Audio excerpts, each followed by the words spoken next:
The Game. A Cromwell media station. Where you have a voice. We're one play away from an injury. He knows this. He's a study of the game. And we have strong opinions. He's been awful. I don't think they were trying, and that's why I feel the way I feel. This is Stillman and Company with Jared Stillman and Caroline Fenton. Presented by TriStar Moving on Nashville's best sports talk, 102.5 and 106.3 The Game. And on the Game Nashville app. Stillman and Company is delivered by TriStar Moving, 102.5, 106.3. The Game streaming live on Twitter, Twitch, YouTube, and Facebook Live. Thanks to the offices of Amanda Gentry, live from the Hillside Medical Game Studios. Caroline Fenton is here today. Hello, Caroline. Hello, how we doing? Outstanding. Ian is here today. Hello, Ian. What up, what up? Okay, how'd you guys like getting random cut-ups of the Titans running game this morning at 8 a.m. or whatever it was? I appreciated it. I It's enjoyed a great that. way to start I my enjoyed day. that, yes. So I sat down today, and I wish that I could be more classy than to tell you that I was at the gym this morning, and I was using the restroom. Oh, yes. And I was thinking to myself, you know what? I need to watch the actual tape. You know, not just like watching the game again, but I need to watch like the end zone tape of the Derrick Henry runs. That's what everybody thinks about in the bathroom. I will tell you. Derrick Henry runs. And decide, and decide whose fault. You know, is it Derrick's fault? Is it the blocking? Is it the coaching? Is it the? So at 3:00, we will go over all of Derrick Henry's 21 runs and his one pass that Tannehill threw him too late, which we will get to. But I want to start with this because yesterday was the day to be upset. Yesterday was the day in which I will say that I think that I was rightly doing this, in which I told everybody out there that I felt like the Titans embarrassed themselves on Sunday, that the Titans embarrassed you all on Sunday, that the Titans lost to a minor league team. That was yesterday. Now let's get to today. Let's start to move forward a little bit. So how many bad things that happened in the game on Sunday do we think are bad things or just things that happened? For instance, run defense. I'll start with that. They gave up 238 yards in rushing yards to the Giants. That was 7.4 yards a carry, including a 68-yarder from Saquon Barkley. Now, they only scored one touchdown. But the run defense, which normally is pretty good for the Titans and has been a hallmark of what makes the Titans so good, are we concerned that run defense is a big overarching problem for the Titans and that when they play the Colts and Jonathan Taylor, that that's going to be a huge problem? Or do we think it was a one-game thing and they'll get it fixed and it was a couple of big plays here and there against the Giants? We'll use that as the first one. It concerns me moving forward. Really? Because 240 yards, I don't think is an accident. That's like Georgia putting up 240 yards against Samford type of defense. See, I'm not worried at all about the rush defense. I am. Ian, are you worried about the rush defense? I'm a little bit worried about the Harold Landry factor on rush defense. I did hear Blake Bedingfield bring that up this morning, the old Titan scout. I think bring we were that up under. on Robbie and Retro. We've talked a lot about the sacks, and trying to replace the sacks. I do wonder a little bit about the setting the edge on the run with Landry. I'll be honest with you. I am not worried at all about the run defense. Why? Because Vrabel's always had it in check. I mean, there's always been games where the rush defense, Dalvin Cook, went off for like 200 yards rushing against the Titans 3 years ago. And I remember Dalvin Cook in that game could not be stopped. But it wasn't like the Titans the entire season went up against running backs and every single running back they played couldn't be stopped. For the most part, they stopped a lot of the rushing attacks. They had a high-ranked defense last year. The most important thing when it comes to rush defense are your defensive linemen. The deepest part of this team are the interior big defensive linemen, whether it's Simmons or Autry or Strong or Hand, all those guys play. I'm just not worried about it. I think it concerns me for two reasons. One, Ian, you bring up the Harold Landry factor of what does this run defense look like without Harold Landry. Two, the two most important games on the Titans schedule. Colts. 2 games against the Colts. Sure. Who is the Colts' best player? Their running back. So that concerns me moving forward. I'm not worried. Number 2, the special teams. Are we worried about the special teams going forward? Yes. Ian? Yes. Which part? I mean, All of it. All of it in general. I mean, Yes. minorly. The kickers, wishy-washy. I feel much better about punt return. But other I than feel better about punt return. I'm miserable about punt return. I can't I know sleep. you don't I'm like thinking that. about punt return. The one Because he of the made muff punt? one bad decision and the one muff. You That's correct. can't field the ball at the But 3-yard line. at I'm least there's a not weapon as back concerned there. about the punt returns. Yeah. See, me I neither. wouldn't But be I'm as concerned about the bothered. kicker.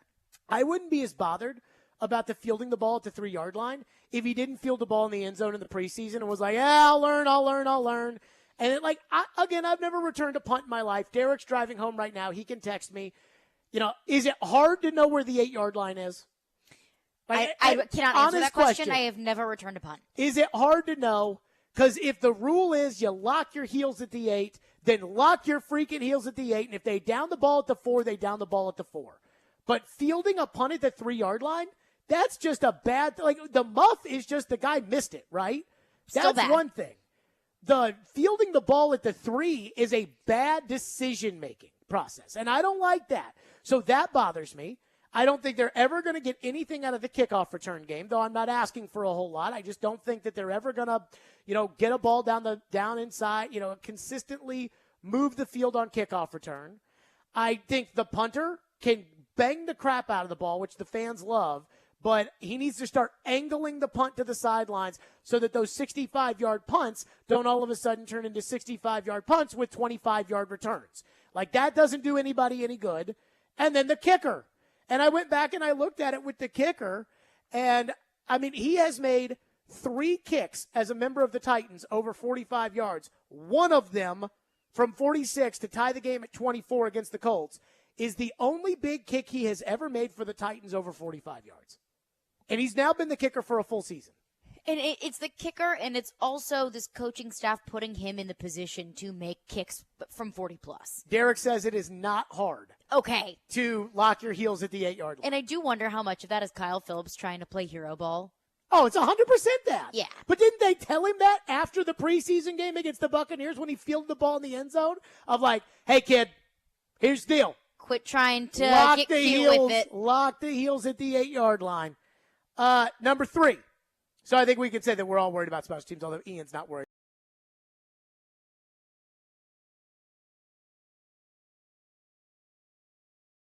The fact that they didn't show up to start the second half. It concerns me because it's something that we saw against the Texans last year, too, of them just taking their foot off the gas in games that they should absolutely positively win.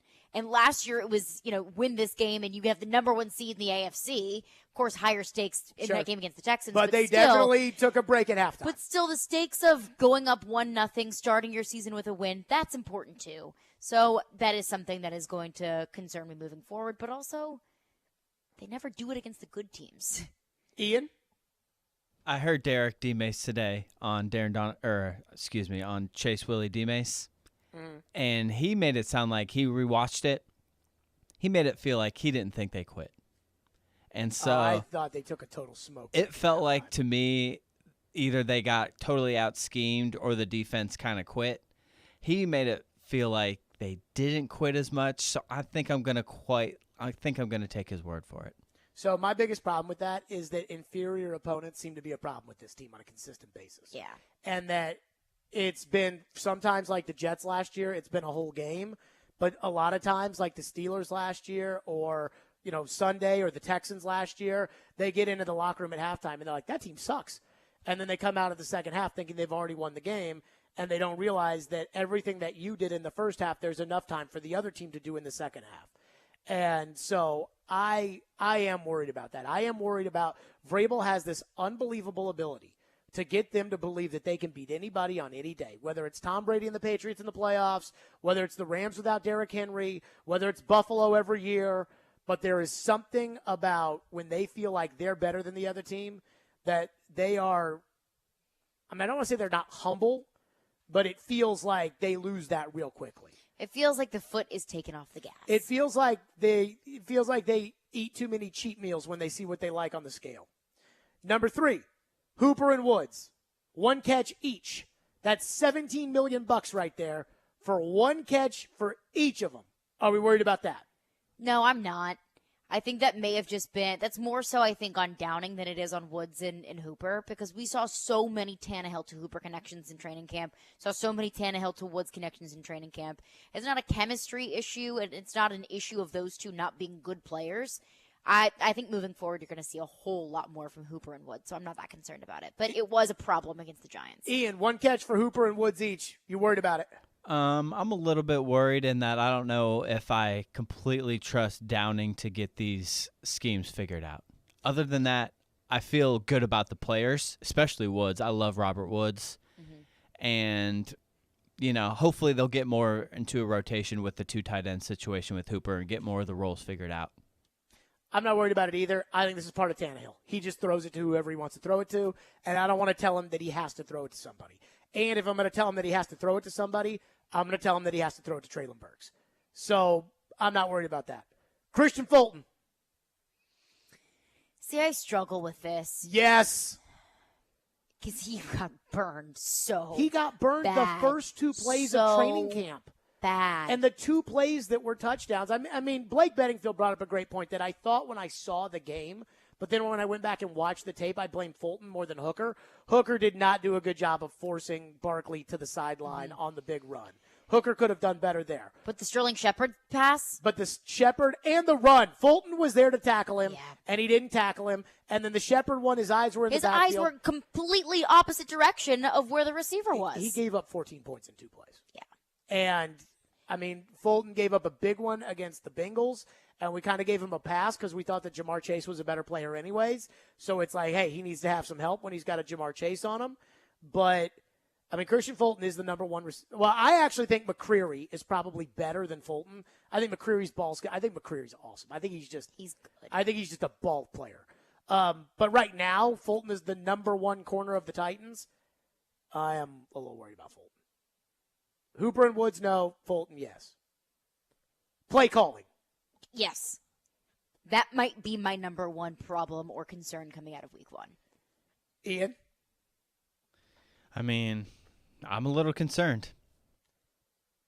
I'm just going to leave it at that yes. And again, I don't usually criticize the play caller. I was not as hard on Terry Robisky as all of you out there were on Terry Robisky when he was the offensive play caller here. Well, when the offensive coordinator is an easy person to place blame on. Somebody called Mike Mularkey's coaches show one time and said that he could call the game better on his couch. And Mike Mularkey was like, oh, it's good that you can call the game on your couch. I could tell it kind of pissed Mike off a little bit. Of course it did. But, that's what it used to be like with Robisky. I never criticized Arthur Smith. Matt LaFleur drove me up a freaking wall because he would never give Derrick Henry the ball. And I have a problem with that. I got a problem with the play calling. I do. And when I went back and watched the tape on some of these runs, I don't know what the hell they're trying to do. It doesn't make any sense. Like the 2nd and 3 before the Wildcat 3rd and 1, where they went and pitched it out to Derrick, it was blocked well.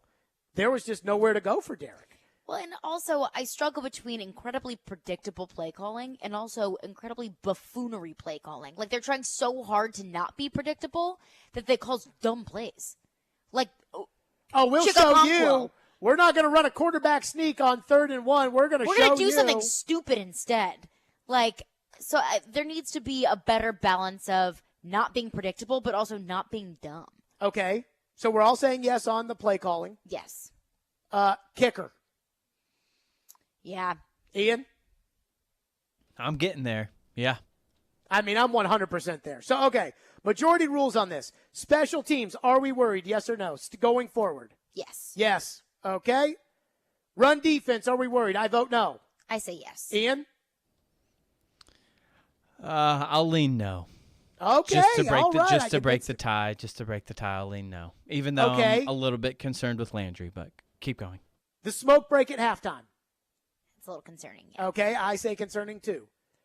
So Hooper and Woods, no. So here you go. I'm good with Hooper and Woods. Special teams, yes. Run defense, no. Smoke break at halftime, yes. Hooper and Woods, no. Fulton, yes. Play calling, yes. Kicker, yes. There's another name you didn't name, but I'm kind of surprised you didn't. Okay, what is it? Caleb Farley. Oh, he didn't really do much. But is that not a concern? Your first-round pick from last year's draft didn't really do much. Or your second-round pick from last year's draft didn't do much either. Well, yes, and we've expressed our frustration with that as well. Did you hear Vrabel yesterday when he was like, the young guys played really good yesterday? It's like, the ones that did play. do you want me to go to the trophy store and make a trophy that says 2022 week 1, young guys played well? Which is good. I'll take that. That is the definition of good for them. 615-737-1025. So again, special teams, yes. Smoke break, yes. Fulton, yes. Play calling, yes. Kicker, yes. Run defense, no. Hooper and Woods, no. We'll get your reaction on that. Plus, Todd Downing is by far the number one topic here. I mean, there is no way around it. And there is one thing about what Todd Downing did that I cannot get over. We'll get to that next. Stillman and Company, 102.5, 106.3 The Game. 2, 3, 4, look. High school football is here. Join Big Joe Dubin every Friday night at 6 for the Apple Collision Center's Game Blitz, presented by National Playmakers Academy. Just a small sample of these great coaches in our area. We'll go around the mid-state for scores and reports on all the big games. If I'm a high school coach, I want the challenge. The Game Blitz is on 102.5 and 106.3 The Game and the Game Nashville app. Business owners and professionals face special challenges in divorce court. In addition to everything else going on, they have to contend with allegations that they are earning more than they are, coupled with claims on their business or practice itself. Attorney CPA Joe Cordell. An effective defense often hinges on sophisticated strategies relating to income tax projections, business valuations, spousal support claims. Clients with assets depend on their divorce lawyer's skills in these matters, and that's why it's so important to hire someone that has those skills. Contact the domestic litigation firm of Cordell & Cordell to schedule an appointment with one of our firm's Nashville area attorneys, a partner men can count on. 615-457-8700. Online at CordellCordell.com. That's CordellCordell.com. Offices in Nashville, Franklin, Murfreesboro, and Gallatin. Cordell & Cordell, 810 Crescent Center Drive, Suite 160, Franklin, Tennessee, 37067. Winning this award is truly like winning the Super Bowl of car dealer awards for Mercedes-Benz. Edwin Vickery, General Manager of Mercedes-Benz of Music City. Culture eats strategy for lunch. You have to hit on all cylinders to win this award. You can strategize all you want. You got to still have the right tools, and our tools are our people. Live the dream with 3-time Mercedes-Benz Best of the Best Award winner, Mercedes-Benz of Music City. Go to mbofmc.com. Attention sports fans, your favorite sportbook, BetUS.com, is back for their 28th year of NFL action with the industry's biggest sign-up bonus of up to 200%. BetUS offers their members the opportunity to cash in on all your favorite leagues, including the NFL, NBA, MLB, and more. They've also got hundreds of new casino games, including the coolest European slots, and their dealers are waiting for you at the table. You need a sportbook with integrity and longevity. You need to know that you will get paid. You need a sportbook that offer everything, including live betting, MMA, golf, horse racing, esports, and all kinds of crazy bets. Call today at 1-800-79-BET-US. That's 1-800-79-BET-US, and they will walk you through setting up an account. Nobody in the industry gets better bonuses than BetUS. Join now, mention 1025, and you can get up to 200% in bonuses on your first deposit. Nobody beats that. Head to BetUS.com and join today. That's BetUS, where the games begin. Need a new tractor, zero-turn mower, utility vehicle? Try it and buy it at Coleman Tractor of Nashville's Kubota Field event, Thursday, September 15th at Nashville Gun Club during the Shooting Hunger Sporting Clays Fun Shoot at one of Coleman Tractor's biggest sales events of the year. Demo, subcompact, compact, utility tractors, and more. Ask about competitive financing offers. Get a coupon for up to $250 and enter to win an Orca cooler. Don't miss Coleman Tractor of Nashville's Kubota Field event, 7:30 a.m. to 4 p.m. on September 15th at Nashville Gun Club during the Shooting Hunger Sporting Clays Fun Shoot. It's on, it's happening. Remember, you can watch us on YouTube, Facebook, Twitch, and Twitter. Get out of the way, I'm watching the game. Presented by the law offices of Amanda Gentry. You're listening to Stillman and Company. Sounds like this has been a game-changing day for all of us. Presented by TriStar Moving on 102.5 and 106.3 The Game and on the Game Nashville app. 3rd down and 1. Huge play here. And they'll give on a tight end around to Okonkwo.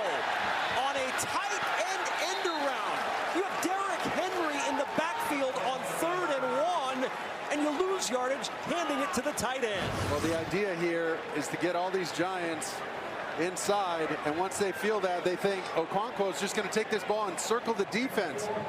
Well, Lewan's got to get that first block or avoid him altogether on basically what is a tight end fly sweep. See the quarterback just turning around, Tannehill right there, handing to Okonkwo immediately. Something got miscommunicated up front.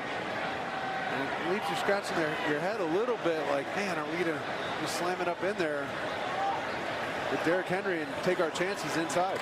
Hindsight's always 20/20, but looking back on that 3rd and 1, would you rather have given Henry the football as opposed to Okonkwo on the end around? Well, we're just trying to, we go in with a game plan, and there's a short yardage plan, and some of the stuff that we had prepared for, that was, one of the plays, and we gave it, to Derrick on the Wildcat, so that one didn't work either. We just all have to come back and be better and prepare and get ready to go face Buffalo. Bingo! Vrabel saying no. Didn't think it was a bad play call. Of course he did. So I was listening to the midday show today. Derrick put all the blame on Taylor Lewan, which is a fair point because Lewan went out of his way to block nobody on that play. Yes. And Willie was on one today, and Willie was talking about how it's easy. Everybody is second guessing. It's easy to second guess the play caller. Whatever. Which he's not wrong. It is very easy to place blame on the offensive coordinator when you could overlook so many other issues. Offensive coordinator always gets the business. Sometimes not rightfully so. Always gets the business. That being said, there is no doubt in my mind that Todd Downing is the number one topic in Nashville right now. Yeah. And it's amazing because didn't I say this during the offseason? Like with TD or whatever, I was like, everyone was mad at Todd Downing. Season ends. They keep Todd Downing. Nobody talks about Todd Downing. They didn't talk about Todd Downing during the they didn't talk about him during the draft. They didn't talk about him during free agency. They didn't talk about him during training camp. They didn't talk about it. But as soon as one thing goes wrong, it's going to be Todd Downing, Todd Downing, Todd Downing. Because he has a short leash after last year. So whether it's justified or not, a lot of Titans fans had issues with Todd Downing last year. I again, going back to listening to the midday show today, I do not hold what happened in Oakland against Todd Downing. And I don't do it because A, I wasn't there. B, I didn't watch enough of that team's games. C, I'm not going to go back and watch those teams' games. And D, that whole coaching staff got fired so they could hire John Gruden to sell tickets in Las Vegas anyways. And John Gruden's not going to keep an offensive coordinator. So, but Fitz did watch every Raiders game. Yeah. And Fitz cannot stand Todd Downing. I know. But I'm not going to take Fitz's word on it. I like Fitz, but I'm not going to take his word on it. Here's the thing about offensive play caller, and this is not me chickening out on criticizing the coordinator because everybody knows that I don't know anything about special teams and I can't watch this Ackerman coach anymore. So we all know that I'm not doing this. But I am in no way qualified at all to judge an offensive play caller. Well, you don't know the plays. I know. I am in no way qualified. And the people that know the game that would be qualified enough to be able to give me like a legitimate assessment of it are never going to do that. No. They're never going to do that. The best we've got is honestly Trevor. Like Trevor, if he saw something he didn't like, he would say it. But other than that, like in terms of offensive coordinator that I know that is also watching the Titans, I don't know where the hell Norm Chow is, nor do I care what he has to say because we've done a bad offensive coordinator, Norm Chow, up there at the top. But he's not watching the Titans every week. Off the top of my head, there's one guy who's an offensive coordinator who watches the Titans. It's Les Steckel, and he would never tell me anything because that's not how the old coaches do it, and his son is on the coaching staff. And so he would never do that, even though I love Les Steckel with all of my heart, which I do. So how do I judge this? But it's also like there's first guessing and second guessing, and Sports Talk Radio is really, truly the combination of both. Because on Friday, we're going to first guess the Buffalo game, and on Tuesday, we're going to second guess the Buffalo game. And that's just what it is. But some of these plays are freaking stupid. And here's one thing that I find to be just ridiculous. Derrick Henry ran the ball 21 times. 17 times on first down. 3 times on second down. Oh, God. 1 time, which was out of the Wildcat on third down. Here are the plays with which Derrick ran. First and 10, first and 10, first and 10, second and 5, first and 10, second and 10, first and 10, first and 10, first and 10, third and, well, that was a pass play. First and 10, first and 10, first and 10, first and 10, second and 3, third and 1, first and 10, first and 15, first and 10, first and 15, first and 10, first and 10. I wonder what the Titans are doing at first and 10. First and 10. And also, why is Derrick Henry not running the ball at third and 1, at third and 2, at third and 3? The Titans had 19 first downs for the game. So they got 19 first downs, which means that they had, however many possessions, they automatically start on first down. How many of those were Derrick Henry runs? 17. Okay. There you go. Of the 25 first down plays they had or whatever it was. And that's, taking away from the 2-minute drill where Derrick wasn't going to be out there, or the drive Derrick didn't play because Hilliard was out there or whatever. It's like, first and 10, Derrick's in the game. Guess what? The second thing, and I heard D. Mace railing about this today, and this is something they're going to have to fix. Their personnel packages are becoming obvious of what they're going to do. And what it does is, I know they hit a ball to Hollister. Congratulations. They got a 20-yard pass to Cody Hollister. But what bothers me about the personnel packages are that needs to be Treylon Burks out there, because the defense needs to be worried that if they think it's a run play and it's not a run play, then it's going to be a touchdown, not a 21-yard gain like it was with Hollister. They need to really fear it.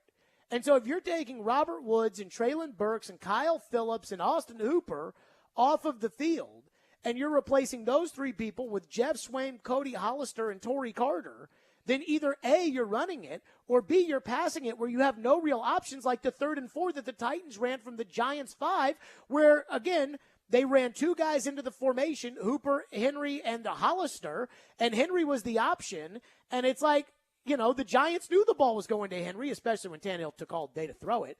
It's like the personnel groupings, those don't make sense, and it reminds me of something that, years ago, where, the Titans are telegraphing what they're doing by who they put out there, and if they're not telegraphing it, they're putting out worse players, and now they're throwing to Swaim and Hollister, and you don't win throwing to Swaim and Hollister. Which is why I go back to, by trying to be unpredictable, Todd Downing just makes dumb decisions. Mm-hmm. You can be unpredictable, but still take advantage of your best players and put your best personnel out there. But instead, the plays are either predictable or dumb. Again, I don't know if I said this on the air in the first segment, but that 3rd and 1 Wildcat, they had 9 in the box. Henry dropped the snap, so that's the first thing. That's not Downing's fault, but he dropped the snap. Davis misses block, Carter misses block, Brewer holds. Nicholas Petit-Frere doesn't block anyone, and his man makes a tackle. So is that Downing's fault? It's not Downing's fault that Derrick dropped the snap. No. It's not Downing's fault that PT, Nicholas Petit-Frere, as Chris Sanders likes to call him, PT. It's not his fault that PT didn't block anyone and his man made the tackle. It's not his fault that Davis missed the block. It's not his fault that Carter missed the block. It's not his fault that Aaron Brewer held. But it was still a stupid play call. I think it's just the situation. You're at 3rd and 1. All you need one single yard, literally just tiptoe across the line, and you will have a first down. But instead, you got to get cute. I understand I understand lining up in Wildcat. I understand that they've done that before and it's worked before, but just the timing, the situation didn't make sense. Do you think Todd Downing deserves the criticism that he's getting? Yeah. Ian? To a degree, yes. It's maybe a little bit too harsh since it's only been one game. I know last year too, but maybe after one game it's a tad harsh. I'm not doing it's one game. That's the one thing I'm not doing. Because he had a whole season last year and a playoff game where they couldn't get one freaking yard at the, where were they at? It would have been a 53-yard field goal, so I'm thinking they were at the 35-yard line at Cincinnati in the fourth quarter, 3rd and 1, RPO, bad play call. This isn't one game that people are pissed about with Todd Downing. They didn't go in there. They didn't bring somebody in there to babysit them off of one game. So that I'm not going with. But to that, we'll get to your phones. 615-737-1025. Your thoughts on the Titans and their problems, which we've said that the things we're worried about going forward that were bad in this game. Special teams, the smoke break they took at halftime, Christian Fulton, the play calling, and the kicker. We'll get to that. And, of course, your thoughts on the play calling as well. 615-737-1025. Stillman and Company, 1025, 1063 The Game. Hey, Preds fans. Running across to make the save is Cerro. You can now hear Nashville's best sports talk. The backhander, he scores!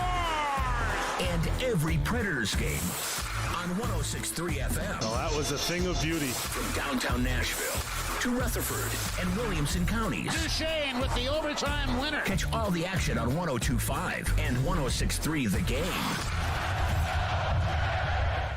At the law office of Amanda J. Gentry, we are committed to defending your rights. We have a team committed to helping you navigate the court system, whether you've been accused of a crime or you're going through a messy divorce and custody. Call our team to help you navigate this system. We are here to protect your rights, to demand your rights, to enforce your rights. 615-604-6263. 615-604-6263. AmandaJGentry.com. A new fair is hatching in Nashville. Come on out and experience 10 days of dinner shows, barnyard animals, culture arts, sporting events, and 4 nights of Nashfest with themed music. We have something for everyone now through September 18th. Skip the line and buy online at nashfair.fun. A regional fair with an urban flair. The Nashville Fair. It's a hatchin' good time. Hey, summer's over, but is that joint pain still there? Well, it's time to do something. Willie Donick here, and I want to tell you about QC Kinetics. You've put it off long enough. It's time to get real lasting relief from chronic pain in your knees, your back, your shoulder, and hips. QC Kinetics can get you moving again with cutting-edge regenerative treatments. No drugs, no downtime, no surgery. Regenerative medicine uses highly concentrated healing properties from your own body, and it restores and repairs the damaged joint tissue. Plus, QC Kinetics is the nation's leader in this exciting breakthrough natural approach to eliminating joint pain.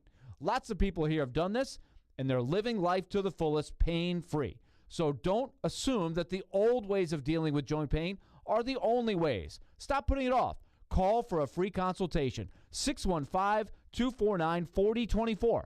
That's 615-249-4024 for QC Kinetics. Once again, 615-249-4024.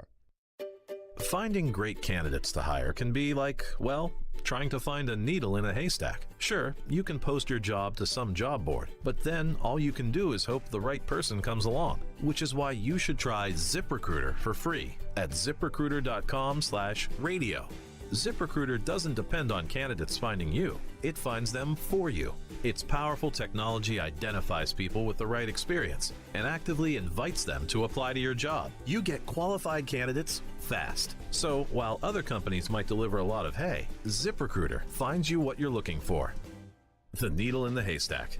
See why 4 out of 5 employers who post a job on ZipRecruiter get a quality candidate within the first day. ZipRecruiter, the smartest way to hire. And right now, you can try ZipRecruiter for free. That's right, free at ZipRecruiter.com/radio. That's ZipRecruiter.com/radio. ZipRecruiter.com/radio.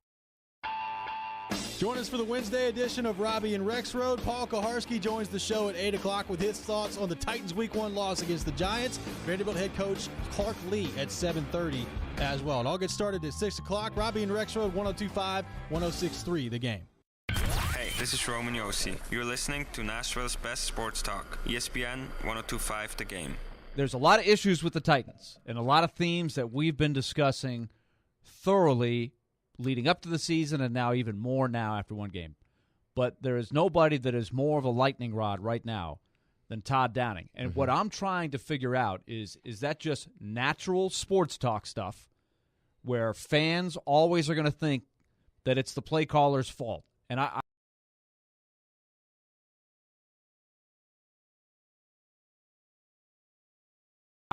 going forward, though, I do think the question is going to be, can they continue to get better? Can they evolve? It's not all on him as a play caller, but I can understand when you miss that many easy third downs, and I say easy is relative because, like you said, the defense is getting paid too. But percentage-wise, you should be able to get the 3rd and 1s to 3rd and 3s. The game plan's there. You put yourself in good position, but it's one game. But do you guys agree on the Downing thing? I don't know if it's fair or not, that he's getting so much of the attention. It's not all him. There's a ton of things going on out there. So I hear you, Willie. That was on the midday show today. But here's why Todd Downing is getting a lot of the blame. Because when Arthur Smith was the offensive coordinator of the Tennessee Titans in 2020, the Titans were 4th in the league in points. They were 2nd in total offense. They were 2nd in turning the football over. They were 4th in getting first downs. They were 8th in passing touchdowns. They threw 7 interceptions. That was 2nd best in the league. They were 2nd in rushing. They were 2nd in rushing touchdowns in the NFL. The offense was elite when Todd Downing took over. It has been, for whatever reason, inconsistent since he's been offensive coordinator. And that even goes back to Sunday. I would say, to describe the offense, inconsistent. I mean, that 2-minute drill they put together there, that should be good enough with any real NFL kicker to make a kick to win a game. But the reality is the same stuff keeps happening over and over again. It happened last year, and it was, well, you know, we didn't have a tight end for him, guys. They didn't have a tight end. Well, they got a $7 million tight end, and he caught one ball. Well, you know, they didn't have the Derrick Henry was hurt, so, okay. Now you got Derrick Henry. Can't just keep making excuses. So with that, to your phones. 615-737-1025. Actually, I do have one thought before I get to your phones. I'm sorry. I went back because, you know, they missed the 2 third and shorts. They really missed more than that, but the 2 ones that stick out, the Wildcat the third one. And the Okonkwo. Yeah. I went back to the Bengals game because there were 3 short yardage situations where the Titans blew it against the Bengals. And I watched the tape on this morning. 3rd and 1 in the 4th quarter. And these are just my notes. 3rd and 1 in a tie game, 16-16. They're at the 35-yard line. They can't kick a field goal because Randy Bullock can't kick that far. It would have been 53, and he's never made a 53-yarder as a member of the Titans. Tannehill runs an RPO on 3rd and 1. Let's getting back to the don't be too cute. 3rd and 1 in RPO.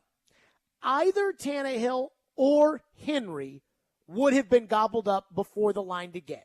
There were 2 Bengals that were sitting right there for Henry, and there was the outside backer that was there containing Tannehill, and the only guy who didn't have a hat on somebody was Quessenberry, the right tackle, and he was going out, so it looked to me like he was kind of designed, they were to run inside to the left, and Quessenberry was to get up and then push the next guy out.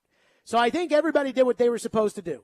So if everybody does what they're supposed to do, and the Bengals run their play, and regardless of what Tannehill does, if he keeps it or he gives it to Henry, it's going to be stopped. That has to be a bad play, right? You'd think. Okay. 4th and 1. The Bengals show 9 in the box. The Titans have 7 in 12 personnel. 1 receiver, 2 tight ends.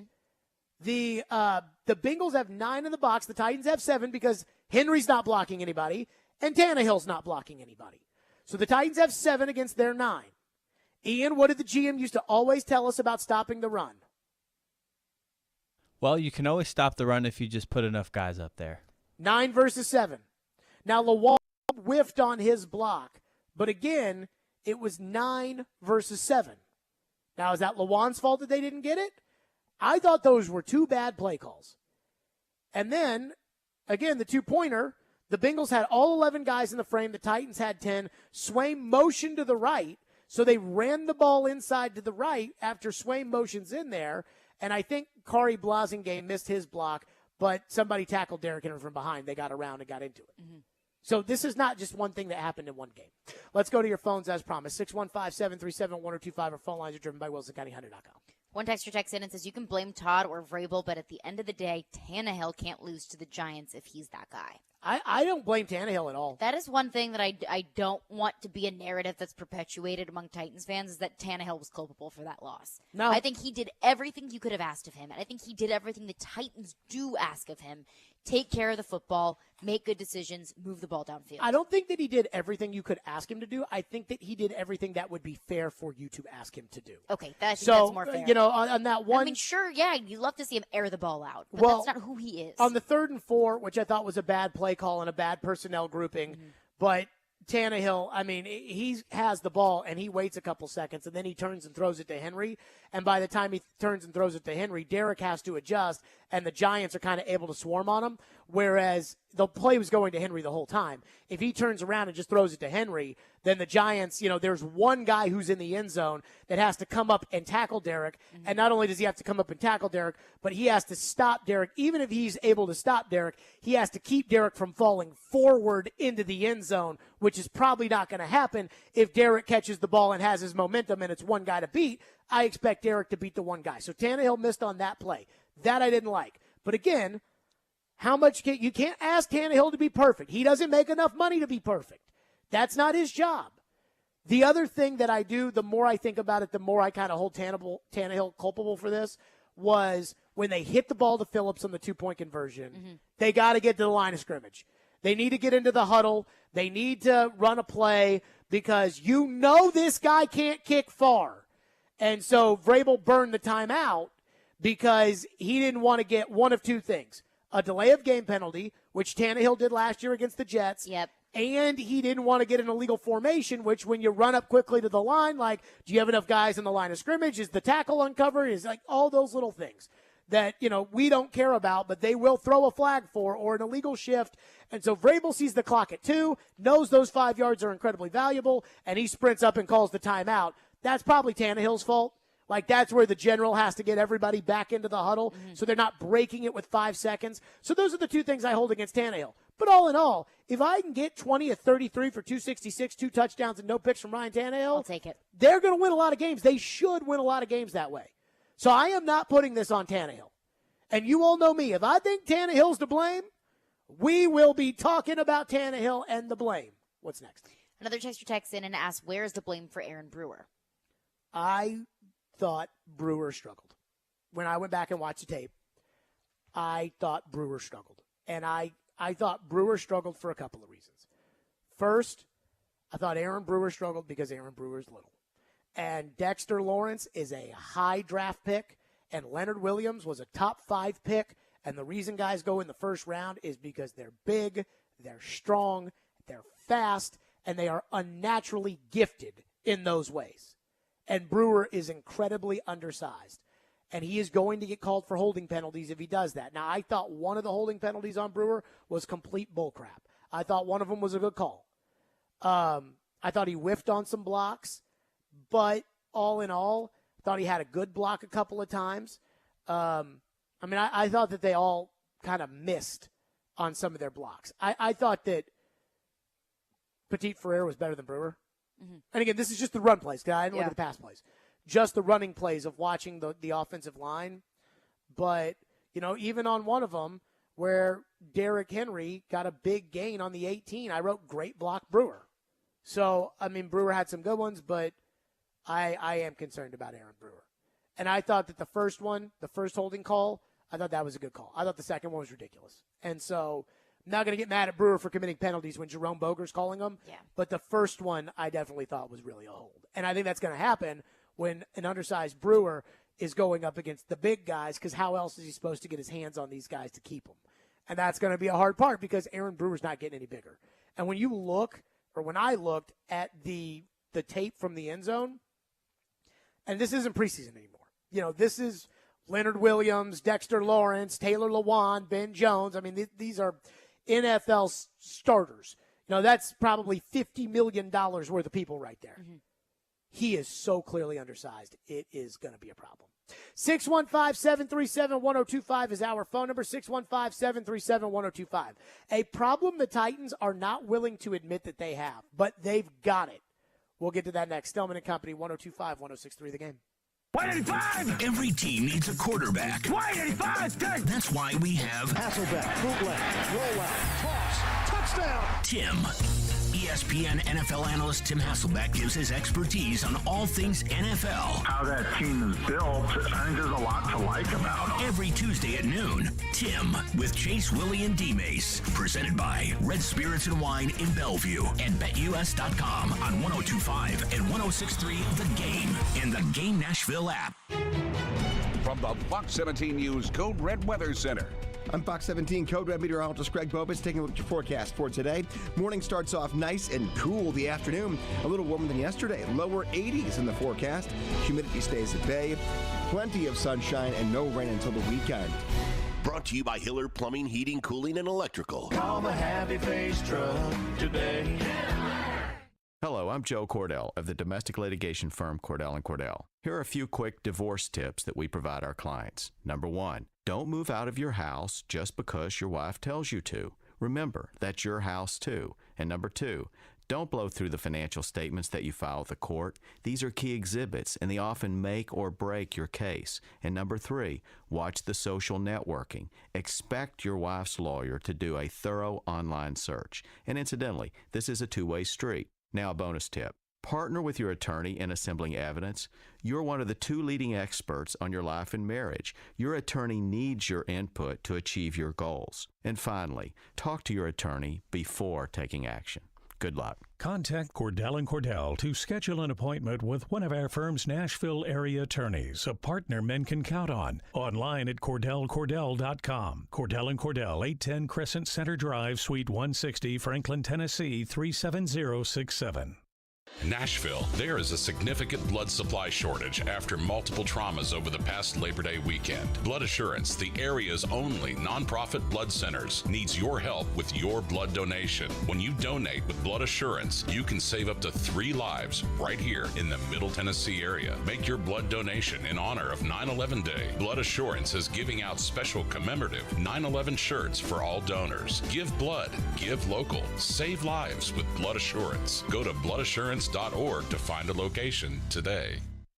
Hey, it's Jared from my friends at Hiller. It's grilling and chilling season, and Hiller is celebrating all month with special deals for customers, like a free Yeti Tundra cooler with the purchase of a new tankless water heater, a free Traeger wood Bella grill with the purchase of a new whole home generator, and a free Yeti Tundra cooler with the purchase of a full home septic system. Also, for your HVAC system, get 0% interest financing for up to 48 months on select new HVAC systems. Hiller's work is backed by the Happy OB or services free guarantee. That's Hiller Plumbing, Heating, Cooling, and Electrical. Call the Happy Face Truck today. Hey, it's Big Joe on the go. Look, I get it. Nobody likes being in a car accident, but when that happens, make it easy on yourself and call Apple Collision Centers so you don't have to stress. They're locally owned with 3 convenient locations in O'Hickory, Hendersonville, and Gallatin. Apple Collision Centers managers combined for 60-plus years experience, and they only recommend original equipment parts on your vehicle. So, if you're in need of a repair today or down the road, just head over to Apple Collision Centers. Stan and his team will take great care of you. Online, applecollisioncenters.com. Informative. They played a lot of power play time together back in the day. Insightful. It's a great addition to this team. And just 3 guys being dudes. On the sideline in shorts and a t-shirt. Hanging out, watching the game. Chase, Willie, and D-Mace. Weekdays from 10 to 2. No such thing as bad press. On Nashville's best sports talk, 102.5 and 106.3 The Game and the Game Nashville app. You're listening to Stillman and Company. Presented by TriStar Moving. 102.5 and 106.3 The Game and on the Game Nashville app. What was your, angle on the kick, and did you think it was good at the start, and maybe how deflating was it when you? Yeah, I couldn't really see the angle on it when it came off his foot. I have a lot of faith in Randy and know that he's going to be able to make the next one. So this doesn't change my belief in him or our team's belief in him. He's made a lot of kicks for us in the past. He's going to continue to do that. There you go. Tannehill wants you to know he believes in Randy Bullock. And that's good for Tannehill. But I went back and looked at it. So Randy Bullock's big kicks with the Titans, game winners, Randy Bullock, or I guess in the case of the Jets game, that would have been a game tire, but it would have ended the game. But still important. Randy Bullock is 3 for 5. As a member of the Titans. He hit from 36 in overtime against the Seahawks last year. He hit from 44 in overtime at Indianapolis last year. And he hit from 44 to win the game against San Francisco last year. He missed from 49 to tie the Jets, and he missed from 47 on Sunday against the Giants. But I did an even deeper dig into Randy Bullock. Randy Bullock with the Titans is 9 of 14 on kicks over 40 yards from last year. And then, of course, he made one and missed one or whatever on Sunday. So 9 of 14. And that is last season, going back from plus 40. Mm-hmm. And that includes a 51-yarder he hit. So I went back and looked at his misses last season, over 40 yards. Yep. And I went back and looked at his makes, over 45 yards. So 44 he can make. We have seen that 44, San Francisco to win it, he can make it. 44 against the Colts to win it, he can make it.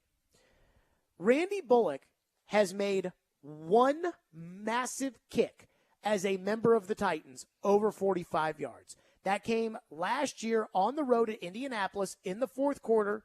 He hit a 46-yarder to tie the game at 24. Other than that, Randy Bullock missed from 44 last year against the Seahawks. Now he ended up, his long that game was 36. He missed from 49 against the Jets. Mm-hmm. He did end up making a 46-yarder. That made it 6-0 Titans at the time that he made that one. Week 12 at New England last year, he missed a PAT and he missed from 44. So that's bad weather. He's missing a PAT and a 44. Against Jacksonville at home last year, he missed a 47-yarder. He made a 44-yarder, but he missed a 47-yarder. And again, those were perfect kicking conditions at home, and Randy missed from 47. And against the Texans in Week 18, he missed from 42. He didn't make a kick in that game. He missed from 42. Texans, perfect conditions. It's indoor in a dome. So again, last year he made 3 kicks over 45 yards. 46 against the Jets to go up 6-0. So a moderately important first half kick.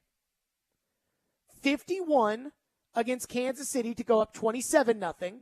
So even though it was a long 51-yard kick, it wasn't that big of the pressure of the kick was not very high.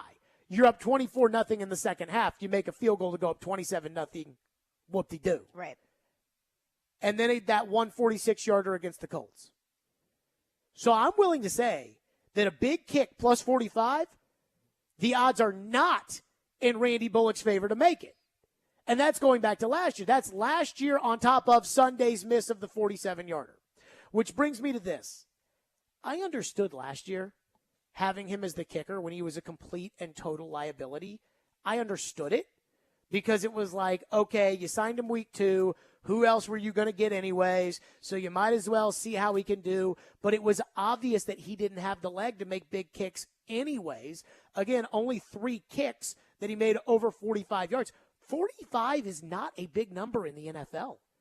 The Browns just got a guy out of college who just hit a 58-yarder. Mm-hmm. Again, 45 is not a long distance in the National Football League. That is a kick that anybody who signs up for this job should be expected to consistently kick 45, 46, 47, 48. Those guys should be expected to kick those field goals in there. But in the 40 range, I do not expect to make from Randy Bullock. No, I mean, he's missing, again, miss from 44, miss from 49, miss from 44, miss from 47, miss from 42, and he made from 46, made from 44, made from 44, made from, I mean, he's a 50-50 at best, well, I guess he's a little bit more than that, plus 40, but anything plus 45, he normally misses, except for that one big kick that he made against the Colts.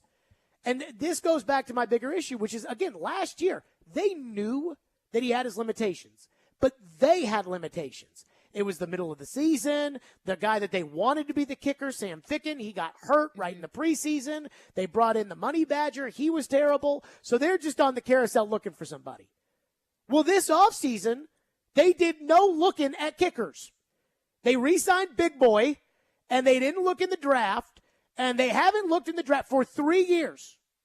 This has been a problem for 3 years, and they have not looked in the draft. They have not done what Buffalo did and looked at Tyler Bass. They have not done what Cleveland did and looked for Cade York. Cincinnati. They haven't looked at any of these guys and used a draft pick. So while they're drafting Cole McDonald and who else stinks that they've drafted? Brady Breeze and Dez Fitzpatrick Monty Rice. and all these guys they're drafting, they're not looking at the kicker position. They're not taking it seriously. And when you don't take the kicker position seriously, you get what you deserve. So when you run that big boy out there for 48 yards to win you a game, which almost every other team in the NFL feels comfortable about putting their kicker out there in that kind of spot, just like the Bengals felt comfortable of putting their guy out there for 53 for the win last year, you can't. You can't do it because he can't do it. And so Tannehill, and I'm not mad at Tannehill for saying this. What else is he going to say? I have a lot of confidence in Randy, but I don't. And I have confidence in Randy from 38. Well, Big freaking deal. But also, anybody should be able to kick from 38 in the National Football League. Anybody should be able to kick from 45 in the National Football League. Anybody should be able to kick from 48 in the National Football League. I'm not asking Randy Bullock to hit a 64-yarder like old buddy yesterday from the Denver Broncos. I'm asking him to hit from 47. That's a standard kick. And it's clear, again, he's made one big moment kick as a member of the Titans that was plus 45 yards, and that was last year at Indy to tie the game at 24. Other than that, missed against the Jets and a big money long kick because they didn't have a choice. They had to kick it from 49. He missed against the Giants where they didn't have a choice because they had to kick it from 47 because they screwed up on the timeout, everything else. And he is missing 47, missing 42 in perfect conditions against the Texans. Titans got a kicker problem now. And that they are not willing to admit it. Publicly is one thing, but privately, how many kickers do they bring in? They had that little guy, Shudak or whatever, who got hurt in OTAs. Yeah. Never brought somebody else in. Didn't bring in another rookie. They spent all their time. And this goes back to the fact that Craig Aukerman, their special teams coach, does not know if the football is pumped or if it is stuffed. But they spent all this time worried about the punter. And, Brett Kern's averaging 41 yards a punt net average. That's not good enough anymore. Let's go out there and get somebody who can average net 46 instead of 41. Yet they haven't been able to kick field goals for 3 years. It is pathetic. And I did a dive in, again, on Randy Bullock. And this is nothing against Randy. He is what he is. This is the same guy who cost the Titans the playoffs in 2016 when he was kicking for the Bengals, and he had a chip shot against the Texans, and he missed it.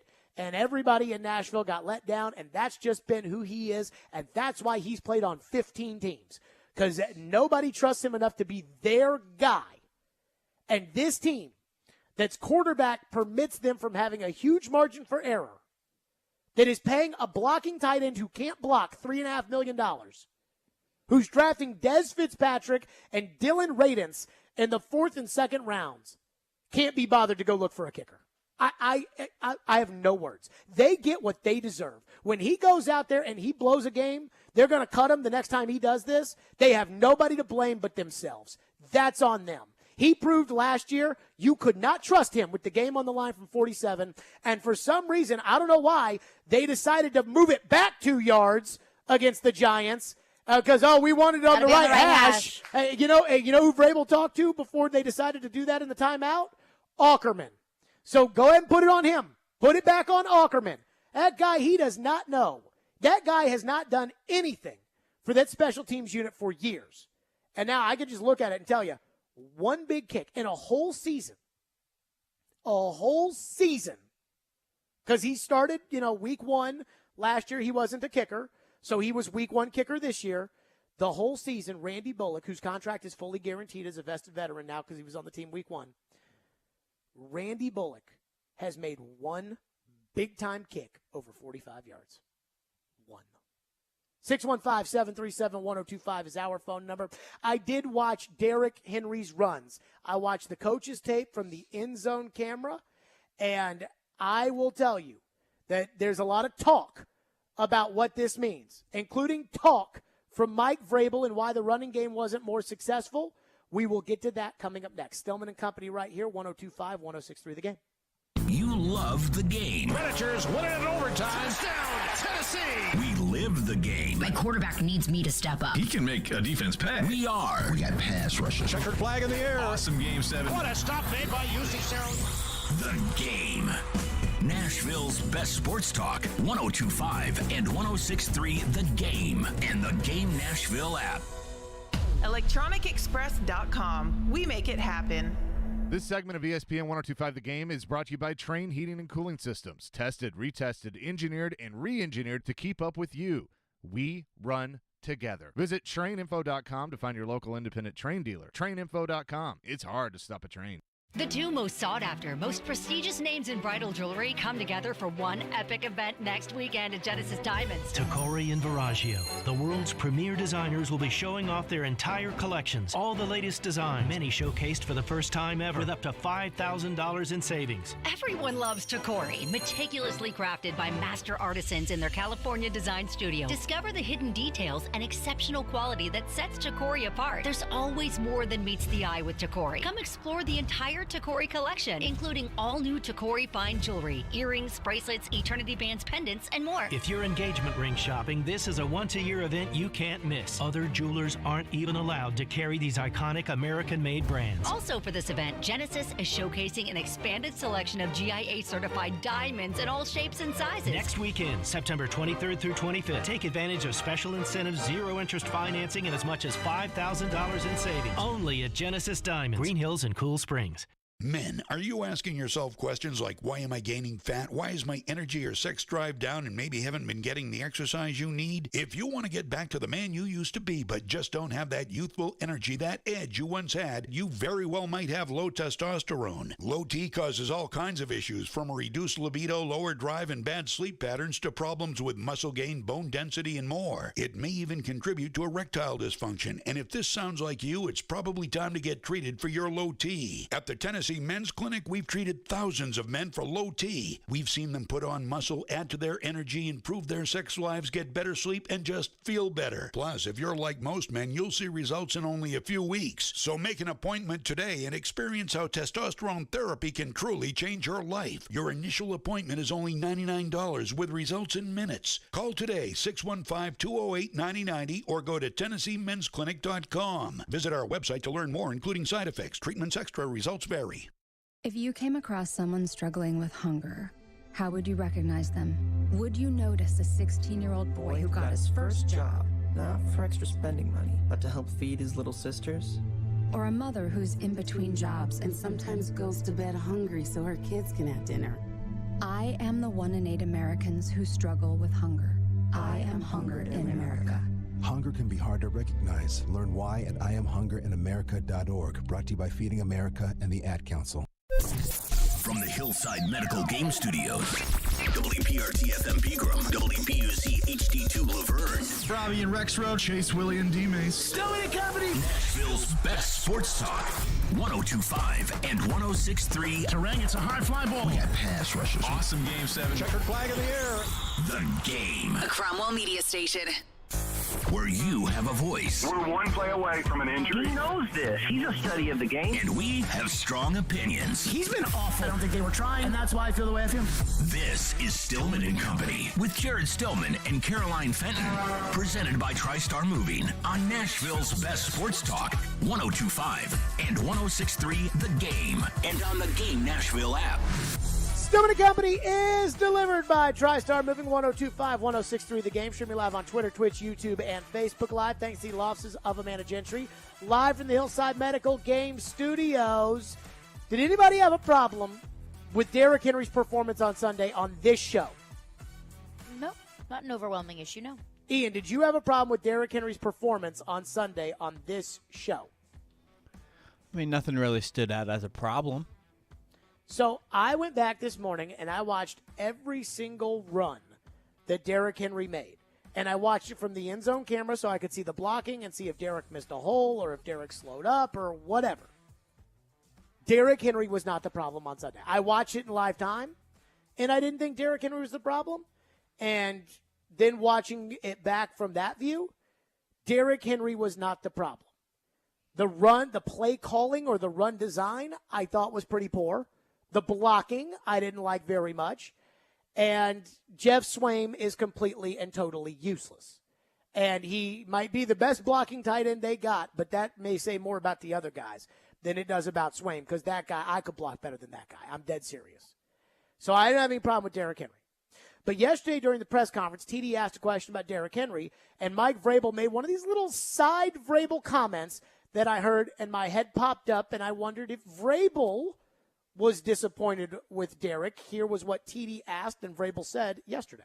With so many teams focusing on Derrick Henry, does it become more important, like for someone they to focused emerge on Derrick since, the last 3 years or whatever that may be. That's nothing's changed there. We left a lot of meat on the bone running a football. Okay. I heard that, and I thought to myself, who left the meat on the bone? Mm-hmm. Was it the play calling? Was it the offensive line? Was it Derek? Was it Derek? Was Mike saying, hey, I thought Derek could have done better, without a way of him saying it?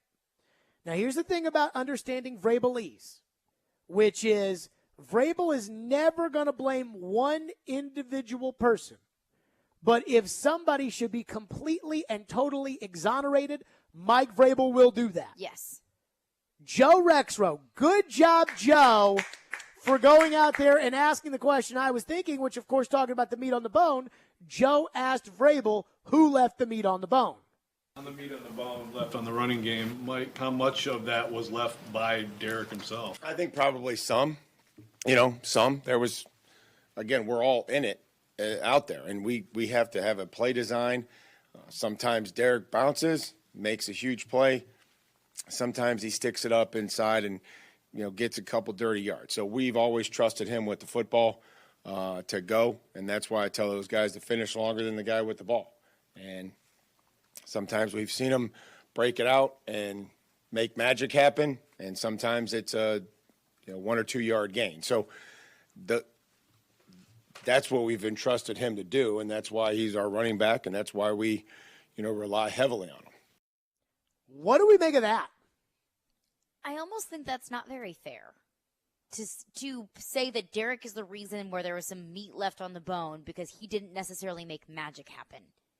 Sometimes you can't just pull something out of nowhere. That seems a little bit unfair, I think, for Mike Vrabel.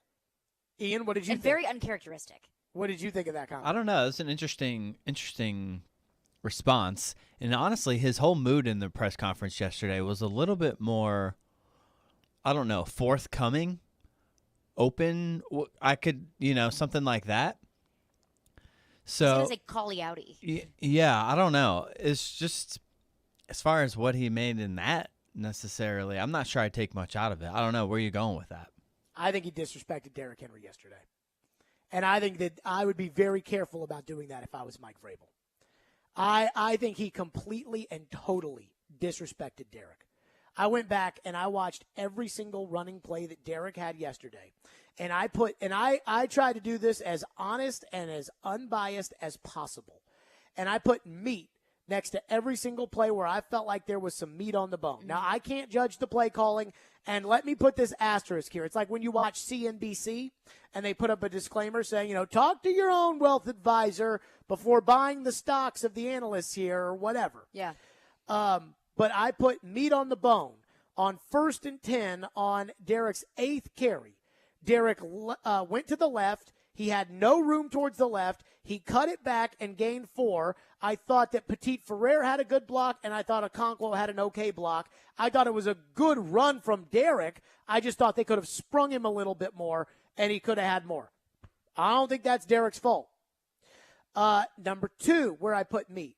It was a stretch play where there was a stretch play to the right where, and I wrote, and this was a weird play, and this is where sometimes the end zone camera makes it kind of tough.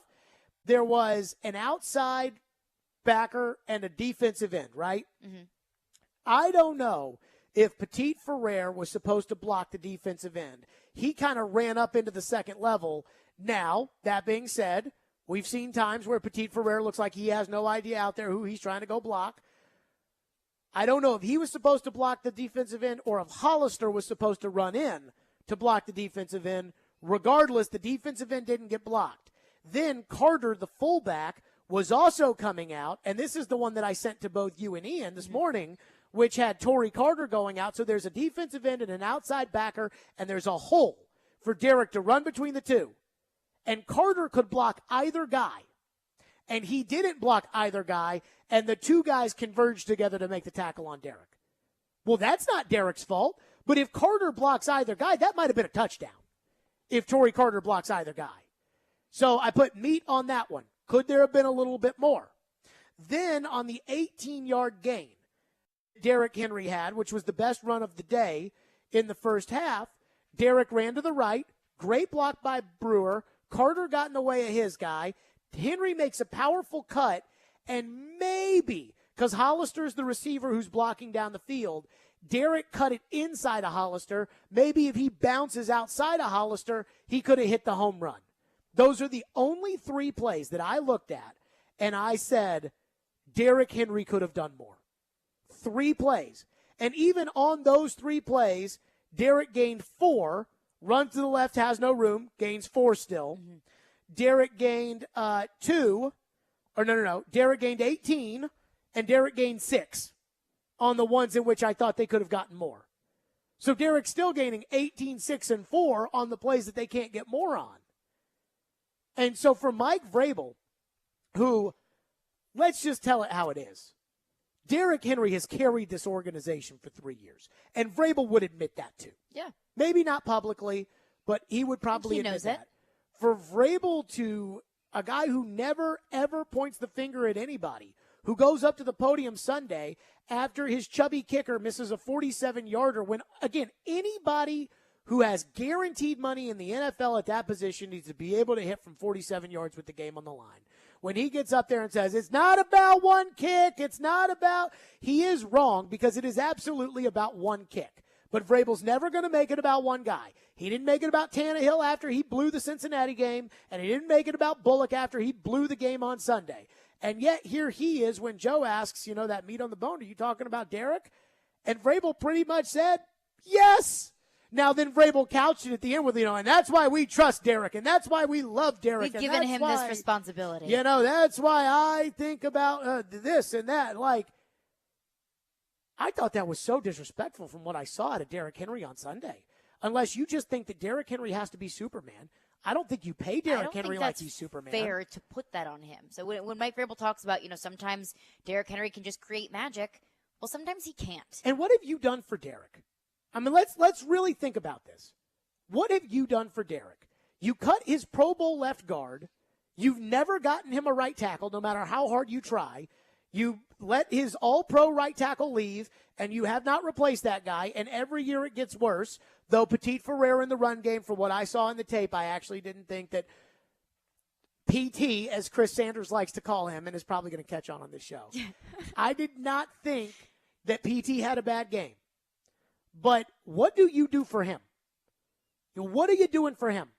Every time you run the ball, you have to put Cody Hollister in the game. It makes me think that you don't think any of the other wide receivers on the team can block. Jeff Swaim is the blocking tight end. That freaking guy freaking sucks. I mean, he's a horrible blocker. Just go look at my Twitter. And that's the reason why he makes $3.5 million is to block. He is a horrible blocker. Mike Vrabel said it yesterday. He's the best blocking tight end on this team. So how dare Mike Vrabel, after only giving the ball to Derrick Henry 21 times and running a jet sweep, which ended up being a monumental play in this game, a jet sweep with Chigakonkwo, how dare Mike Vrabel get up there and act as if Derrick Henry should have done more on Sunday?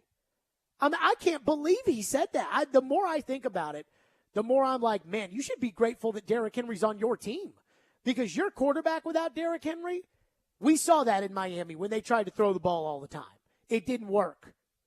You went out there and won 2 playoff games, and everybody out there thought you were the man when you won 2 playoff games because you beat the Patriots and the Ravens, and your quarterback didn't throw for over 100 yards in either of those games. Derrick Henry is why you won those games.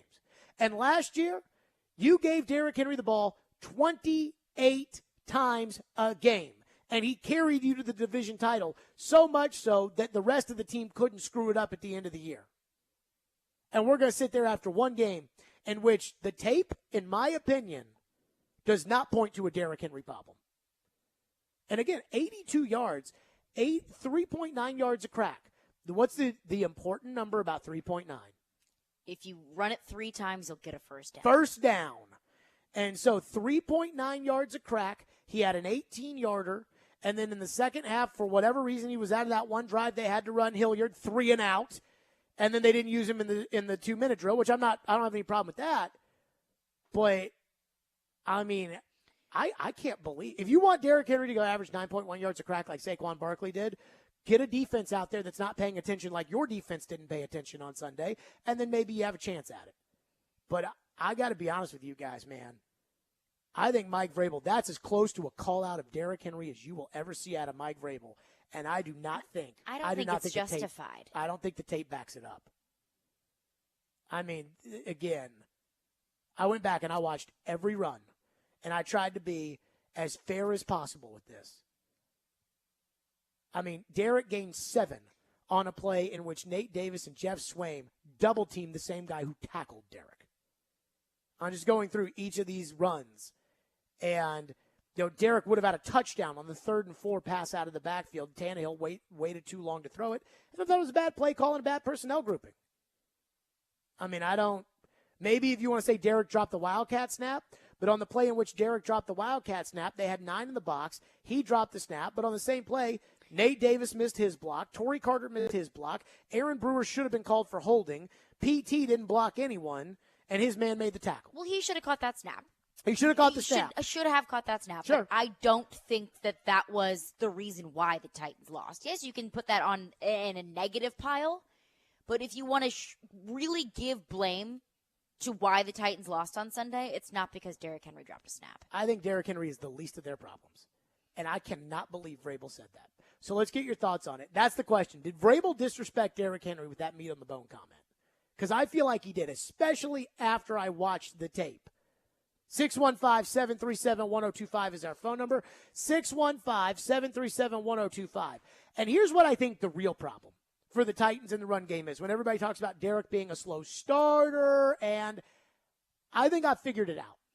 We'll get to that next. Stillman and Company, 1025-1063 The Game. The college football season never stops.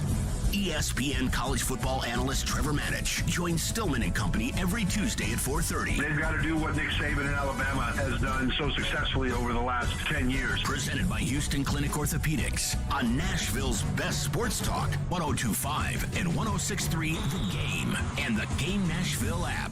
At Cordell & Cordell, we focus on representing men in domestic relations cases. Attorney CPA Joe Cordell. We recognize that our clients are going through perhaps the toughest time they will ever go through. We understand that everything that's important to them is on the table. Their assets, the role in their children's lives.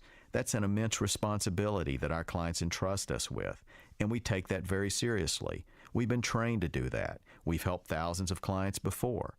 And it's our hope that you'll choose to entrust us with what's most important to you. The attorneys at Cordell & Cordell work to help men maximize their role in their children's lives. Contact the domestic litigation firm of Cordell & Cordell to schedule an appointment with one of our firm's Nashville area attorneys, a partner men can count on. 615-457-8700. Online at CordellCordell.com. That's CordellCordell.com. Offices in Nashville, Franklin, Murfreesboro, and Gallatin. Cordell & Cordell, 810 Crescent Center Drive, Suite 160, Franklin, Tennessee, 37067.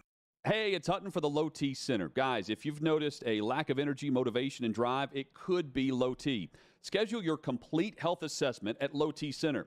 They now offer the convenience of monitored self-injected home testosterone treatments for $155 a month cash pay or covered by most health insurance. If you don't live near a Low T Center or you just need the convenience of at-home treatment, Low T Center makes it easy to get started. Only your first 2 visits are in person. Go to lowtcenter.com now to book online. Low T Center, reinventing men's healthcare. Record-breaking country music superstar Luke Combs. Live in concert. The World Tour comes to Nashville with special guests Riley Green, Lainey Wilson, Flatland Cavalry, and Brent Cobb.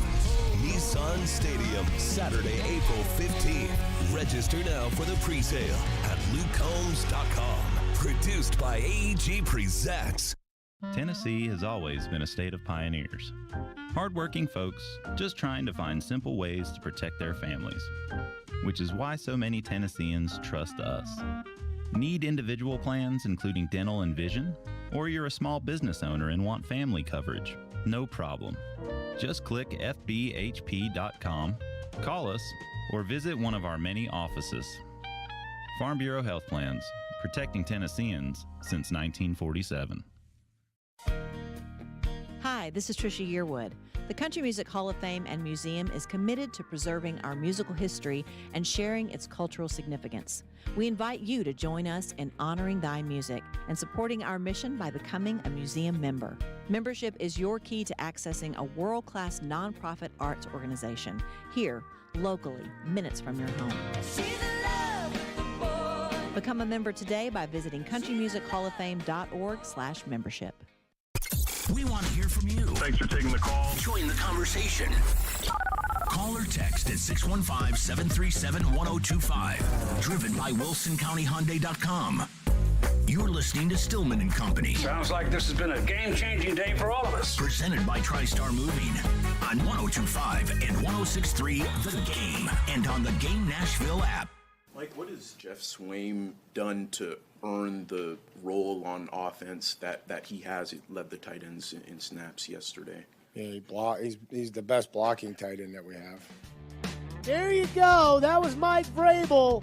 He's the best blocking tight end that we have. And I was listening to the midday show when they were talking about Swaim today because everybody's trying to figure out why Jeff Swaim is getting as many snaps as he is. And, they were talking about how he's a good blocker and and I just got done watching the tape. I'm running on the treadmill listening to the midday show, and Willie and Derek are talking about Swaim's a good blocker, and I just got done watching the tape. Let me say something. He is not a good blocker. Is he not a good blocker, or was he not a good blocker on Sunday? I don't think he's a good blocker, period. I think there's a reason why the 2-win Jacksonville Jaguars cut him. He could not make that team. Then why did the Titans pay him $3.5 million? Why did the Titans invest in a kicker who can't kick? That's also a very fair point. I mean, the Titans do stupid stuff. Why did the Titans trade for a second-round pick for Julio Jones? I don't know. The Titans have a lot of problems. The Titans have a lot of off-season problems. And I would say that a lot of these bad draft picks and things that they've done over the years have been made up for because they have Derrick Henry. Just looking at my notes, the fourth run of the game, 2nd and 5, run right, no game. Swaim doesn't hold his block. Bad run blocking in my notes. 2nd and 10 on the 6th run for Derrick Henry. Derrick gained 7 to the right. Davis and Swaim doubled the same guy who tackled Derrick. From doubling a guy he shouldn't tackle Derrick Henry. 1st and 10, Derrick runs to the left. No room. Bad block Brewer. Lawan doesn't push his man back. Derrick Henry. Lawan doesn't block anybody. 1st and 10 at the Giant 11. Derrick runs to the right, gains 4. Lawan doesn't block anyone, and the guy gets a free shot at Derrick Henry.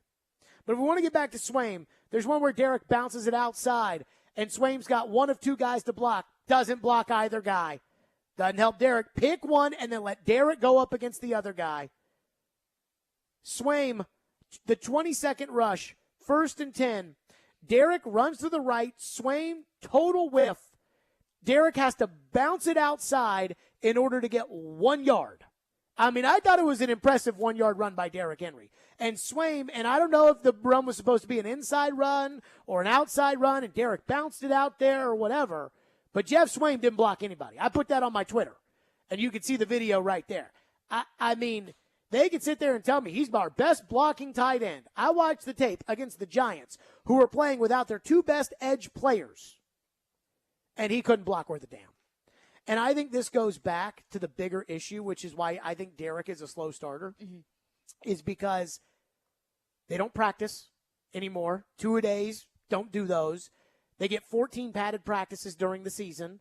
You know, how many padded practices do they get? They get a couple of days of scrimmages. They got a rookie right tackle. They get 3 preseason games, but they don't play any of the older guys. So that's no reps for the group as a whole. And I think that they just don't practice on the offensive line as much. They can't be physical in practice. So then they go out there to get in a game, and the offensive line doesn't know what to do. And the offensive line isn't in a rhythm. And it's like Eddie George said when we asked him about, how much harder is it with a new right tackle and a new left guard. And Eddie said it's going to take time to build chemistry with those guys. And they keep changing those things on Derrick every year.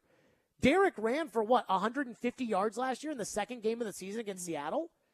Derrick's got the talent now, and I don't think Derrick's talent has gone down. I just think that his offensive line, it takes them a while to get used to Derrick, and it takes them a while to get used to playing football. And I honestly think that they have a bunch of guys that they're counting on to block right now that really aren't good at it. And they're maybe better than other guys are at it, but I don't think they're very good. And I use the fullback as an example. There are so many times in my notes where I put, Carter doesn't block anybody, or if Carter blocks one of the two guys, then they've got a chance. Now, Derrick Henry gained 1 on a play on a 1st and 10, because, again, all his runs come on 1st and 10. Derrick runs to the left, cuts it back. Petit Ferrer misses a block. Nate Davis misses a block. He gains 1, and I wrote in my notes that it was such a loaded box that Tannehill needs to check out of that. So Tannehill did him wrong. The line did him wrong, and he still gained a yard. Even the one mistake that he made on the fumbled snap on the Wildcat, which, again, was a stupid call, but they had 9 in the box.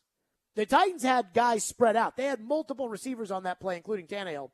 In the Wildcat, Henry drops the snap. Davis misses his block. Carter misses his block. Brewer holds and doesn't get called for it. Petit Ferrer doesn't block anyone, and his man tackles Derrick Henry. But and I hear where you're coming from. My question is, then did the line just automatically figure things out against Seattle last year, and that's why Derrick was able to pop off for 150 yards? So I don't think Seattle has a very good defensive line, and they certainly didn't last year. They used a first-round pick on a guy named L.J. Collier a couple years ago. Mm-hmm. He's terrible. Who is the best defensive lineman for the Seahawks? I don't know. See, you know what I'm saying? Like, it's not like playing the Colts where they've got DeForest Buckner. Right. So I think that probably has something to do with it. But in that game, it was all kind of weird because they had gotten embarrassed by Arizona the week before, and Lawan didn't play, and nobody thought that they would have any chance of it. But clearly the quality of the offensive lineman doesn't matter to Derrick Henry. Because he can have Jack Conklin, who's an all-pro, or he can have David Quessenberry, who the Titans won't even tender a contract to, or good old PT out there at right tackle, and it doesn't matter, and he'll still win the rushing title. But some of these play calls from Coach Turbo, when they draw up the running plays, I think some of these plays are poorly designed. I think that some of the schemes, like they blocked one up and they didn't get anywhere, and I just thought it was a bad call. They pitched to Derrick on the right on 2nd and 3. They pitched to him. It was blocked well, but the Giants just had too many people there. What were they trying to do? Like, they blocked everybody, and still by blocking everybody off to the side where they pitch it back to Derrick, so he's got to start up, they block everybody to the right. Now they're using the sideline as a defender. That doesn't make any sense.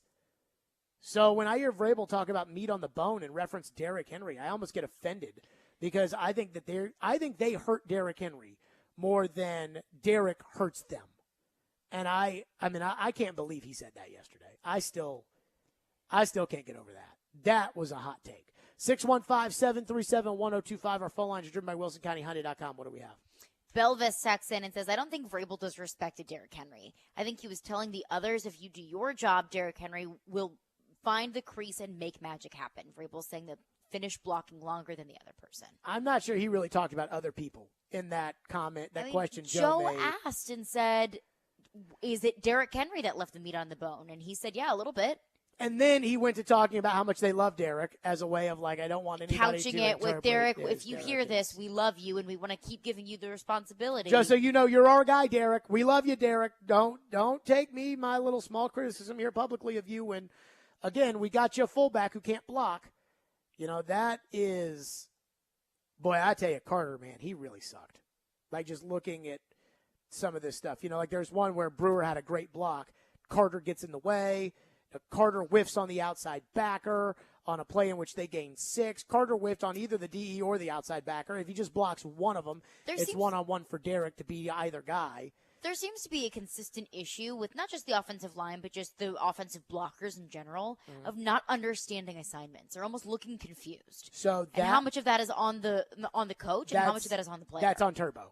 That's on Keith Carter because that's his job. And it's not just one player because it'd be easy to single out Aaron Brewer, for example, if it's consistently him on every single down, like it was with Raidens. But it's whoever's blocking, whether it's Swaim, Torrey Carter, Aaron Brewer, PT, or whoever it is, just it seems to be a consistent issue of seeming confused. I mean, I'm just looking through here. Austin Hooper actually had a good block on a gain of 2. They ran to the right. Petit Ferrer completely whiffed, and Austin Hooper had a good block. And that was a plus play in which they gained 2 for Derrick Henry. And when I'm watching the end zone camera, I can't tell how much they gain. I can just see, did Derrick make something happen when he had nothing there? And a lot of the times, I feel yes. And, it's 1st and 10, no room to run to the outside. 1st and 10. Hit in the backfield, gains 5. I'd say that's pretty impressive. Mm-hmm. You know, I think TD had a stat for me that I want to we'll get to this on the other side. TD had an incredible stat today that he texted me that I want to get to coming up next, which was a crazy first half stat.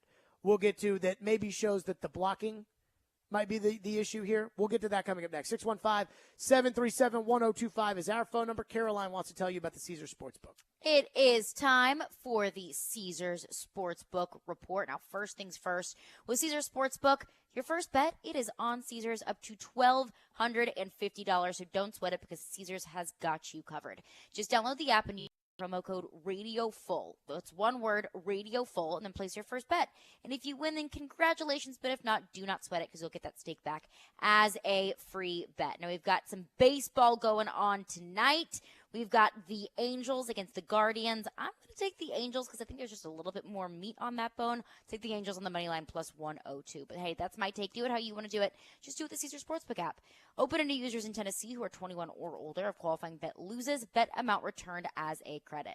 Must use within 14 days. See Caesars.com/promos for full terms. Gambling problem? Call or text the Tennessee Red Line at 1-800-889-9789. Caesars Sportsbook. You bet. You get. Hey, this is Roman Yossi, and this is Nashville. Going to the front of the net, he scores. What a gorgeous move. Roman Yossi. You're listening to the flagship of the Nashville Predators radio network, ESPN 1025 The Game. Who do you call when you need a new floor? R&S Wood Flooring, or finish the old one that you've got. R&S Wood Flooring. R&S Wood Flooring. Bring beauty to every room in your home. R&S Wood Flooring. R&S Flooring is Nashville's leading flooring company for over 30 years. Say no to inflation and save big this summer at R&S Flooring. Save on all hardwoods, tile, carpet, and LVT flooring. Take advantage of our 12 months same as cash financing and don't make a payment until 2023. Simply go online at rnsflooring.com and schedule your free estimate today. No waiting, no hassles. It's that easy. Call 615-771-0084 today and schedule your free in-home estimate. Or visit us online at rnsflooring.com and start visualizing your new floors today. R&S Wood Flooring. R&S Wood Flooring. R&S Wood Flooring. Psst. Something's hatching at the Nashville Fair. 4 nights, 4 bands, and 4 themes. Come on out to Nashfest 2022, presented by Nashville Soccer Club. Enjoy live music, games, food, and signature drinks. All 4 festivals are free with fair admission. Eat local and drink local, where locals play. Skip the line and buy online at nashfair.fun, a regional fair with an urban flair. Listen to Stillman & Company with me, Caroline Fenton, all season long on ESPN 1025 The Game for your chance to win Nashville Sounds tickets courtesy of 312 Pizza Company in Germantown. Constitution Week, September 17th through 23rd, commemorates the signing of the Constitution of the United States. Did you know that the Constitution does not give the right to have cases heard by a jury of my peers? The Constitution does not have the words separation of church and state anywhere in it. The Constitution neither prohibits nor encourages that the president and the vice president be from the same party. Study the amendments of the Bill of Rights. Know your Constitution. This announcement was provided by the National Society Daughters of the American Revolution. Coming up on the Wednesday edition of Chase, Willie, and D. Mace, we'll start looking ahead to the Titans and Bills on Monday night. Plus, we'll talk to Jonathan Hutton. Outkick 360. We'll do that at noon. The party begins at 10 right here on 102.5, 106.3, The Game. Hey, this is John Hines, and you're listening to Nashville's best sports talk, ESPN 1025 The Game. With so many teams focusing on Derrick Henry, does it become more important, like for someone They to focused emerge on Derrick since, the last 3 years or whatever that may be. That's nothing's changed there. We left a lot of meat on the bone running the football. On the meat on the bone left on the running game, Mike, how much of that was left by Derrick himself? I think probably some. Some. There was, again, we're all in it out there, and we have to have a play design. Sometimes Derrick bounces, makes a huge play. Sometimes he sticks it up inside and gets a couple dirty yards. So we've always trusted him with the football to go, and that's why I tell those guys to finish longer than the guy with the ball. And sometimes we've seen him break it out and make magic happen, and sometimes it's a 1 or 2 yard gain. So that's what we've entrusted him to do, and that's why he's our running back, and that's why we rely heavily on him. If I was Derrick Henry, I would hate Mike Vrabel. Like, I was just thinking this through in my head listening to how much of it is Derrick Henry? Some Derrick, kind of screwed us in this game on Sunday, some. And I'm thinking to myself, you ungrateful. Put me behind David Fluellen on the depth chart 4 years ago to have me save your season that year. He's still worried about being behind David Fluellen on the depth chart 4 years ago. Michael Jordan never forgive anybody for anything? Derrick Henry is not Michael Jordan, and you know that. No, he's trying to be like Kobe Bryant. He talks about being like Kobe. Now, Kobe did forgive Phil Jackson after he realized that he was being too immature. But, Chris Mortensen reported in 2018 the Tennessee Titans tried to trade Derrick Henry. So you tried to trade me. Then I put together an all-time performance that is one of the greatest rushing performances in the history of the NFL, one of the greatest months in the history of the NFL, one of the greatest seasons and postseasons in the history of the NFL, a 2,000-yard season. I was running the ball 28 times a game, was number one in the league, and was still number one in the league for like 5 weeks after I broke my foot, which I broke because you ran me too much, and you two got contracts. Don't know that. You two got contract extensions out of it. And now you're going to tell me that I left some meat on the bone when you cut my left guard, you put good old PT out there at right tackle for me, and you got me a blocking tight end that can't block and a fullback who can't block. To be fair, Derrick Henry also did get a contract extension. He got a raise that apparently came years. out of the kindness of Vrabel's heart. Yeah, the Titans because Harold Landry tore his ACL. Yeah, the Titans just want to show him how much they really, truly appreciate him. Let's go. Okay. Oh, so I did promise TD stats. How about this? Derrick Henry in the first half of Sunday's game had 56 yards, 34 of which came after contact. Wow. So Derrick Henry in the first half had 56 yards. Nobody blocks for this man. Apparently, according to TD, Derrick was hit at or behind the line of scrimmage on 7 of his 12 first-half carries. Nobody blocks for this man. Nobody blocks for this man, and also how many running backs in this league can do that? Nobody blocks. Let me say this, though.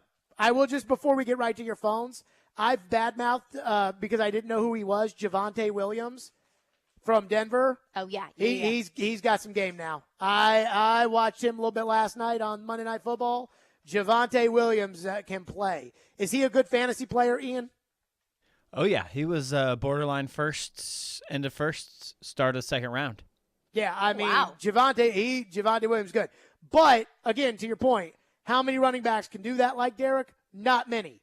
Derrick Henry is carrying the offensive line. The offensive line is not carrying Derrick Henry. And again, I went back, I watched the tape. Now, everybody, if they were to say, well, Jared Stillman says he watched the tape, the Titans would obviously say, well, what's Jared Stillman know about watching the tape? But that's all, unless you want to explain everyone to me. I can take this to the facility tomorrow and sit down with Todd Downing. I don't think that you should. I think or that Coach you would Turbo. Get laughed out of the building. No, I bet you that they would say, like, oh, no, we can't do that. We can't whatever. Like, I have the most popular afternoon show in town. Like, to sit there and say, like, hey, I want to go over all of these accusations I'm about to make that you guys can't coach. Do you want to go over these before I do it? Honestly, they would say absolutely not. Yeah, and then they would just let me go out and say whatever, and then they could sit back there and say that I don't know. But at least you tried. They could say, I don't know if it's pumped or stuffed. Yeah. That's kind of the way it goes. To your phones, what do we have? One texter texts in and says, I bet if you asked Derrick Henry if he feels like he left some meat on the bone, he would probably say yes. You're making this a big deal. No disrespect toward Henry on that. Okay, let me say this. You're the media. I'm Derrick Henry. Ask me that question. So, Derrick, do you feel like you left some meat on the bone in that game with the Giants? Did we win? No. Then, I think you could say that about any game that we didn't win. That's probably fair. That's exactly what he's going to say. Yeah. You know, at that's the end of the day, it doesn't matter what I do. At the end of the day, what matters if we win or lose. I mean, anytime we don't win, I got to think about all the things that we could have done to win the game. And also, I don't think Vrabel meant to disrespect Derrick Henry. I can't believe he said it. I know. For somebody who never says anything about anything, who never throws anyone under the bus. But I do think it's interesting that it's Derrick Henry. Did he say that to motivate him? Is that what motivates Derrick? Did he say that to call Derrick out? You'd have to ask him. But that's the tough thing with Vrabel is sometimes you get thrown a curveball, and I don't really know how to interpret it. Yeah. I mean, I know how to interpret that. Is that covering for the offensive line, Here's how I interpret this. Vrabel doesn't think Derrick played a good game. That's how I interpret it. And I watched the tape. I just don't think that's very fair. To TD's point. Am I off base then? Am I not putting half, enough blame on Derrick Henry? Me, you, and TD? I mean, again, TD, 7 of his 12 first half carries, he got hit at the line or behind the line of scrimmage, including my favorite, 1st and 10, his second run, hit in the backfield, gained 5.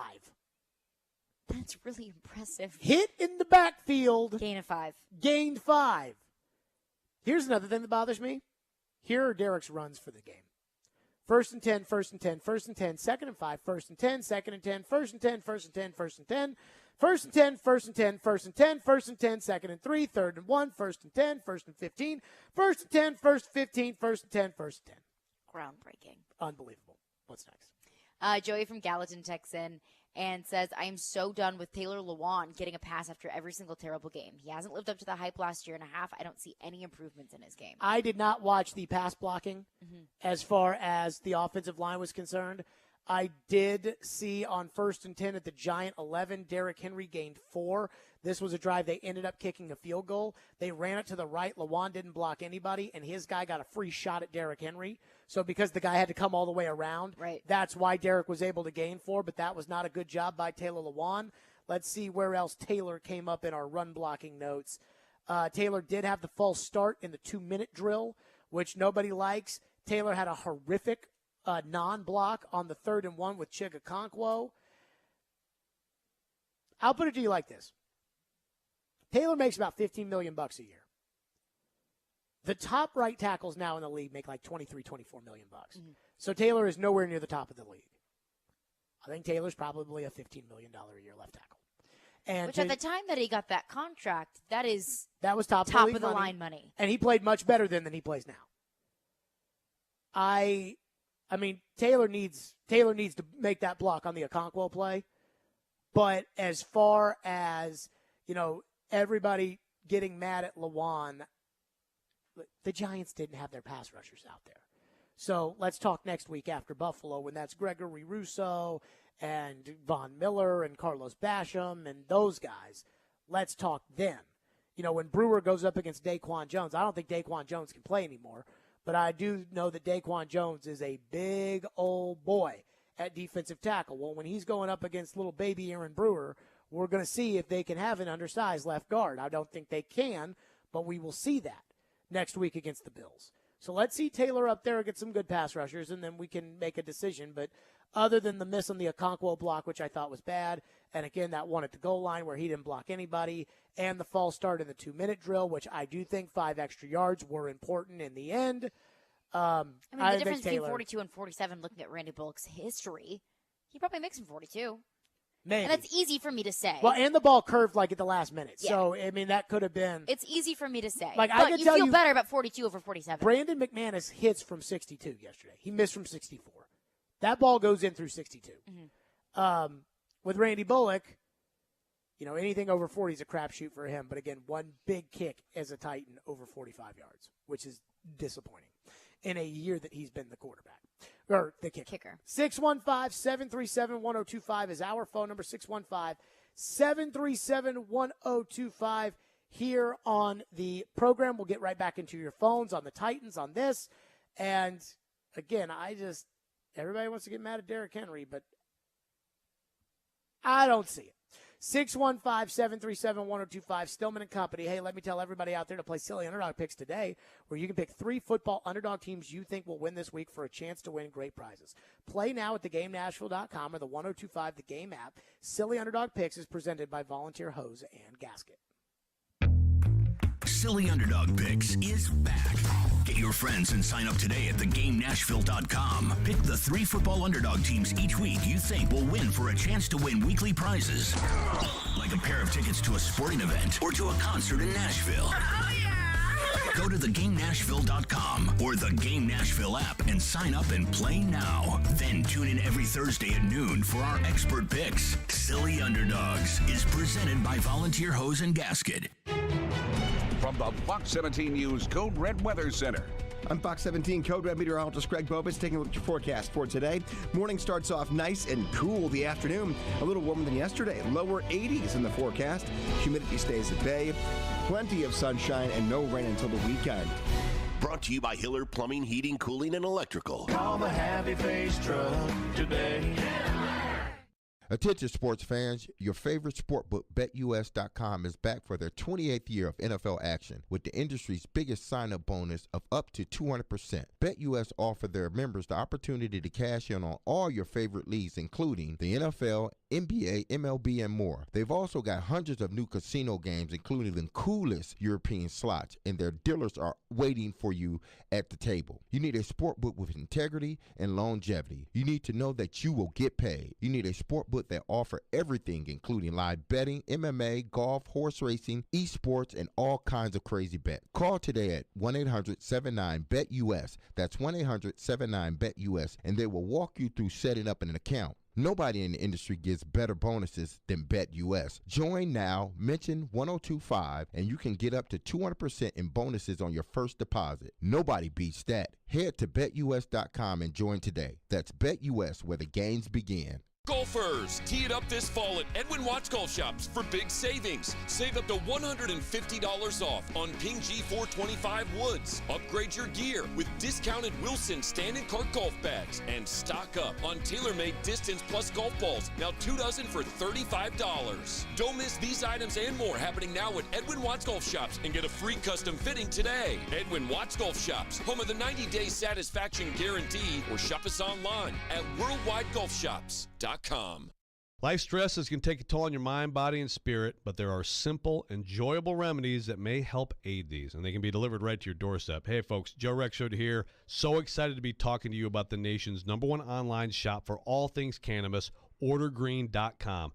Their wide selection of THC and CBD products will ensure you find a fit for your needs with discreet, same-day shipping nationwide. For me, for inflammation, for stress relief, it's a tremendous product. That's right, THC, CBD, right to your doorstep. Use promo code JOE20 for 20% off your first purchase at OrderGreen.com. I'm Tamron Hall. Why give your family just ordinary eggs when they can enjoy the best? Eggland's Best. The only eggs with more fresh and delicious taste, plus superior nutrition compared to ordinary eggs. With 6 times more vitamin D, 10 times more vitamin E, 25% less saturated fat, and 38% more lutein. Because the way we care is anything but ordinary. Only Eggland's Best. Better taste, better nutrition, better eggs. Robbie Stanley. They get a lead in that game and just totally close the door. Joe Rexrode. If he plays next year, it's disastrous. Robbie and Rexrode. Mornings from 6 to 10 on Nashville's best sports talk. ESPN 1025 and 1063 The Game, and on the Game Nashville app. You're listening to Stillman and Company. Presented by TriStar Moving. 1025 and 1063 The Game, and on the Game Nashville app. Hey, tune in for Sounds Baseball tonight at 7:05 on 94.9 The Fan. The Sounds are at home at First Horizon Park, taking on the Jacksonville Jumbo Shrimp, the AAA affiliate of the Miami Marlins. Sounds Baseball on 94.9 The Fan is presented by 312 Pizza and Farm Bureau Health Plans. Again, Derrick Henry, I went and watched the tape. I thought Derrick Henry had a good performance on Sunday. And I think you all know that even I like Derrick Henry. And I was defending Derrick Henry when Mike Vrabel sat him not only behind Deion Lewis, who was terrible, but also sat him behind David Fluellen, as we all remember. and I was pro Derrick Henry then, but if I felt like Derrick Henry, we needed to talk about Derrick's performance, I would talk about Derrick's performance. What do we have in the text line? 615-737-1025. Chuck texts in and says, not Henry's fault if I can sit at home on my couch and call the next offensive play. You can rest assured a professional defensive coordinator can too. The Titans are too predictable, same as last year, and if Henry isn't running over people, they're going to lose. So I don't want to dive super deep into this right now because, one, you guys haven't watched the tape, and I'm not even sure that I'm qualified enough to be able to say this. Is there any doubt that Wink Martindale absolutely worked over Todd Downing on Sunday? For sure. Ian? I mean, I guess so. It feels that way, I guess. I don't know. I feel like they should have scored more than 20 points against that team, don't you? So if I had to rank the performances of coaches in the game, Dable 1, Martindale 2, Bowen 3, Vrabel 4, Downing 5. I think it's probably fair. I thought Dable absolutely roasted the Titans. I mean, Dable turn around in the second half. I think totally, you have to tip your hat to Brian Dable. I mean, it was a basic thought too. I don't think Brian and I will Dable equally tip my hat to Brian Dable and also put that on Vrabel as well. Sure. For Dable motivating his team at the half and Vrabel letting his team just take a I don't even think it was about motivating the team. I think it was the Dable adjustment for me was that they just decided we're just going to run the ball. Like, we're not going to throw the ball. Mm-hmm. And so if we run the ball with Saquon and we don't get anywhere, I mean, the truth is that the Titans were one score away from putting the game out of reach. Because if a team has decided they're not going to throw the ball, and let's say the Titans get the ball to start the second half, and instead of the bullcrap Todd Downing put out there where they ran that wildcat shotgun, whatever, and the Titans move right down the field and they score a touchdown, and all of a sudden it's 20-0. At that point, the idea of running the ball and catching back up in the football game are probably gone. Mm-hmm. So I truly believe Dable looked at it like, we're not going to get the quarterback killed, which if we keep dropping him back 50 times, if he's getting sacked 4 times in the first half, and the Titans are pinning their ears back in the second half, he's going to get sacked 5 times, 6 times in the second half. We're not going to get the quarterback hit 10 times in this game, and we're not going to lose 48-0. Because if we decide to start throwing the football and they're running it downhill on us, that's exactly what's going to happen. So if we run the ball, we'll probably lose, but we'll lose a lot more respectably because we'll take time off the clock than we would lose, 41-0 and our quarterback get drilled. And then the Titans went 3 and out, and Saquon broke the big one, and all of a sudden it was a one-score game. And so I don't even think Dable made those changes at halftime to win. I think Dable made those changes. So they wouldn't get buried. So they wouldn't get buried, they wouldn't get embarrassed, and they wouldn't get Daniel Jones killed. And I got to tell you, I'm not sure if Daniel Jones is a starter in this league, but I am impressed with Daniel Jones, his toughness as a quarterback. I mean, I thought he reminds me so much of David Carr. And I know David Carr didn't live up to the expectations as the number 1 pick of the Texans. I'm not sure Peyton Manning, given where they were as an expansion franchise, could have lived up as the number 1 pick of that Texan team. And they ruined David Carr. And he went on to be a backup for a lot of years, and now he's on TV. I think that's Daniel Jones. Like, maybe he's a high-end backup. But when I watching Daniel Jones out there, put his body on the line, throw it as hard as he can, whatever. It reminded me as a kid watching David Carr do that for the Texans. What's next? Another texter texts in and says, if Vrabel didn't say what he did, that throws the blame everywhere else. I'm sure there's some motivational purpose for Derrick Henry as well. So again, what Vrabel said was, Joe asked him when he said they left meat on the bone in the running game, if Derrick left meat on the bone, and he said yes. And so shouldn't the blame go everywhere else other than Derrick Henry? I mean, again, to TD's point, in the first half, he got 12 carries. 7 times they hit him either at the line of scrimmage or behind it. I mean, and I would say, well, what is Vrabel just going to write a laundry list of everything that went wrong in that game? Because that's not what Mike Vrabel does. He doesn't call people out like that. But in that same breath, why did he do it to Derrick? One of my run charts on Derrick Henry run left, no room, gets skinny, which is where he kind of squeezes through a hole. Derrick Henry gets skinny, gain 7. I mean, that's him doing it all by himself. And I put Derrick pitched right, blocked well, but what were they trying to do? Coach Turbo, gain 2. And so I think Wink Martindale, who held Derrick Henry to 40 yards in a playoff game 2 years ago, Wink Martindale decided we're going to completely overload him. We're going to make Tannehill beat us. And the Titans didn't adjust. And I'm not going to say Tannehill didn't adjust because I thought Tannehill played a good game. But I think Wink Martindale decided this is what's happened. Wink Martindale's played the Titans 4 times over the last 3 years. 2 times Derrick Henry's gone in there and absolutely dominated. The first time, the Titans didn't even really need to throw it for Derrick Henry to dominate. Wink Martindale said that's not going to happen again. The second time, the Titans had to throw the ball. A.J. Brown and Corey Davis had to really help them win that game. When they played on the road in overtime, Derrick had a huge run to bust it open and win it. But, I mean, this is my opinion. If they had played the same game in the first half that they did in the second half, Derrick was going to bust one at some point. Yeah.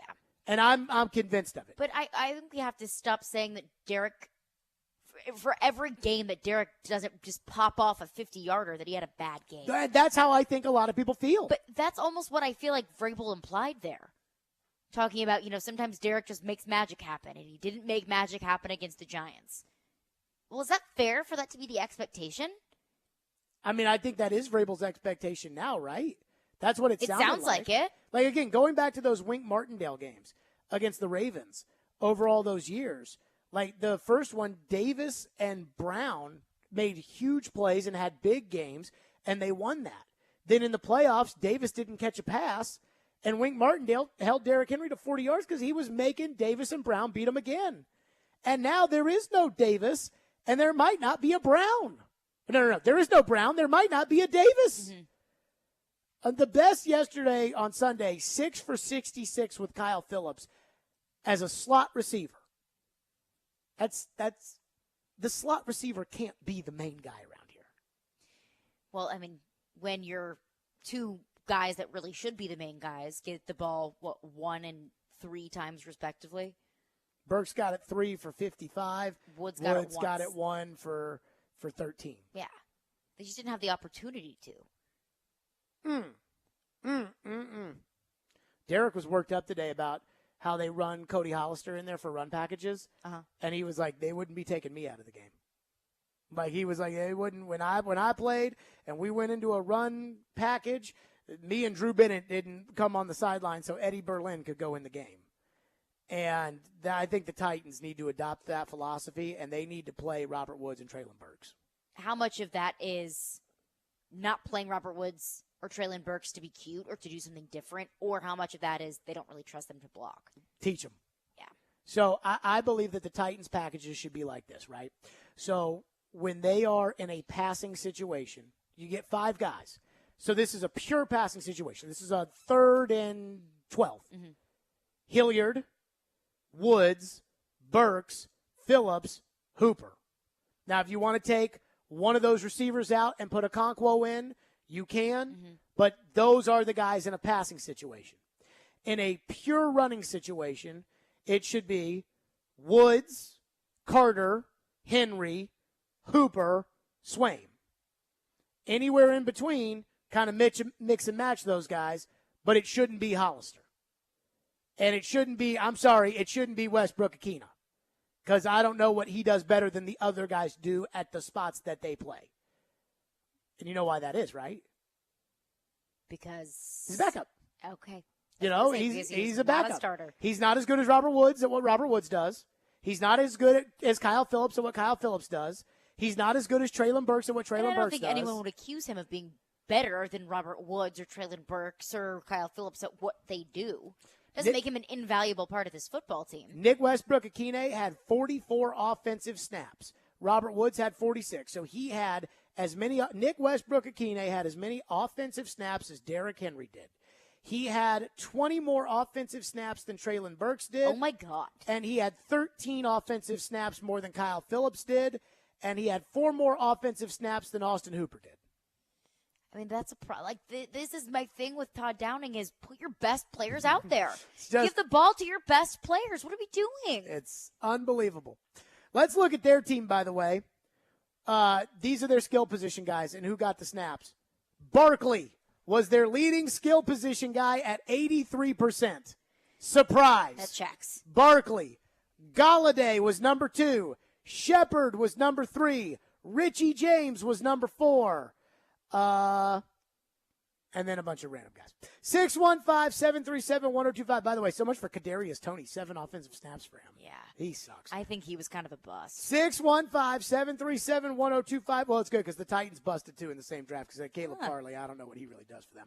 615-737-1025. All right. We've complained about the Titans now for 6 straight hours. Let's take a Titans breather.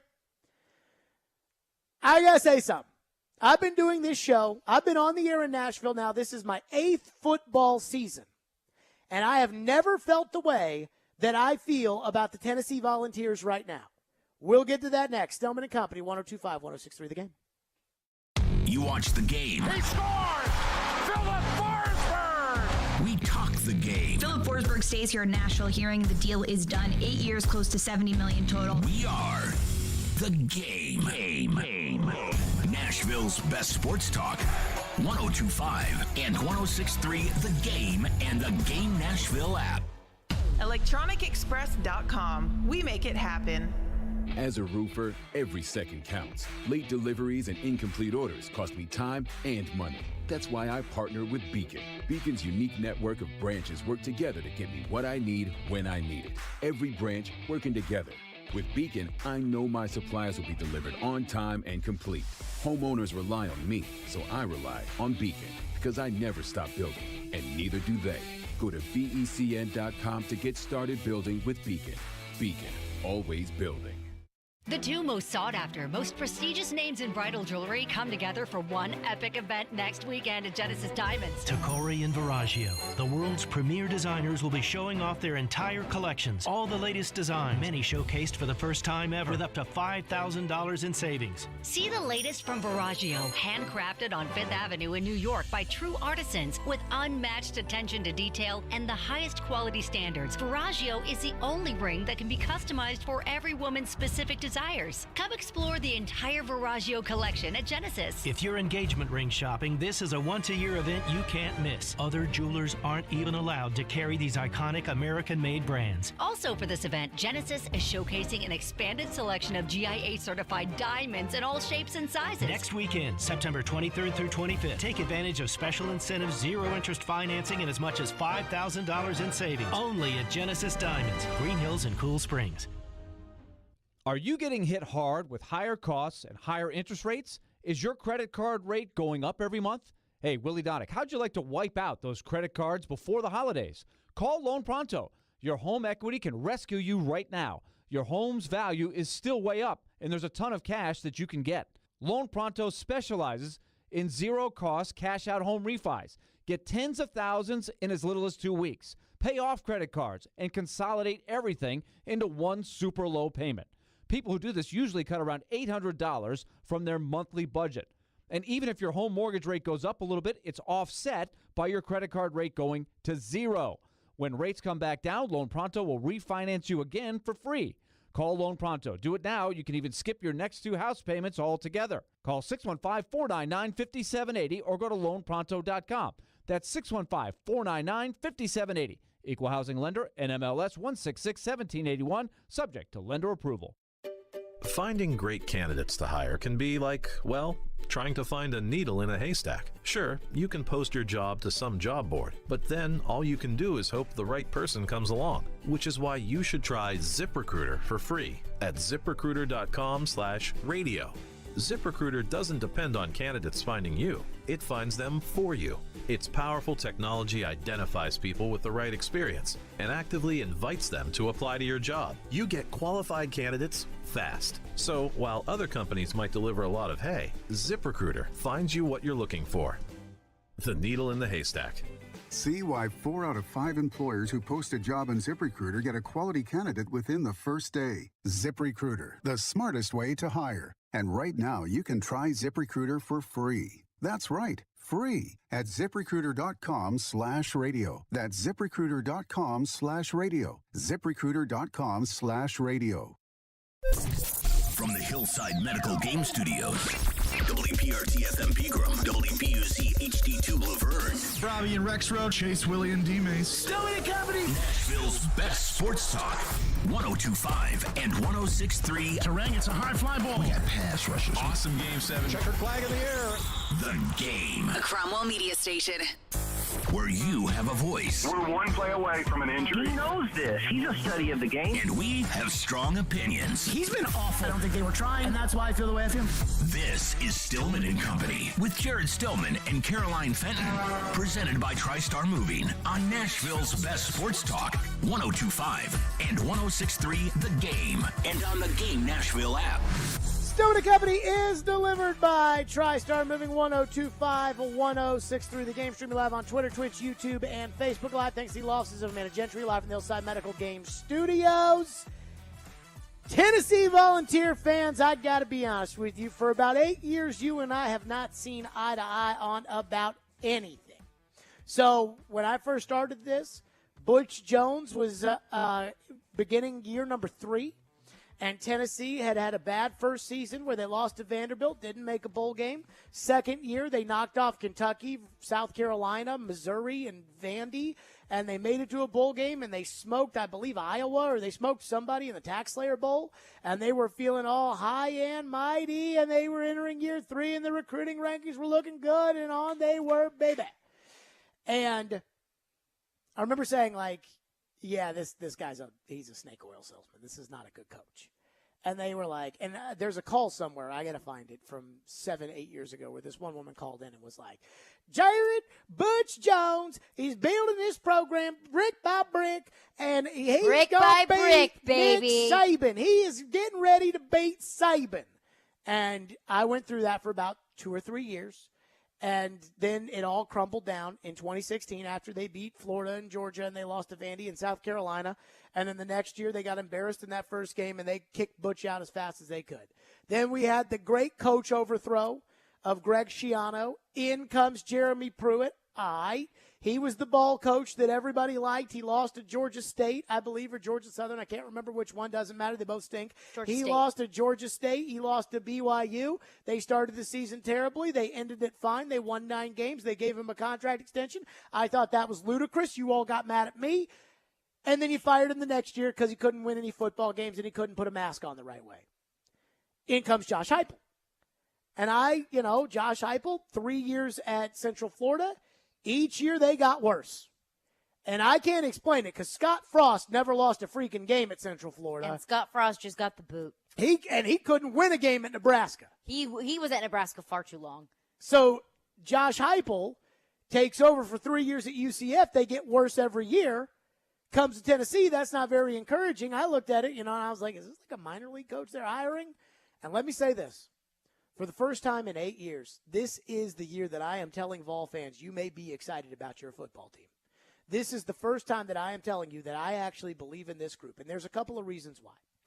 First and foremost, I don't think their schedule is very difficult. I don't think LSU is very good. They play them on the road. In a typical year, LSU on the road, I'd say I'm probably going to lose that one.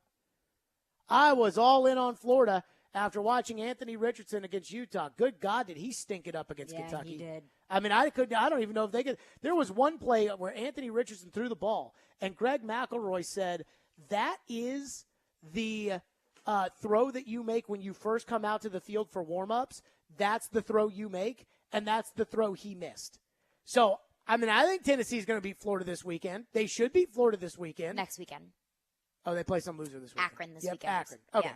So, the next real game they play, they should beat Florida. I mean, I think they should. And so that leaves Alabama and Georgia. They don't have any chance of winning those games. No. Kentucky will be a tough game, like this Pittsburgh game was a tough game because Kentucky's got some good players. And the game is at home, though, which is good. And they're not going to lose to South Carolina, Missouri, or Vandy. I think 9 wins at this point after what we saw out of Florida last week and what we saw out of Tennessee, who didn't play their best game against Pittsburgh. But they took the initial shot. The defense that everybody was so worried about, they looked pretty held good against up. Pitt. And I thought the offense going on the road, the things that you have to do on the road, your game in college football does not just necessarily translate from home to the road, but it did here. They got the big plays on offense is what they need. After the game, they win the game. The woman who's doing the sideline reporting runs up to Coach and is like, Coach, way to go. You were excellent. Your quarterback was great. And he's sitting there, oh, how about our defense? That's what professional coaches do. That what he's done, Josh Heupel at Tennessee. Now, I will be completely frank. I don't know if Josh Heupel will ever be able to recruit good enough players to beat Georgia or Alabama, because he does not recruit with those guys. And the only way you can beat them, you don't out-scheme Nick Saban. You might out-scheme him for a game, but Josh Heupel's not going to out-scheme Nick Saban on a consistent basis. So the only way that you beat those guys is you get some really good players. You go get a Cam Newton. You go get those players Georgia had last year. You get Johnny Manziel. That's how you beat Nick Saban.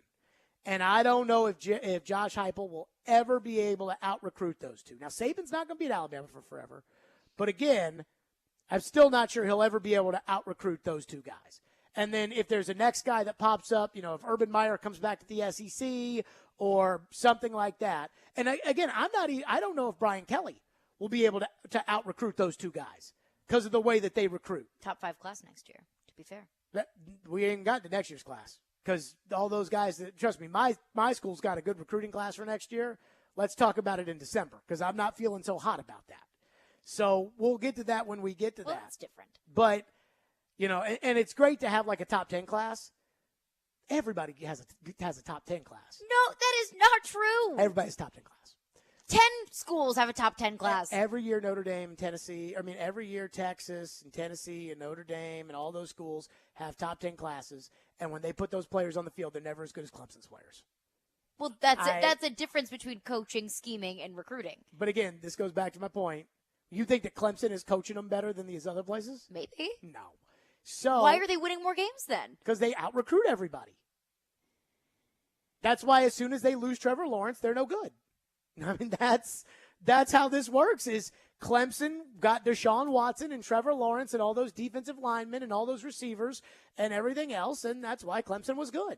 And now, let's see if Clemson can keep doing it. But again, when I'm talking about recruiting with Saban and Kirby, I'm talking about you have to have the third class in the country in order to recruit with those guys. Because the 10th class and the class that Alabama pulls in every year, totally different. Night and day different. And so I don't think Josh Heupel will ever recruit at that level. But that doesn't matter because the dregs of the terrible that Tennessee fans have had to deal with, whether it was Butch Jones and the superficial nature with which he ran his program, which was we'll take bad kids that won't fit our culture, but the star ranking on Rivals.com will make us feel good about what we're doing, or the Jeremy Pruitt, I'm going to try to come in here and be Nick Saban and cheat my way to the top without having the same brain power of a Nick Saban, that doesn't fly for me. With Josh Heupel, he went out, found a quarterback. That was the first thing he had to do. This is a good college quarterback. Probably not a great college quarterback. He's not Manning, but he's not Jarrett Garantano, which is a good step up. The rest of the East, in my opinion, outside of Georgia, is in some level of disarray. When Kentucky is consistently the second best team in the division, that means that there's something wrong. Because Florida should always be better than Kentucky. Tennessee should always be better than Kentucky. South Carolina probably should always be better than Kentucky. Kentucky, my lifetime, Kentucky's down there with Vandy. Uh-huh. So that tells you how bad certain things are. I heard today on the morning show, they were talking about, if the Vols beat Florida, then what? And Robbie was like, well, if the Vols beat Florida, then I think that 9 or 10 wins might be a possibility. Right now, Robbie feels pretty confident about 8-4. I'm like, 8-4? I'd say that's probably close to the floor. Disgusting if they finished 8-4 now. Now that they've got the Pittsburgh game, now that we saw that Florida was a one-week mirage and their quarterback couldn't throw. We don't know if Florida was a one-week mirage. I think they were a one-week mirage. We have a 2-week sample size for Florida. One good and one really bad. All right, so they got 3 right now because we're counting Akron. Yeah, 3 wins? Yes. Yes. Okay. UT Martin, Missouri, South Carolina, and Vandy. That's 7. Uh-huh.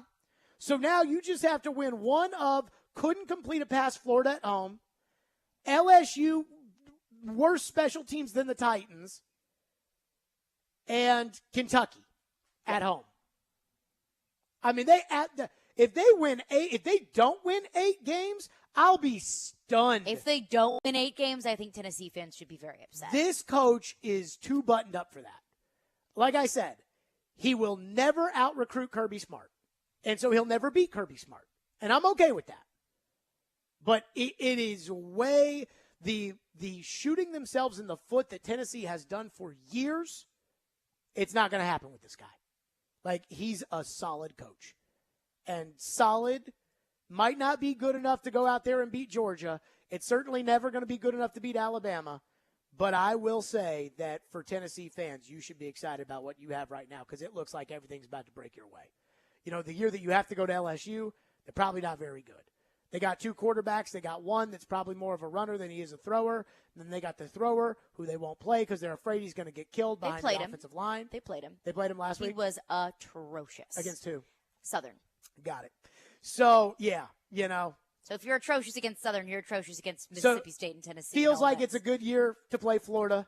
Feels like it's a good year to play at LSU. Now, Kentucky's solid.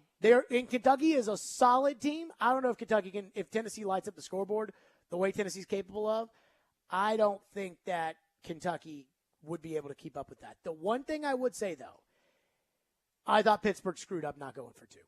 And the only reason I say that is because the backup quarterback for Pittsburgh could not walk. Mm-hmm. And it's like you think that Tennessee's going to score every time they get the ball in overtime. And so you know that. And they're probably going to score before the end of regulation anyways. But your quarterback can't walk. So I would have gone for 2 if I was Pittsburgh. That was my only thing in that game. But Tennessee fans, I have never believed in your team. For 7 previous seasons, I have never believed in your team. I have laughed at your team. And honestly, if, you know, the boosters get involved or somebody screws it up, I'll laugh again. But right now, I think they got a coach I respect, and they've got a quarterback I respect, and they've got a team I respect. And I think 10 wins, as I predicted going into the season, is very much on the table. 615-737-1025 will get your reaction on that, plus the reality of the Texas-Alabama game. We do have to get to that. By the way, that game would have been the second highest rated game of last season, of the regular season, to Ohio State-Michigan, which was can you believe it, oh my God, Ohio State's going to lose. That is the only game that had higher TV ratings than last week's Alabama-Texas game across the country. I thought everybody watched that game. I got about 3 realities I want to get out there, then we're right to your phones. 615-737-1025, Stillman & Company, 1025-1063 The Game. At some point, it's a combination of who did you play and what does your skill set look like. Get the best analysis of the big stories in the sports world with ESPN's Jason Fitz. If you reach for a quarterback in the draft because you need one, you're going to set your franchise back 5 years. Join Fitzy every Wednesday at 4:30. Presented by Blood Assurance. Jason Fitz. I am 5'9.5" on ESPN 1025 and 1063 The Game and the Game Nashville app. Business owners and professionals face special challenges in divorce court. In addition to everything else going on, they have to contend with allegations that they are earning more than they are, coupled with claims on their business or practice itself. Attorney CPA Joe Cordell. An effective defense often hinges on sophisticated strategies relating to income tax projections, business valuations, spousal support claims. Clients with assets depend on their divorce lawyer's skills in these matters, and that's why it's so important to hire someone that has those skills. Contact the domestic litigation firm of Cordell & Cordell to schedule an appointment with one of our firm's Nashville area attorneys, a partner men can count on. 615-457-8700. Online at CordellCordell.com. That's CordellCordell.com. Offices in Nashville, Franklin, Murfreesboro, and Gallatin. Cordell & Cordell, 810 Crescent Center Drive, Suite 160, Franklin, Tennessee, 37067. A new fair is hatching in Nashville. Come on out and experience 10 days of dinner shows, barnyard animals, culture arts, sporting events, and 4 nights of Nashfest with themed music. We have something for everyone now through September 18th. Skip the line and buy online at nashfair.fun. A regional fair with an urban flair. The Nashville Fair. It's a hatchin' good time. Football is back, and so are the deals at Electronic Express. Save big on everything you need for the big game from brands like Samsung, GE, Sony, Cuisinart, and more. Electronic Express has huge savings in every department. Computers, appliances, 4K TVs, smart home, furniture, mattresses, and more. Save up to 40% with up to 36 months free financing. Shop in-store or online at electronicexpress.com and get free express delivery on most items. Electronic Express. We make football season happen. Hey, it's Hutton. Guys, do you need an annual health exam? I recommend going to Low T Center to get your complete health assessment. They will check all of your levels, not just your T level. In most cases, it's completely covered by your health insurance. And if you don't have insurance, it's less than $100 for a full lab panel and an office visit with their medical provider to give you a complete health assessment. Low T Center specializes in men's health, making it quick and easy, even verifying your insurance. Go to lowtcenter.com now to book online. Low T Center, reinventing men's health care.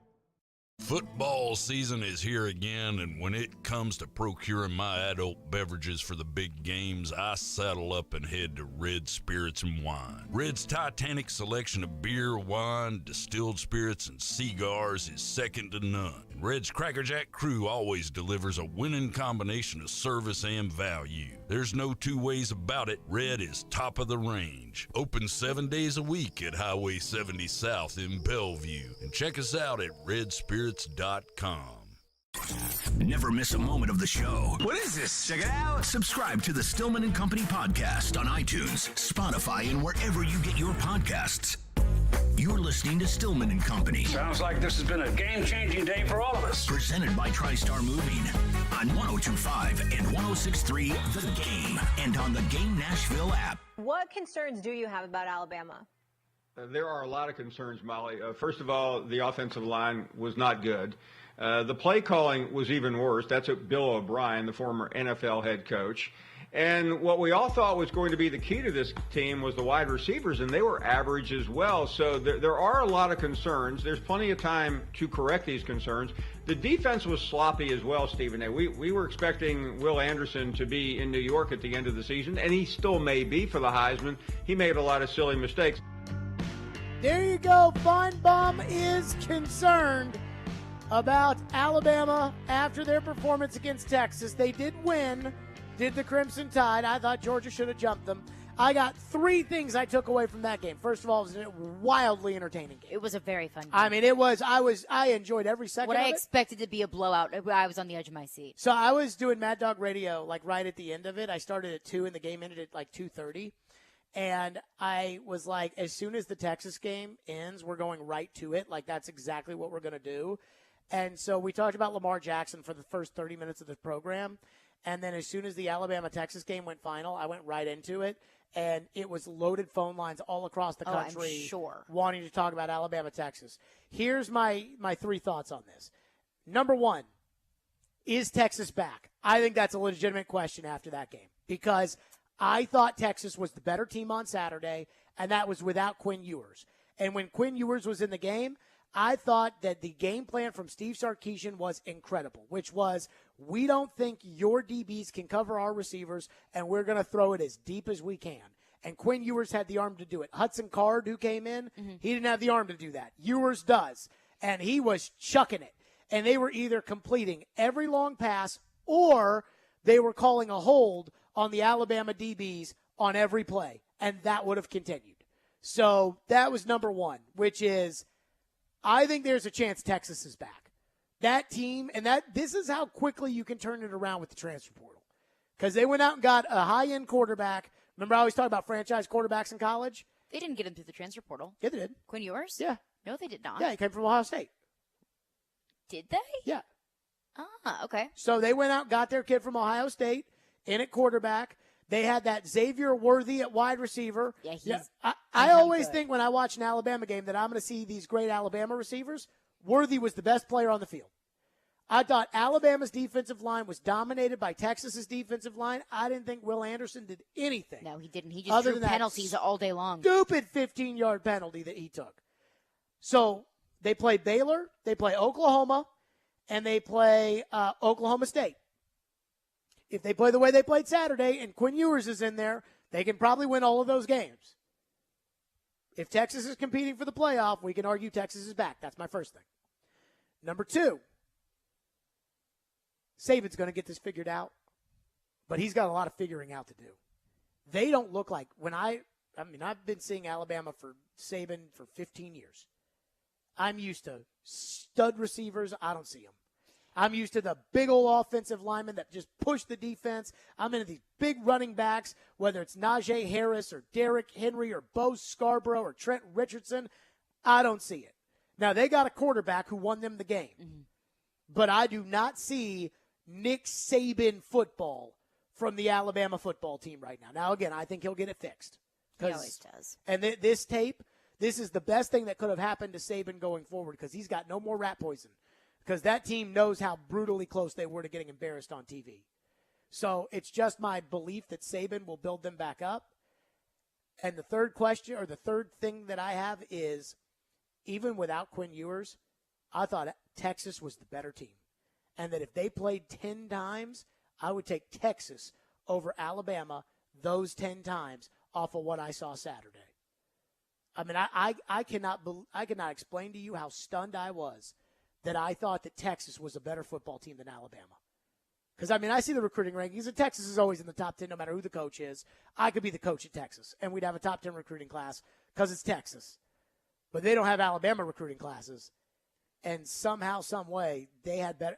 It looked like they had better players than Alabama. Now, they're playing at home, but that does matter. But that never really has mattered for Alabama in the past. Alabama was still a 3-touchdown favorite. Alabama, though, has had their moments. They struggle at Auburn. Yeah. They've had their moments on the road in the SEC. But this is not like, the environment in Austin was not something new to Alabama.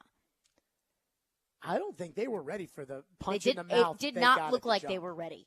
I mean, that was a sloppy football team on Saturday. I felt like the best coaching came from Gary Patterson, who kind of ran that defense for Texas. Mm-hmm. I thought the second best coaching came from Sark, because if Quinn Ewers had stayed healthy, and I know, say if this or what, but if Quinn Ewers had stayed healthy, I think that they would have blown Alabama out because they would have just chucked down the field the whole game. And then I thought Bill O'Brien was terrible. And I thought Bryce Young saved everybody. I think Bill O'Brien is terrible, and I think Pete Golding is terrible as well, their defense coordinator. Well, Saban is defense to me. That's Saban. So I got to put that on him.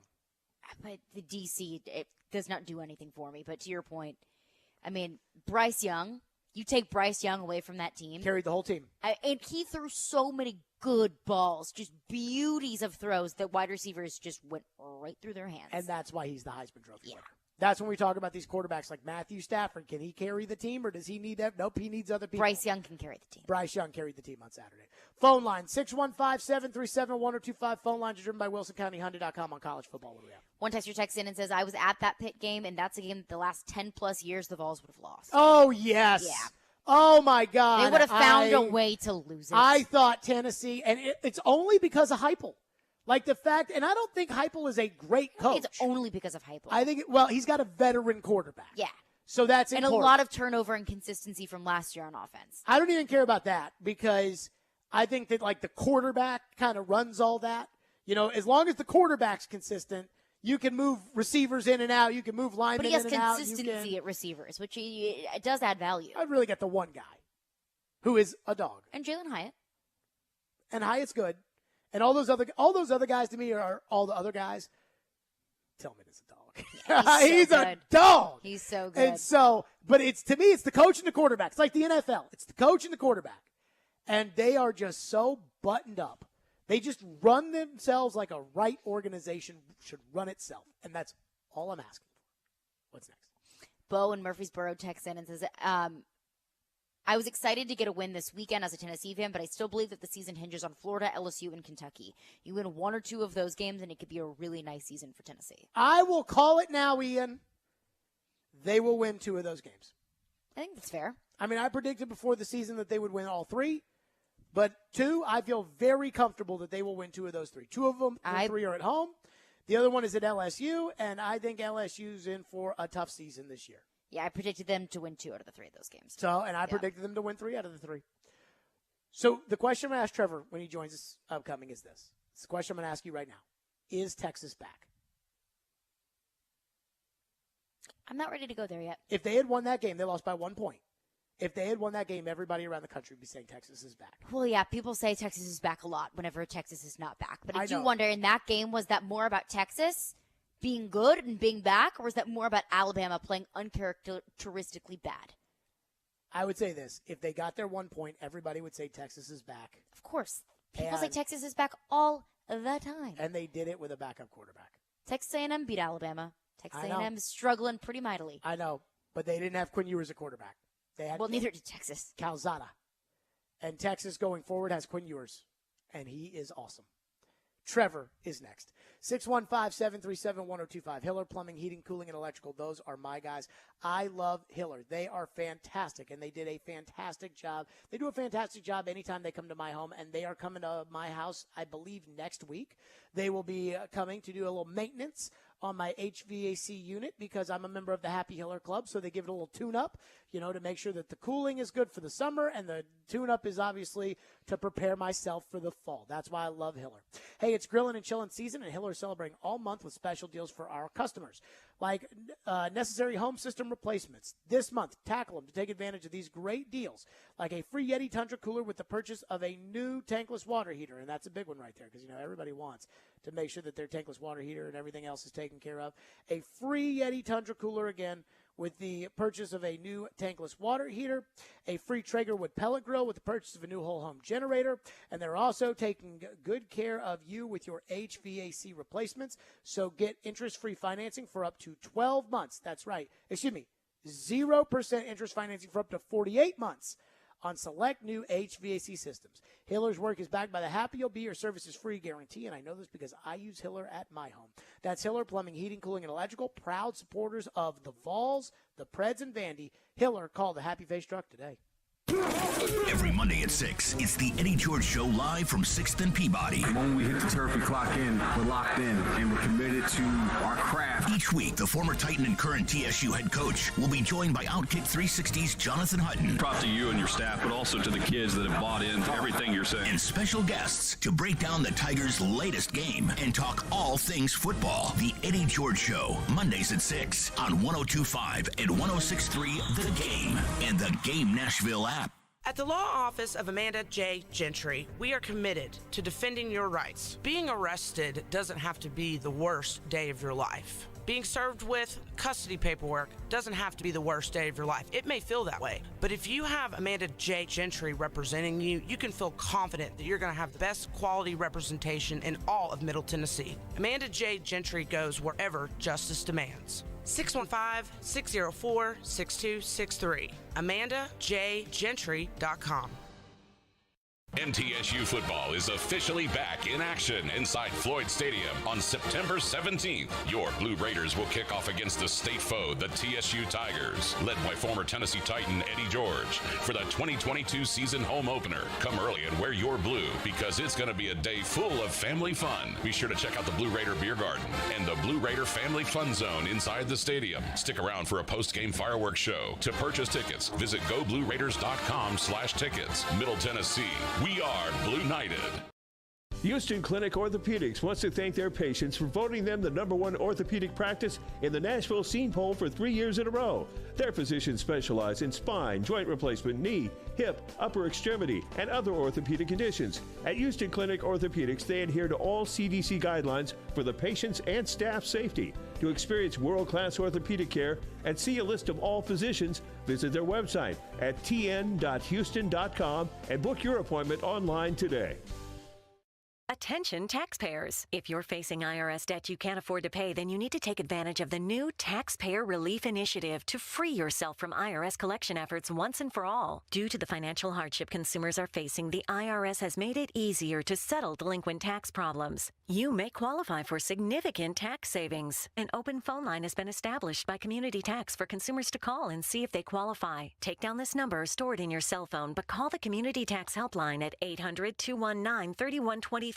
If you owe back taxes to the IRS and cannot afford to pay them back, or you even have years of unfiled tax returns, you may now find the relief that you need. Call the Community Tax helpline today at 800-219-3123. Don't take on the IRS alone. They can attack your wages, savings, pension, home, and even your Social Security check. Call 800-219-3123 for your free consultation and to see if you qualify. That's 800-219-3123. Your home for Hit City is 94.9 The Fan. Your Nashville Sounds start a 6-game series against Jacksonville tonight at First Horizon Park. Swing and a miss, strike 3. Sounds win. Pre-game at 6:50. On your home for Sounds baseball, 94.9 The Fan and The Fan app. Hey Nashville, it's Max Kellerman, and you're listening to Nashville's best sports talk, ESPN 102.5 The Game. What an exciting Saturday of football. Started off with Texas, Alabama. Then Tennessee, Pittsburgh went to overtime. Then Florida completely dumped their pants and lost to Kentucky.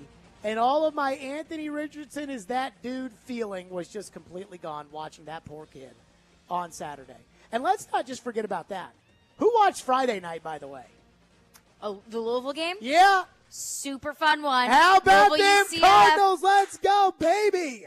All right. Feeling better about your team now? No. Okay. Trev, we'll be doing the show live from the Louisville-Florida State game Friday night, so we're real excited about that. Let's go Cards. Trevor Maddich joins us now, ESPN college football analyst. Trev is always presented by Houston Clinic Orthopedics, where experience matters, and by Twin Peaks, home of 29-degree drafts and wall-to-wall sports. So, Trev, let's start. I'm going to ask you this question to get you started. Is Texas back? Texas is ready to be back. They have the talent to be back. Now, can they have the focus to be back? Last year they struggled. They went 5-7. But talking to people inside that program, they expected that if the secondary was able to step up and if some young offensive linemen would be able to step up, this team would be incredibly explosive on both sides of the ball. Even the defensive line, where most people thought would be a weakness for them, they were convinced that the D-line would be the heart and soul of their defense, if not their whole team. And we saw against Alabama that D-line is ready to compete against the best in the SEC, or at least except for Georgia, maybe. We'll see about that. So when you combine the lines that held their own, more than held their own against Alabama, and the skill people, which Alabama couldn't cover, I thought that you can look at this Texas team and you can say if they stay healthy and keep it together, that Texas will be back this year. So I always talk about franchise quarterbacks in college football. And I remember Louisville, we were terrible. We got Teddy Bridgewater, and all of a sudden we won a Sugar Bowl. I am convinced Quinn Ewers at Texas, after the one quarter that I saw against Alabama, is a legitimate franchise quarterback in college football. Trev, am I crazy for saying if Ewers stays healthy in that game, that they blow Alabama out? And that means that if I'm Oklahoma, if I'm Baylor, if I'm Oklahoma State, I should be really scared of Texas, and they might be a real contender with him at quarterback for the playoff. You are absolutely right about Ewers. We didn't really know a lot about him, except that he went to Ohio State out of high school, left early so he could get an early year of massive seven-figure NIL deals, and then transferred back to Texas. But we don't really know what he could be on the college level. And against Alabama, against Nick Saban, he was poised, he was accurate, he was in command. And I agree with you. If he'd have stayed in, he would have hit those receivers, and Alabama couldn't cover those guys. At the same time, though, his backup, Hudson Card, also played really well, but then he got dinged up. He was an ankle or something like that, and he was hopping around on one leg for a lot of the time that he was in there, and he was able to move the ball on Alabama. If he stayed healthy, Alabama still might have lost that game. Now think about that. Texas with their backup quarterback, if the backup were healthy, was still good enough to compete with Alabama, if not beat them.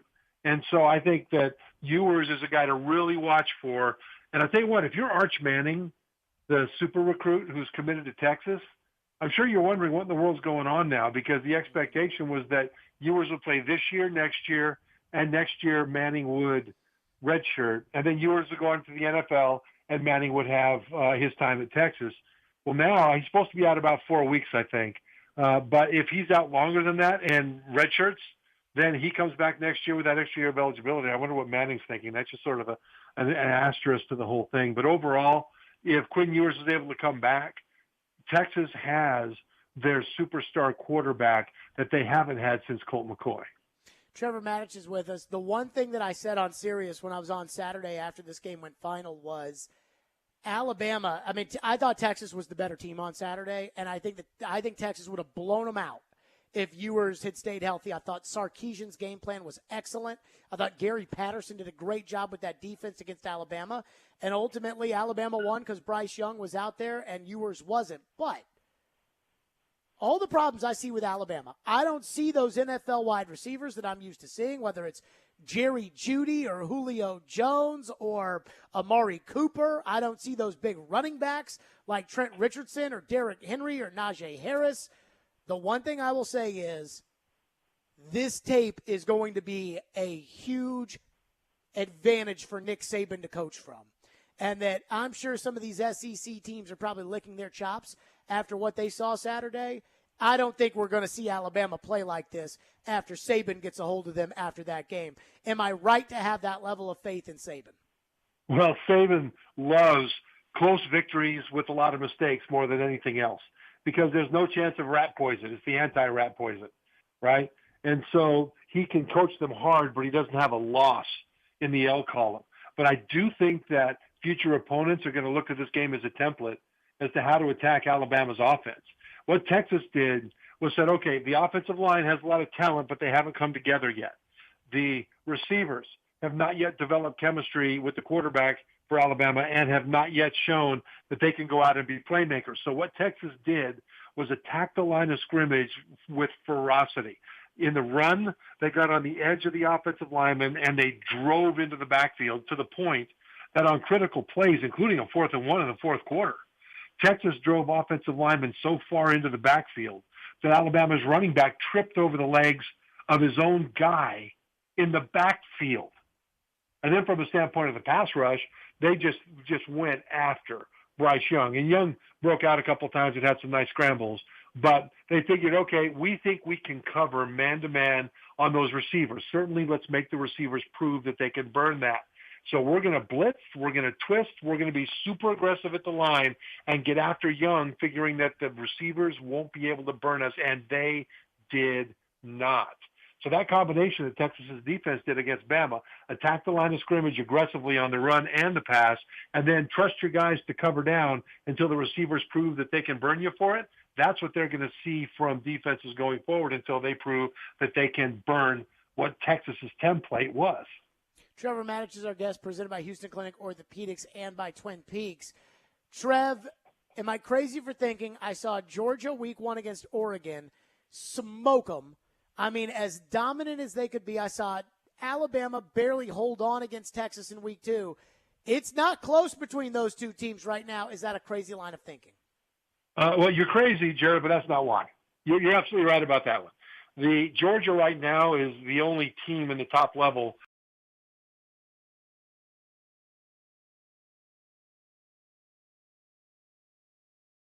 had so many idiotic mistakes, it was astonishing. It was like the defensive players were body snatched and replaced with the guys that didn't care to do the right things. It was crazy. Even Will Anderson, their all-world outside linebacker, who people are touting rightly as a Heisman Trophy candidate this year, was last year as well.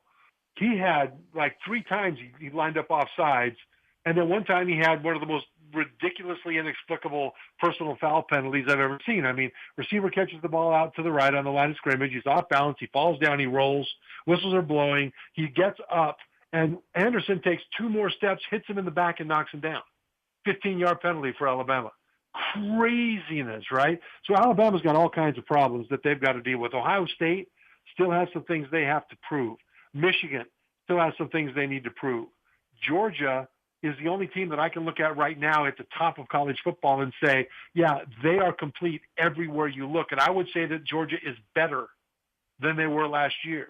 The defense is, you don't get better or even stay exactly the same based on the level of talent that they had last year, but the defense will still be one of the most dominant defenses in all of college football with playmakers and disruptors all over the field for defense.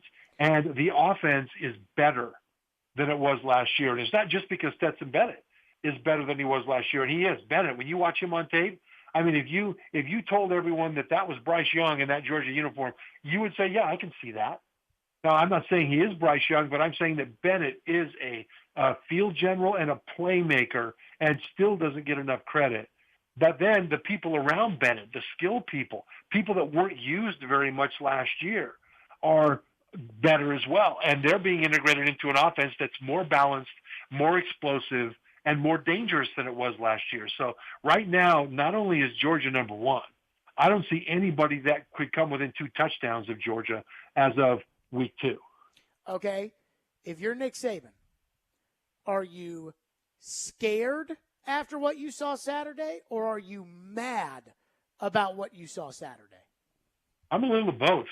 If I'm Nick Saban, I'm mad because of the mental mistakes. But I'm a little scared because then how do you fix it? I mean, the first thing they have to do is fix the offensive line. And they've got the talent there. They've got good players. There'll be probably 2, maybe 3 guys off of that line eventually will go to the NFL and have a chance on an NFL roster. But they haven't got the chemistry together yet. That's a matter of time working together. I think they'll be fine. The receivers, though, the receivers are awful. I mean, they're awful.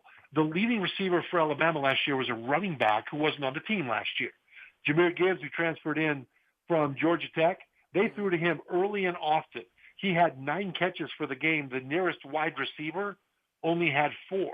And the wide receivers, when they weren't catching very few balls, they were dropping many more. So if I'm Saban, I'm looking at how do I fix this? Offensive line, I think I can fix.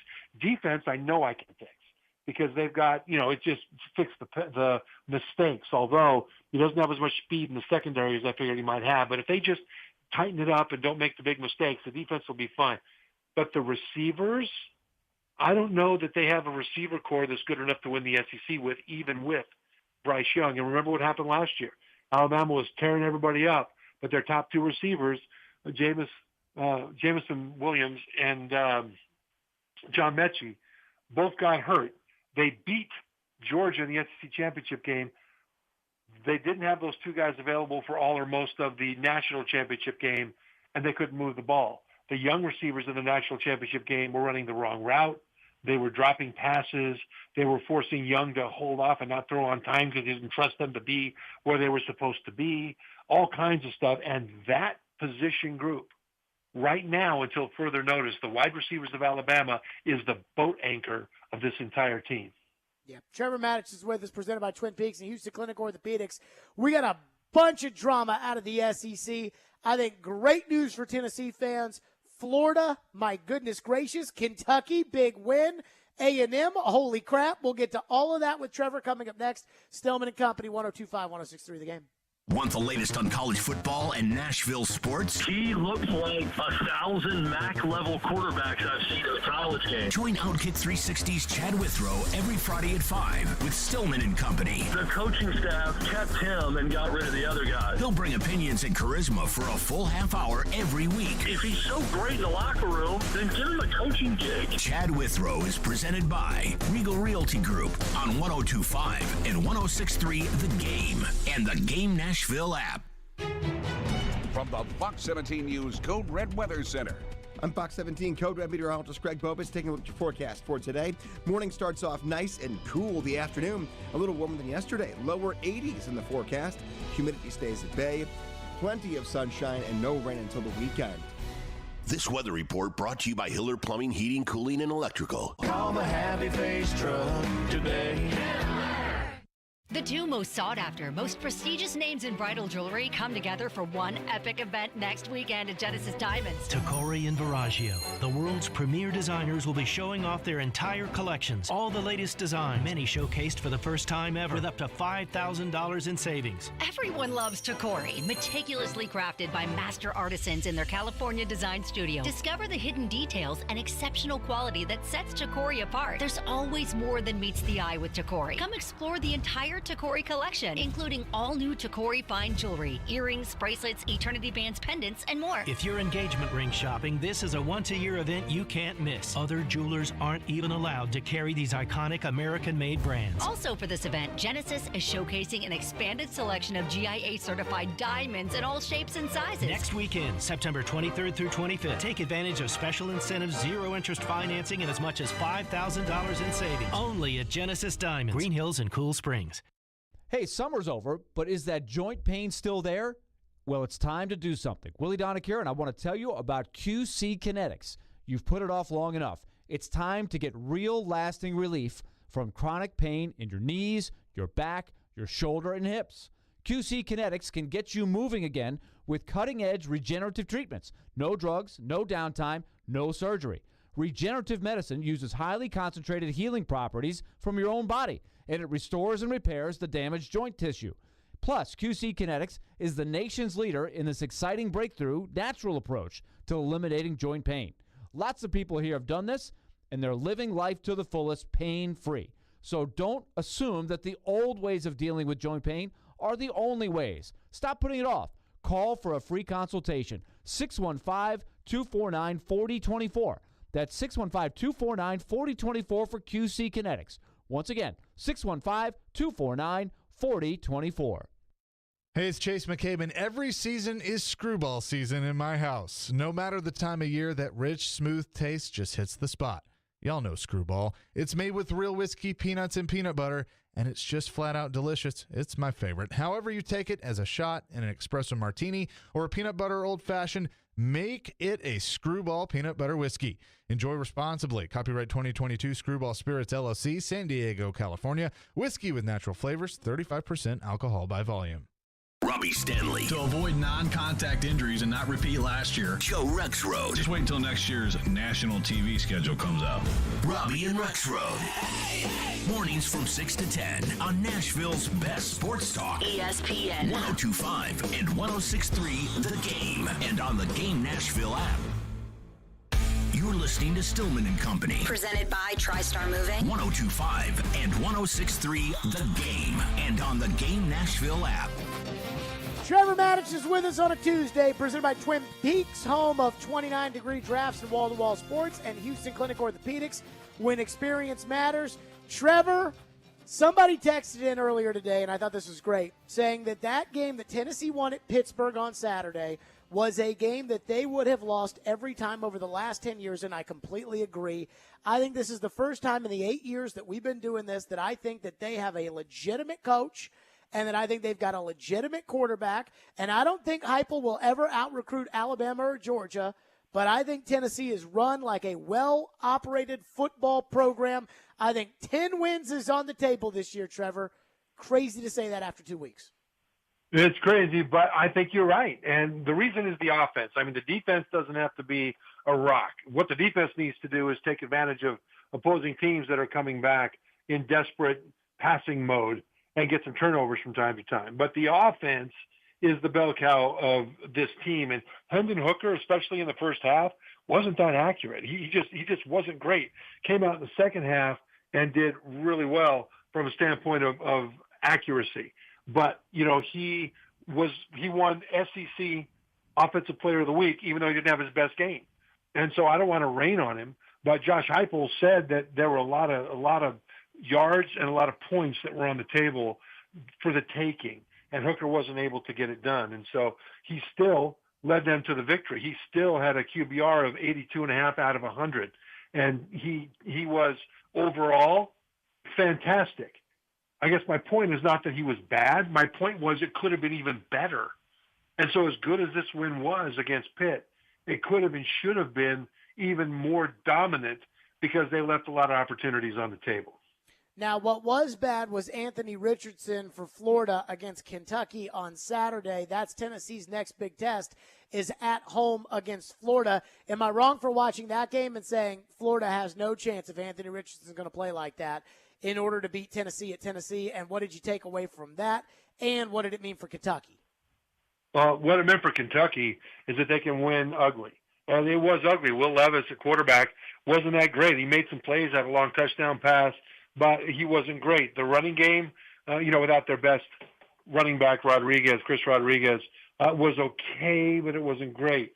What they were able to do was take advantage of Florida mistakes and Florida ineptitude. And I think part of the problem for Anthony Richardson, the Gators quarterback, is that last week against Utah, everybody crowned him the Heisman Trophy winner, the next Superman, the greatest of all time, and possibly the next King of England. And so, King Charles, I think, is happy that it didn't turn out that way. Mm-hmm. But that's what people were talking about, Anthony Richardson. But when I saw the tape, I thought, okay, Richardson did well against Utah, but it was more bad defense by the Utes most of the time than it was good offense by Richardson, because so many of his big plays in that opener were because Utah's defenders lost their mind, got out of their gap, and opened the gate. And credit Richardson for going through it, but he was not opposed on a lot of his biggest plays. And so I figured that Kentucky's defense would think, yeah, he's talented, but I'm not impressed yet, because Kentucky resolved to be in the right place, doing the right thing every time, and making it a fair fight for 60 full minutes and never open the gate, and that's what they did. So Richardson ended up completing 40% of his passes. His longest run was 4 yards, and he wasn't able to get anything going at all. It's not that he's not good.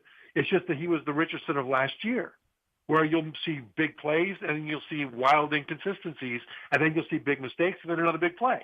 So you get your hopes up, but then you get your hopes dashed. And that Utah game was not an indication that he had turned the corner.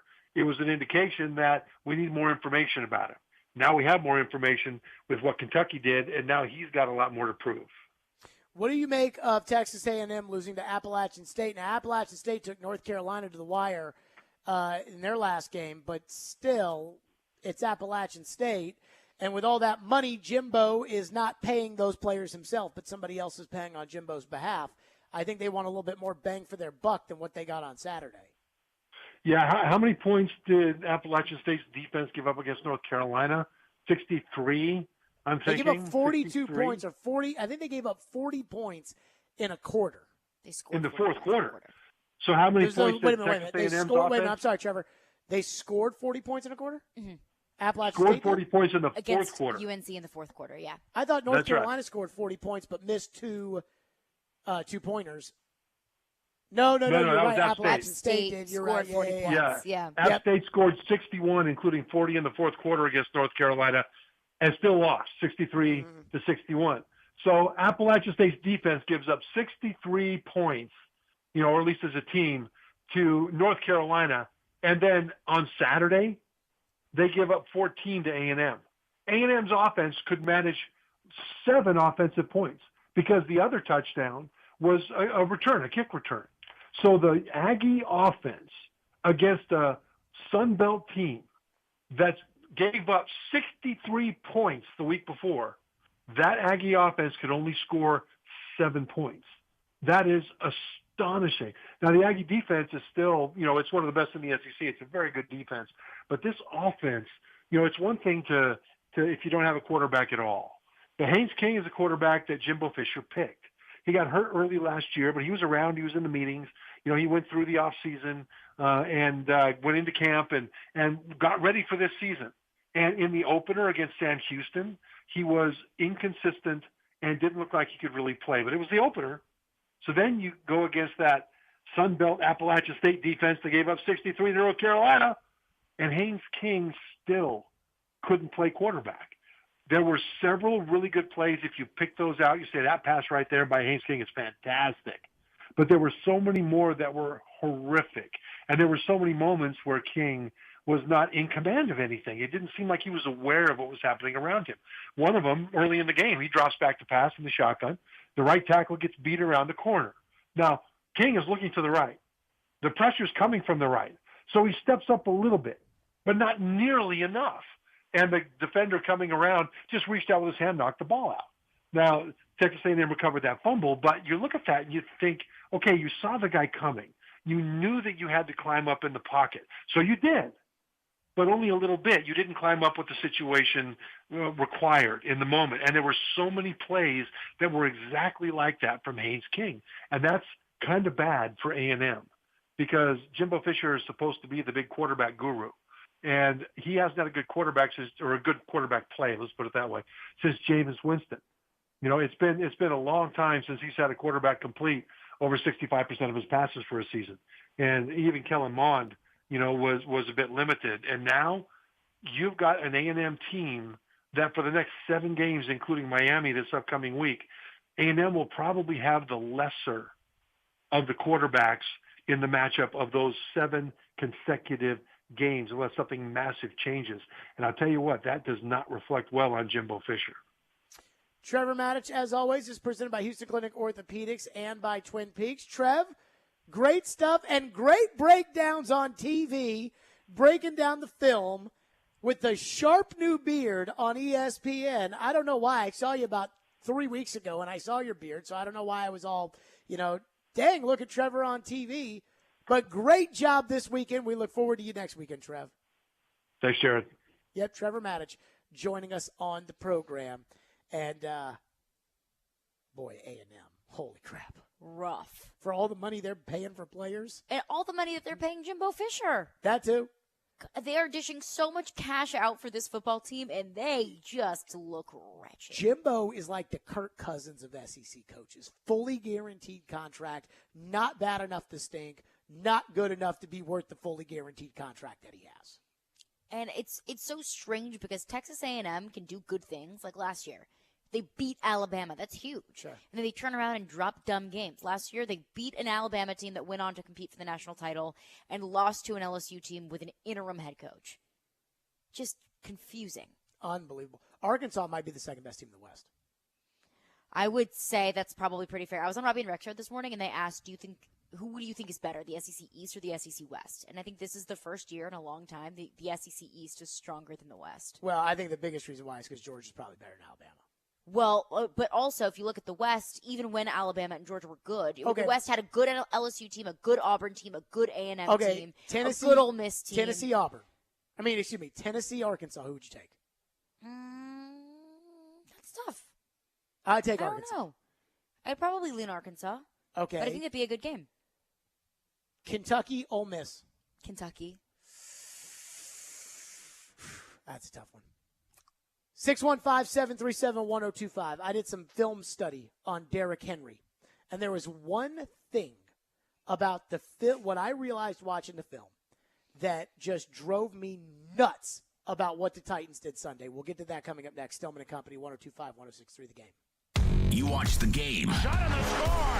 Philip Tomasino on the power play. We talk the game. I think the Predators have significantly upgraded with him in the top 6. We are the game. Nashville's best sports talk. 102.5 and 106.3 The Game and the Game Nashville app. ElectronicExpress.com. We make it happen. This is for the men who never settle, the ones who miss the fairway all day and still pull out the big stick, the type of guys who will always prefer to be behind the grill than in front of the camera, and the men who never let their friends forget about a high school nickname. This is the Lodge mentality. This is Twin Peaks. Who wants to settle for a single TV? With more TVs, bigger screens, plus our fabulous scenic views, there's more to watch at Twin Peaks. Hey, all you veterans with a VA loan, if you're feeling the sting of high interest rates and high costs, your home equity can rescue you. Hey, Willie Donick here. Don't be fooled by those so-called VA lenders with high fees and high rates. Call my friends at Loan Pronto, the area's VA loan experts. They can refinance you and get you instant cash from your equity. With a VA loan, you can access up to 100% of your home's value. You can refi with Loan Pronto and pay off the high-rate credit cards and other loans. Consolidate everything into one low payment. Loan Pronto's average VA borrower saves $975 a month. If your home mortgage rate comes up a bit, it's offset by your credit card rate going to zero. When rates drop back, they'll refinance you for free. Call Loan Pronto and unlock that equity and wipe out debt. Be credit card debt-free for the holidays. Call 615-499-5780 or go to loanpronto.com. That's 615-499-5780. Equal housing lender, NMLS 166-1781, subject to lender approval. Hey, it's Jared. Are you looking to move? If so, do yourself a favor and reach out to my friends at TriStar Moving. You can be assured your move will be stress-free because they've got new utility vans to help with pack jobs to separate your high-value or fragile items from the bulk of your furniture, and their movers are carefully picked and highly trained. No one in the game is doing this. TriStar Moving is raising the standard in the moving industry. When you're ready to move, give them a call. TriStar Moving, 615-640-1219, or online at nationalmoving.org/radio and tell them Jared Stillman referred you for 10% off. That's TriStar Moving. 312 Pizza Company is a family-owned restaurant located in the heart of Germantown, serving up authentic Chicago-style eats right here in Nashville. 312 Pizza Company only uses the best all-natural ingredients and makes everything in-house from scratch every single day. And trust me, you can taste the difference. They've got deep dish pizza, thin crust pizza, their Italian beef. You'll taste the freshness. Stop in for a pint of local beer and a slice of pizza, or order online at 312pizzaco.com. 312 Pizza Company, Nashville's authentic Chicago pizzeria. Finding great candidates to hire can be like, well, trying to find a needle in a haystack. Sure, you can post your job to some job board, but then all you can do is hope the right person comes along, which is why you should try ZipRecruiter for free at ziprecruiter.com/radio. ZipRecruiter doesn't depend on candidates finding you. It finds them for you. Its powerful technology identifies people with the right experience and actively invites them to apply to your job. You get qualified candidates fast. So while other companies might deliver a lot of hay, ZipRecruiter finds you what you're looking for. The needle in the haystack. See why 4 out of 5 employers who post a job on ZipRecruiter get a quality candidate within the first day. ZipRecruiter, the smartest way to hire. And right now, you can try ZipRecruiter for free. That's right, free at ZipRecruiter.com/radio. That's ZipRecruiter.com/radio. ZipRecruiter.com/radio. From the Hillside Medical Game Studios, WPRT FM Pegram, WPUC HD2 Laverne. Chase Elliott scores the win in the Ally 400 at the Nashville Superspeedway. Nashville's exclusive home for NASCAR. 102.5 and 106.3. Terrain, it's a high fly ball. We got pass rushes. Awesome game. Checkered flag in the air. The Game. A Cromwell Media Station. Where you have a voice. We're one play away from an injury. He knows this. He's a study of the game. And we have strong opinions. He's been awful. I don't think they were trying, and that's why I feel the way I feel. This is Stillman and Company with Jared Stillman and Caroline Fenton. Presented by TriStar Moving on Nashville's best sports talk, 102.5 and 106.3 The Game. And on the Game Nashville app. Stillman & Company is delivered by TriStar Moving, 102.5, 106.3 The Game. Streaming live on Twitter, Twitch, YouTube, and Facebook Live. Thanks to the offices of Amanda Gentry, live from the Hillside Medical Game Studios. Today I decided to go watch the film because somebody said to me yesterday, so you know what the problem with the show was yesterday? And I was like, what was wrong with the show yesterday? I mean, we ripped the Titans a new rear end, and they deserved it. We really, though, to be fair, we couched it with a lot of it was week 1 and weird things happened in week 1. Yeah, but I mean, I called it an embarrassment. It was an embarrassment. They embarrassed themselves and their coaches embarrassed themselves. And you called it disgraceful, which Amy it was. Strunk, and they embarrassed you, and they embarrassed me, and they embarrassed our city, and they embarrassed themselves, and it was a disgraceful performance, and somebody had to say it, and I did. Now, today, the person said to me the thing they had a problem with was the fans that were on Derrick Henry. The fans that got on Derrick Henry. And I thought, that's so true. How disrespectful of those fans to get on Derrick Henry. I thought Derrick Henry played fine. Before even thinking about the film, what did you think of Derrick Henry's performance? But it was fine. I thought it was fine, too. So I went back and I watched the tape. I watched the coach's tape. You get with an NFL Plus account, and I'm watching from the end zone angle of how they're blocking it and everything else.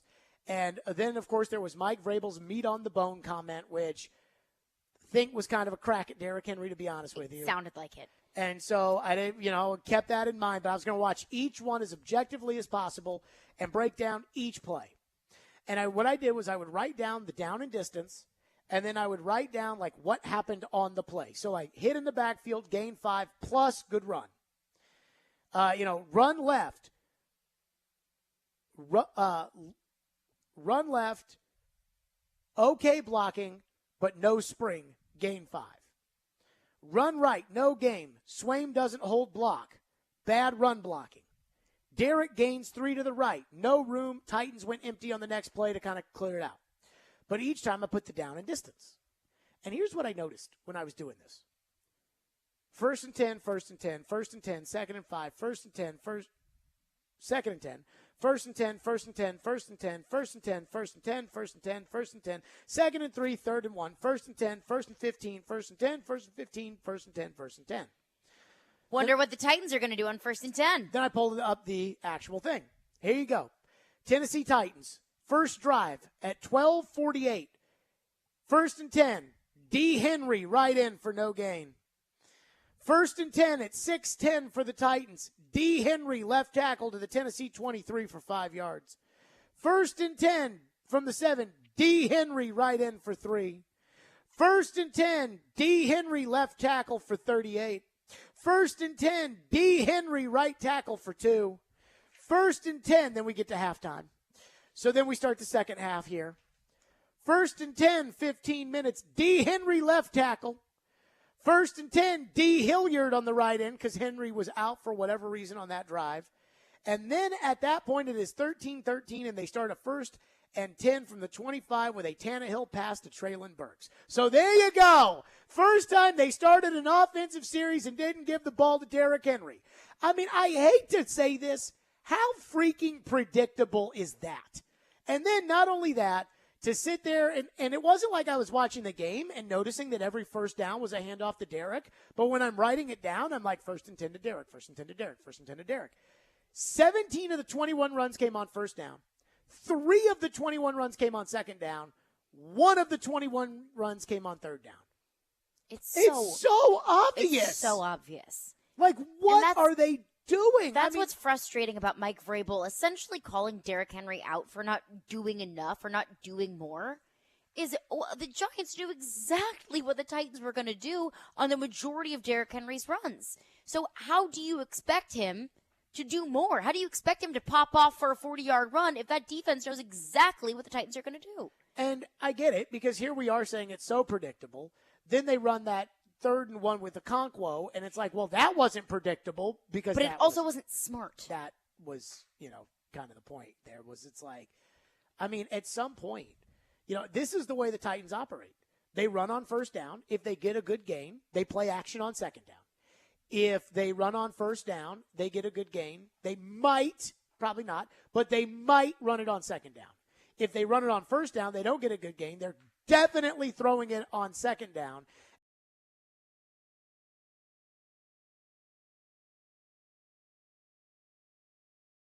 That is Tannehill under center, Torrey Carter the fullback in the game, bring in Swaim even though he can't block, bring him in there, and just dine the ball up there with Derrick Henry and see if he can get a couple. It's like they are scared to death of that.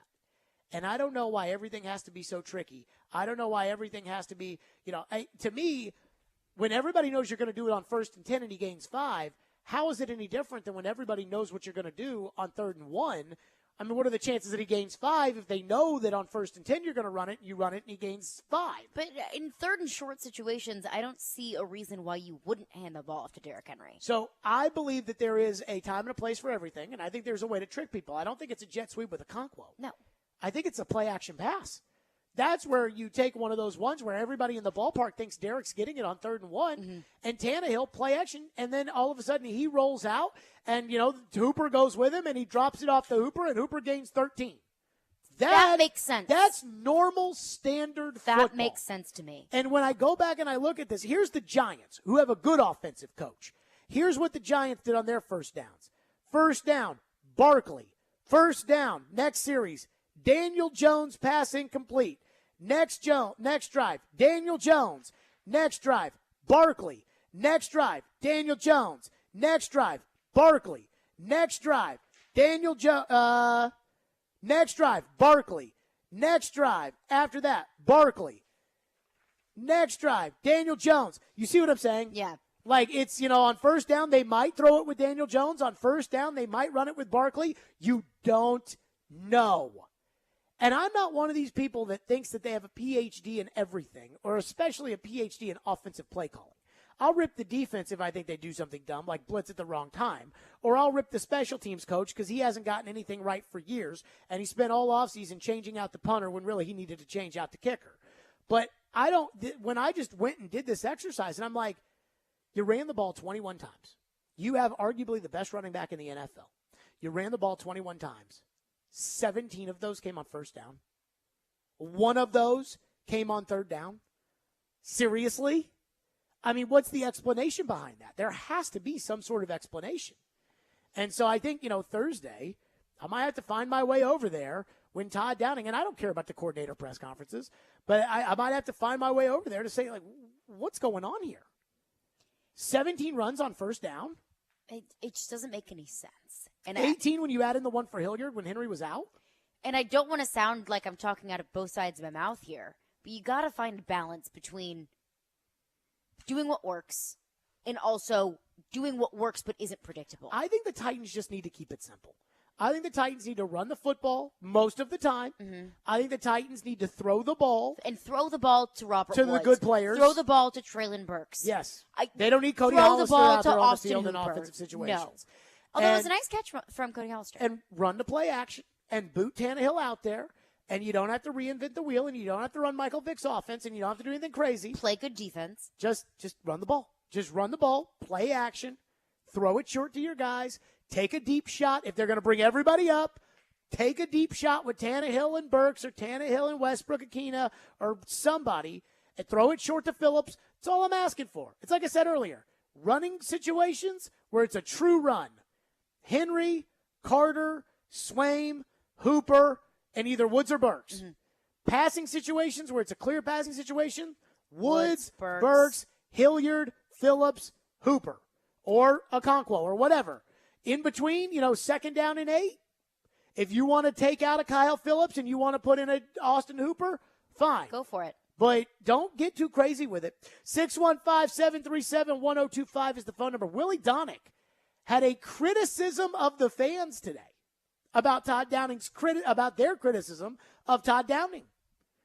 Is it fair? Is he right? We'll get to that next, and your phone calls, and we'll give away Sounds tickets in the next segment as well. Stillman and Company, 102.5, 106.3, The Game. Your home for the MTSU Blue Raiders is 102.5 and 106.3 The Game.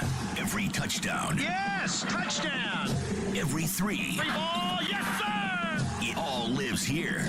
Middle Tennessee. You can also hear the Blue Raiders in the Borough on 97.5. Middle Tennessee Athletics on 102.5 and 106.3 The Game and the Game Nashville app. Hey football fans, Patrick Mahomes here, and I'm here to tell you that with NFL Sunday Ticket only on DirecTV, you can watch your favorite team no matter where you live. Because NFL Sunday Ticket gives you every live out-of-market game every Sunday afternoon. So switch to DirecTV and learn how to get the 2022 NFL Sunday Ticket season included at no extra cost. Call 1-800-DirecTV. With choice package and above, 24-month agreement required. Call for details. Psst. Something's hatching at the Nashville Fair. 4 nights, 4 bands, and 4 themes. Come on out to Nashfest 2022, presented by Nashville Soccer Club. Enjoy live music, games, food, and signature drinks. All 4 festivals are free with fair admission. Eat local and drink local, where locals play. Skip the line and buy online at nashfair.fun, a regional fair with an urban flair. Paul Feinbaum here for the Southeast leader for cranes and equipment rental, CraneWorks. The CraneWorks team in Nashville, Birmingham, and Mobile is ready to make your next construction or maintenance project a big success. Give CraneWorks a call for your next lift, machinery moving, or rigging project. And don't forget, RentalWorks has a full line of rental equipment for jobs both big and small, and now offering qualified operators for all equipment, including aerial and earth-moving equipment. Call CraneWorks at 877-282-LIFT or visit them on the web at craneworks.com. Golfers, tee it up this fall at Edwin Watts Golf Shops for big savings. Save up to $150 off on Ping G425 woods. Upgrade your gear with discounted Wilson stand and cart golf bags. And stock up on TaylorMade Distance Plus golf balls. Now 2 dozen for $35. Don't miss these items and more happening now at Edwin Watts Golf Shops and get a free custom fitting today. Edwin Watts Golf Shops, home of the 90-day satisfaction guarantee, or shop us online at worldwidegolfshops.com. American colonists fought, sacrificed, and died to establish and preserve the freedoms now guaranteed to us by the Constitution of the United States. The right to privacy has come into the public's attention through various controversial Supreme Court rulings. Privacy is not specifically mentioned in the Constitution, but over the years, the Supreme Court has made decisions that have established the right to privacy as a basic human right. Know your rights and know what it says and does not say. This announcement was provided by the National Society Daughters of the American Revolution. At Cromwell Media, we take great pride in the tenure of our team. This month, big shout-outs go to 2 members of our sales team, Jeff Cole for 11 years and Matt Saggio for 6 years. Thanks, guys. Jared Cassidy, a part-time producer for 102.5, 106.3 The Game, has been a teammate for 3 years. Finally, audio engineer Ladarius Robinson and Tina Jackson in our corporate office are celebrating their first anniversaries. Want to be part of our success? Send us a note at together@cromwellmedia.com and tell us about yourself. We could be celebrating you next year. It's on. It's happening. Remember, you can watch us on YouTube, Facebook, Twitch, and Twitter. Get out of the way. I'm watching the game. Presented by the law offices of Amanda Gentry. You're listening to Stillman and Company. Sounds like this has been a game-changing day for all of us. Presented by TriStar Moving on 102.5 and 106.3 The Game and on the Game Nashville app. With so many teams focusing on Derrick Henry, does it become more important, like for someone they to focused emerge on Derrick since, the last 3 years or whatever that may be. That's nothing's changed there. We left a lot of meat on the bone running the football. On the meat on the bone left on the running game, Mike, how much of that was left by Derrick himself? I think probably some. Some. There was, again, we're all in it out there, and we have to have a play design. Sometimes Derrick bounces, makes a huge play. Sometimes he sticks it up inside and, gets a couple dirty yards. So we've always trusted him with the football to go, and that's why I tell those guys to finish longer than the guy with the ball. And sometimes we've seen him break it out and make magic happen, and sometimes it's a 1 or 2 yard gain. So that's what we've entrusted him to do, and that's why he's our running back, and that's why we, rely heavily on him. Blame Derrick. Maybe not as strong as that, but it did feel like it was, Derrick is culpable a little bit in the offensive performance on Sunday, which I don't agree with. It felt like Mike Vrabel was saying Derrick Henry left a lot to be desired on Sunday, and I just can't agree. Yeah, I didn't like that. But one thing that I did found, that I have realized is nobody around here is mad at Derrick Henry. I mean, we get some texters and some, whatever, but it's Todd Downing. So apparently the midday show was diving in deep on Todd Downing, and apparently Willie didn't like the fact that everybody was all over Downing. Here's what Willie said on the midday show today. There's a lot of issues with the Titans and a lot of themes that we've been discussing thoroughly leading up to the season and now even more now after one game. But there is nobody that is more of a lightning rod right now than Todd Downing. And what I'm trying to figure out is that just natural sports talk stuff where fans always are going to think that it's the play caller's fault? And that's where I am on it right now. To me, after one game, you cannot just sit here and say he's a bad play caller. Going forward, though, I do think the question is going to be, can they continue to get better? Can they evolve? It's not all on him as a play caller, but I can understand when you miss that many easy third downs, and I say easy is relative because, like you said, the defense is getting paid too. But percentage-wise, you should be able to get the 3rd and 1s to 3rd and 3s. The game plan's there. You put yourself in good position, but it's one game. But do you guys agree on the Downing thing? I don't know if it's fair or not that he's getting so much of the attention. It's not all him. There's a ton of things going on out there. Okay. Do you think it's just sports talk about blaming Downing, or do you think it's fair to blame Downing? No, I think it's fair to blame Downing. Because this wasn't just an isolated incident, and it wasn't just, 1 or 2 play calls that were a little puzzling. It was pretty much consistent all throughout Sunday where I was like, what? What's going on? And this wasn't anything new. That's the other thing, is it wasn't just, okay, week 1, let's throw that out and move forward. It was also a lot of what we saw from Todd Downing in 2021. I think that it's the frustration from last year and everybody expecting better this year. And it looking an awful lot like the same. Yeah. 20 points against that team. Without their 2 best edge rushers. 20 points against that team. I think it's totally fair to criticize Downing, and I think he's earned it. Yeah. Again, he took over the offense. They were number 2 in the NFL. So you take over the number 2 offense in the NFL, you take a massive leap back, and then you score 20 against the Giants, and you run jet sweeps with Chickaconquo, and you're running the Wildcat on 3rd and 1 when you just dine the ball up in there and get the first down. When you couldn't get the first down at the end of the game last year against Cincinnati, when you couldn't get a 2-point conversion from the half-yard line, I think the criticism is fair. Phone lines are driven by WilsonCountyHonda.com. What do we have? Mike in Clarksville texts in and says, if you can figure that out, Jared, then you know that the Giants figured it out too. Goes to prove that we have an issue with the offensive coordinator and we need a change ASAP. Yeah, I don't think Vrabel's ever going to do that. And if he did, Vrabel's never fired a coordinator.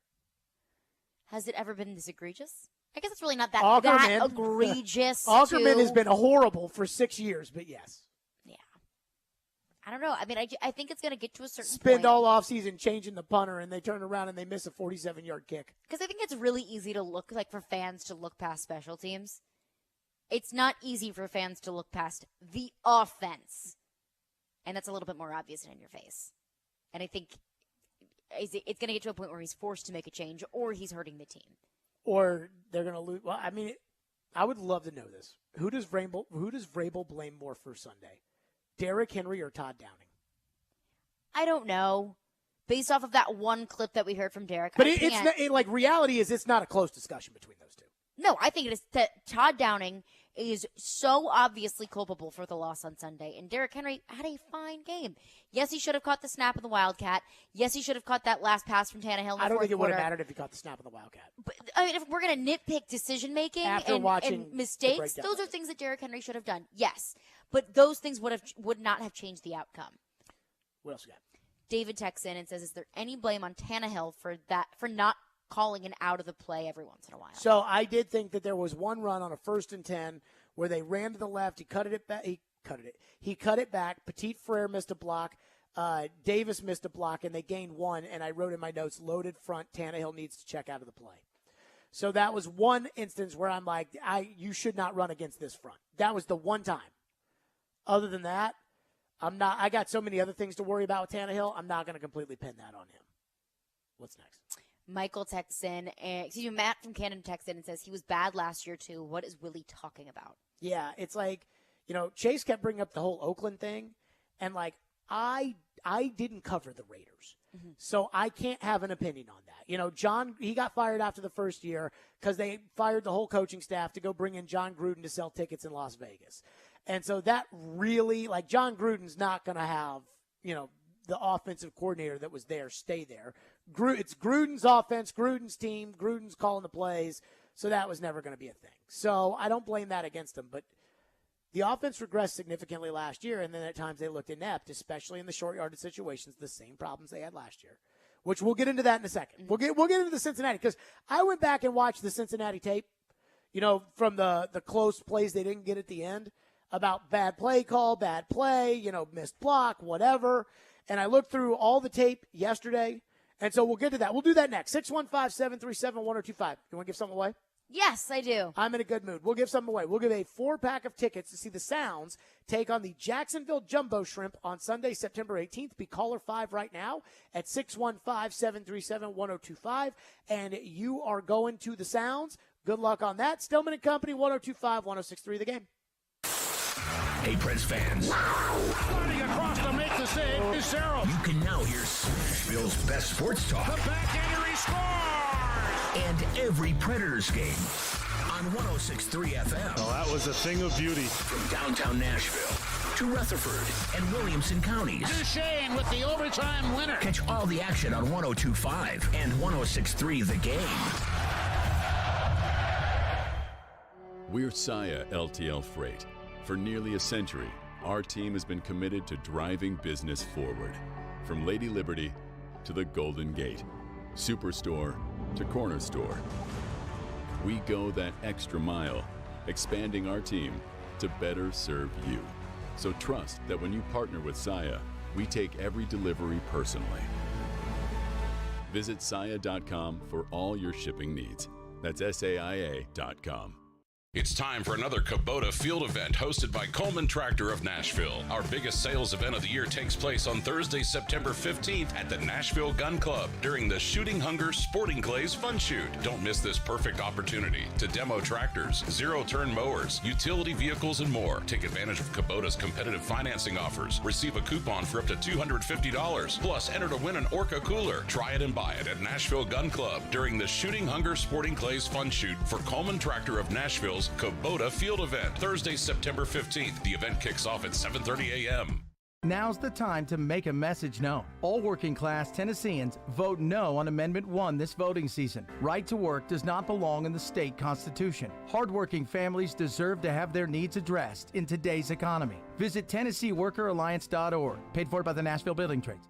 Men, are you asking yourself questions like, why am I gaining fat? Why is my energy or sex drive down and maybe haven't been getting the exercise you need? If you want to get back to the man you used to be but just don't have that youthful energy, that edge you once had, you very well might have low testosterone. Low T causes all kinds of issues, from a reduced libido, lower drive, and bad sleep patterns to problems with muscle gain, bone density, and more. It may even contribute to erectile dysfunction, and if this sounds like you, it's probably time to get treated for your low T. At the Tennessee Men's Clinic, we've treated thousands of men for low T. We've seen them put on muscle, add to their energy, improve their sex lives, get better sleep, and just feel better. Plus, if you're like most men, you'll see results in only a few weeks. So make an appointment today and experience how testosterone therapy can truly change your life. Your initial appointment is only $99 with results in minutes. Call today, 615-208-9090, or go to TennesseeMen'sClinic.com. Visit our website to learn more, including side effects, treatments, extra results vary.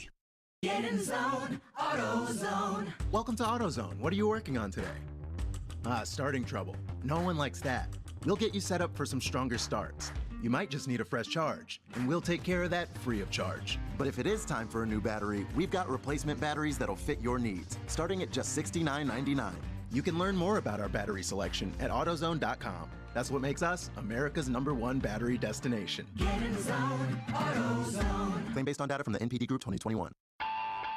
Join us for the Wednesday edition of Robbie and Rex Road. Paul Koharski joins the show at 8 o'clock with his thoughts on the Titans' Week 1 loss against the Giants. Vanderbilt head coach Clark Lee at 7:30 as well. It all gets started at 6 o'clock. Robbie and Rex Road, 102.5, 106.3, The Game. Hey, Nashville, it's Mike Greenberg, and you're listening to Nashville's best sports talk, ESPN 102.5, The Game. It seemed like they were able to get to you a lot of times, like behind the line of scrimmage. Yep. Was there anything in particular happening that was, allowing them to do that? We just got to be better in the run game, all 11 of us, and we all know that. And, just continue to work on it. Wasn't good today, wasn't good enough for us to win the game, and, for us to have the explosive runs and want to play the style of football that we play. We know it wasn't good enough. No excuses, and, we just got to be better next week. Stillman and Company, there you go. Derrick Henry on Sunday after the loss to the Bengals. Why did I say Bengals? I meant the Giants. I got Bengals on my mind because as we were talking about Todd Downing there, I did pull up what they did against the Bengals in those short third downs and fourth downs and why it's making me nervous. And so I talked about this earlier today. I went back and I watched the tape, literally the coach's tape from the end zone, and I will tell you that maybe I'm like a Derrick Henry homer. I don't know. But this is what I would be alone in that if you were. I know. I mean, But I don't think you're a Derrick Henry homer. I was pro Derrick Henry when Deion Lewis was the starting running back. I'm like that guy that's like, I knew that band before they got famous. Derrick Henry hipster over here. I watched all 21 carries that Derrick Henry had. Now, he only had 19 for the game, but I watched he had 21 for the game. I watched all 21 carries plus the 22nd one, which was the pass that Tannehill hit him too late on or whatever. Mm-hmm. And so I know we talked about this a lot, but I do think it's worth saying. If I got called in to testify today, like if they were like hand on a Bible and they were like, do you swear to tell the truth, the full truth, and nothing but the truth, so help you God, I would say yes. And then if the first question was, you watched the tape, you analyzed every running play, was Derrick Henry at fault, culpable whatsoever for the Titans' loss on Sunday to the Giants? I would say no. Well, he could have caught that ball. You mean the one that Tannehill threw him 5 minutes too late? Yes. He did catch it. Did he catch it? Did he no, drop I don't think so. He dropped it. I mean, it would have been the same. They would have tackled him right there. I think he did catch it. But did he catch it? I mean, again, and maybe this isn't a big. And he could have caught the snap in the Wildcat. He could have caught the snap in the Wildcat. But even then, so on that play, right? Here's my note: 3rd and 1, Wildcat. They showed 9 in the box, which there should be enough to block. Henry drops the snap. Nate Davis missed a block. Carter missed his block. Brewer held the guy and didn't get called for it. Nicholas Petit-Ferrer, as noted in my notes. PT doesn't block anyone, and his man was the guy who made the tackle. So, sure, Derrick could have caught that, and maybe Derrick would have fell forward for the first down. I thought it was a stupid play call. I also thought it was stupid to have the quarterback running on that play because, again, they can then hit the quarterback, and that's the last thing the Titans need.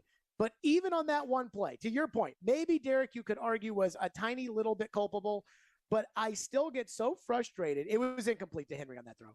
I still get so frustrated because I'm looking at some of these plays where Derrick Henry gains 5, and I wrote, the second one, 1st and 10, Derrick Henry hit in the backfield, gains 5, and I wrote plus, as in that was a plus run where the blocking was so bad.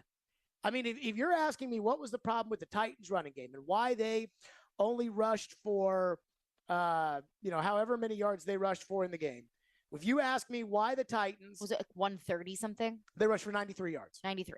So why they rushed for 93 yards in the game, 82 from Derrick, 8 from Hilliard, 7 from Tannehill, and then Okonkwo, of course, lost 4 yards on that, whatever you want to call it.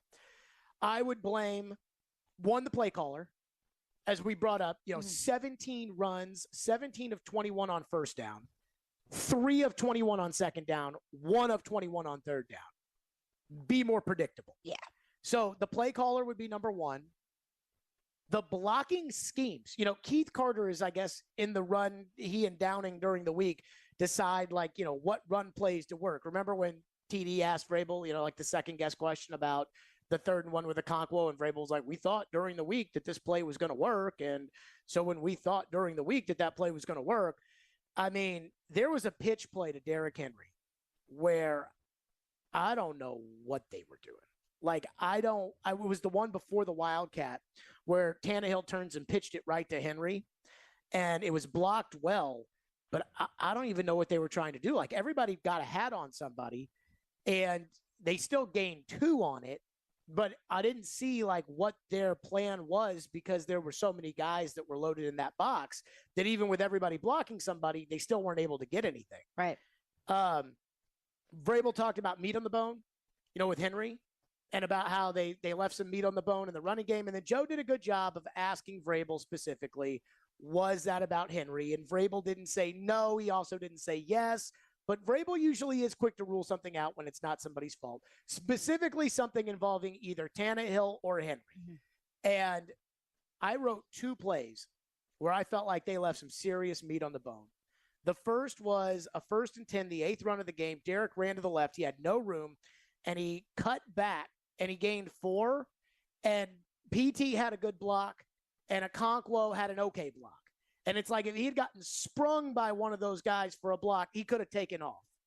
And then the second one that I had where I put meat was the 18-yard or was a 6-yard gain where on 1st and 10, they ran a stretch play to the right. There was a nice hole.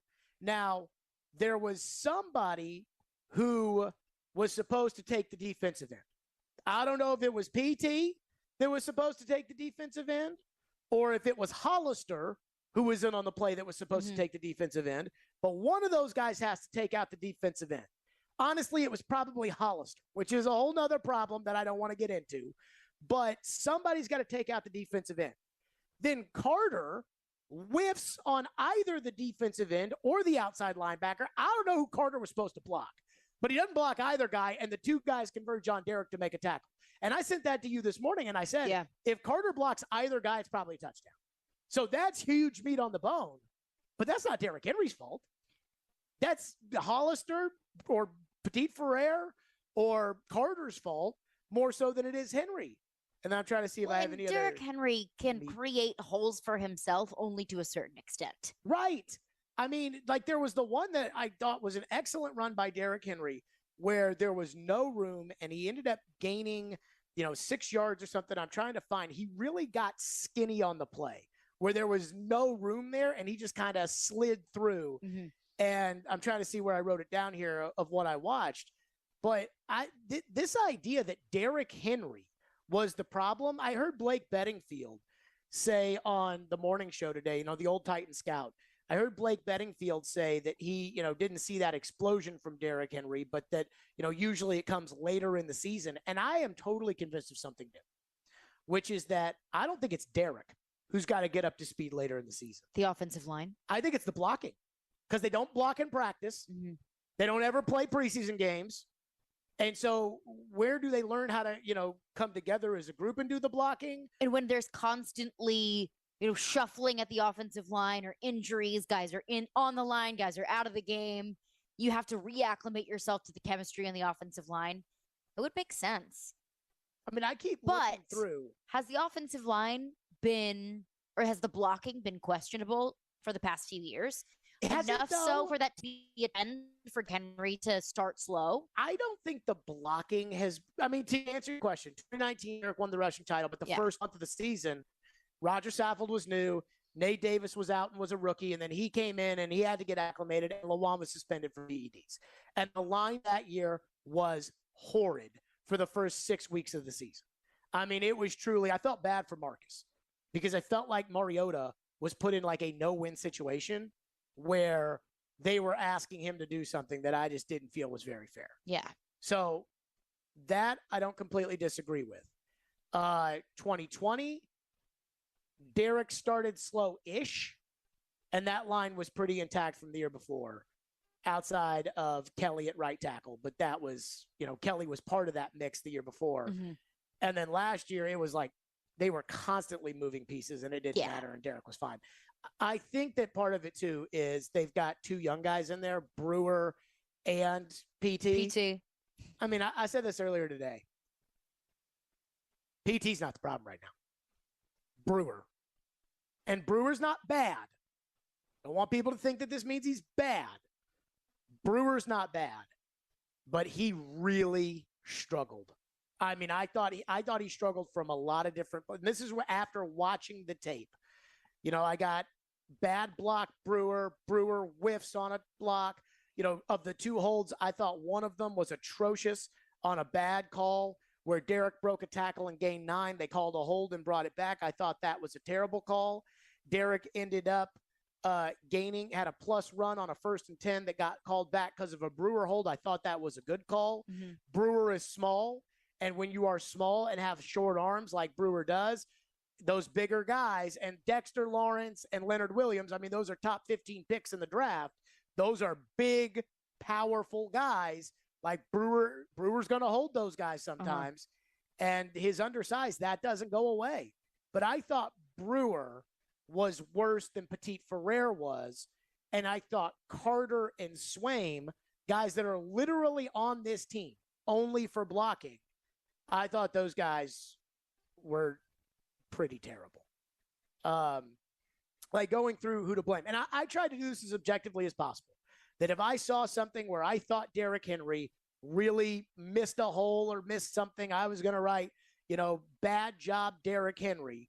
But, I mean, I have bad run blocking on one play, got Brewer with a question mark on another play, no room where Derrick gained 3 on a carry. Like, that's a good run. If there's no room to run. And you gain 3. He gains 3. The next play, the Titans went with an empty set, 5 guys out, and Tannehill threw it short to Swaim, and they got a first down because they had to spread them out when they were loading the box as much as they were.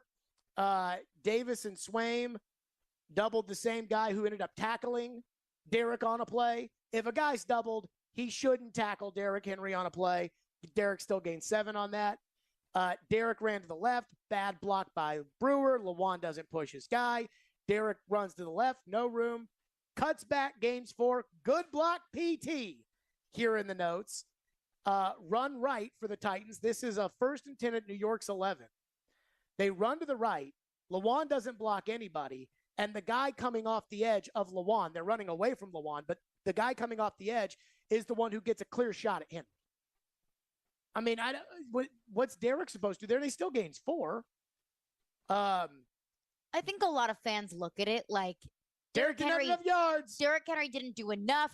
Derrick Henry didn't put the game on his shoulders. Derrick Henry didn't win this game for the Titans, so therefore bad game, Derrick Henry. And I don't think that's a fair way to approach Derrick's workload and Derrick's success in a game. So when I watched the end zone camera, I can't tell if it's like 4 yards, 6 yards, 3 yards. I can't tell it's that. Depth perception is hard from that angle. I need to kind of have like what it says. Yeah. But so I'm like plus on a play, and all I can see is what Derrick did.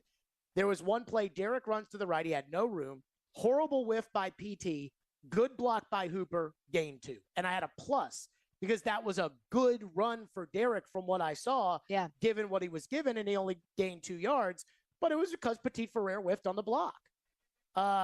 Brewer did get a great block on a 1st and 10 where Derek, the 18-yard gain. Great block, Brewer. Carter gets in the way of his guy. Powerful cut by Henry. Maybe he could have hit the home run if he bounced outside of Hollister, but he gained 18 yards. So that would be my first criticism of Derek right there. I just felt like Vrabel's never going to come out and say, Derek is not the problem, because he wants it to be like, if we miss a game and we lose a game because we miss a kick at the end of the game, I want everybody to feel like everybody. It's not about one guy. Right. Everybody. We all win together. We all lose together. We all everything together. Yeah. But I don't see this being really Derrick Henry's fault in really any possible way. And it's like I said earlier. I mean, I don't, if I were to testify today and they were to ask me, is it Derrick Henry's fault? I would say no. And on top of that, I don't think that we can ask Henry or Tannehill to do anything more than what they did on Sunday. I thought those two guys did what they are asked to do. I would have liked to give the ball to Derrick more. Mm-hmm. And again, I mean, they got to run the ball more than 3 times on second down. I mean, Downing, boy, I heard Willie, man, he was all defending Todd Downing today. I just, nobody that would be willing to comment on whether or not the play caller is a good play caller is going to do it. Nobody who's qualified to do it would be willing to do it, right?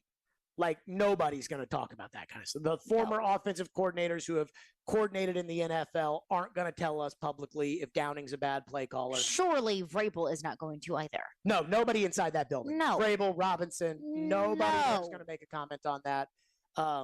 Anybody who's been a coordinator before is not going to make a comment on that, because it's just not the brotherhood way to do it. It's not the way the shield works. But I mean, it's pretty predictable. And again, I even went back and watched the tape of the short yardage plays against the Bengals. Tannehill, 3rd and 1 in the 4th quarter. And this is because they were at the 35 and they can't kick a field goal because, you can't trust short leg out there to go, and hit a chubby kick through the uprights. Tannehill RPO, I thought it was a bad play call because regardless of what happened, for the most part, everybody except for maybe Quessenberry got their man, but it looked like Quessenberry was going to the second level to get his man, which meant that Tannehill would either have to see the outside guy collapsing in and then go around him, or Tannehill would have to see the outside guy, running up the field and then give to Henry to go inside. But either one, 22 or 17, would have been gobbled up behind the line of scrimmage. So that's a bad play call. Well, then on the 4th and 1, they had 9 in the box. The Titans had 12 personnel. So the Titans have 7 against their 9. This goes back to the old Floyd Reese theory of I can always bring one more to block than you can block because you've got the quarterback and the guy with the ball. So the Titans had 5 linemen, 2 tight ends, and then Tannehill and Henry. And Tannehill and Henry aren't going to block. So they had 7 against the Bengals' 9. And Lawan whiffed on his guy. But again, it was 9 versus 7. So either it's a bad play call or Tannehill's got to check out of that and get into a passing play. But at that point in the Bengals game, Tannehill's not checking to a pass play. Right. And then on the 2-point conversion, they had all 11 guys were in the end zone frame. The Titans had a receiver outside the end zone frame, but they had 10 inside the frame. Swaim motions to the right to make everybody, to add, and 44 comes unblocked off the left, tackles Derek from behind. That's not Derek's fault. So to me, I'm starting to look at Downing and Keith Carter, the guys who designed the run game, and the offensive line coach, and I start to wonder about that. 615-737-1025 is our phone number, 615-737-1025. Coming up next, though, we got to get to the dumbest thing. I mean, I was speechless. Speechless. We'll get to that next. 615-737-1025. Stillman & Company, 102.5, 106.3 The Game. Let's put the green flag in the air and turn them loose. Nashville's home for NASCAR. He's going to try to make a big move here. It's brought to you by the Nashville Fairgrounds Speedway.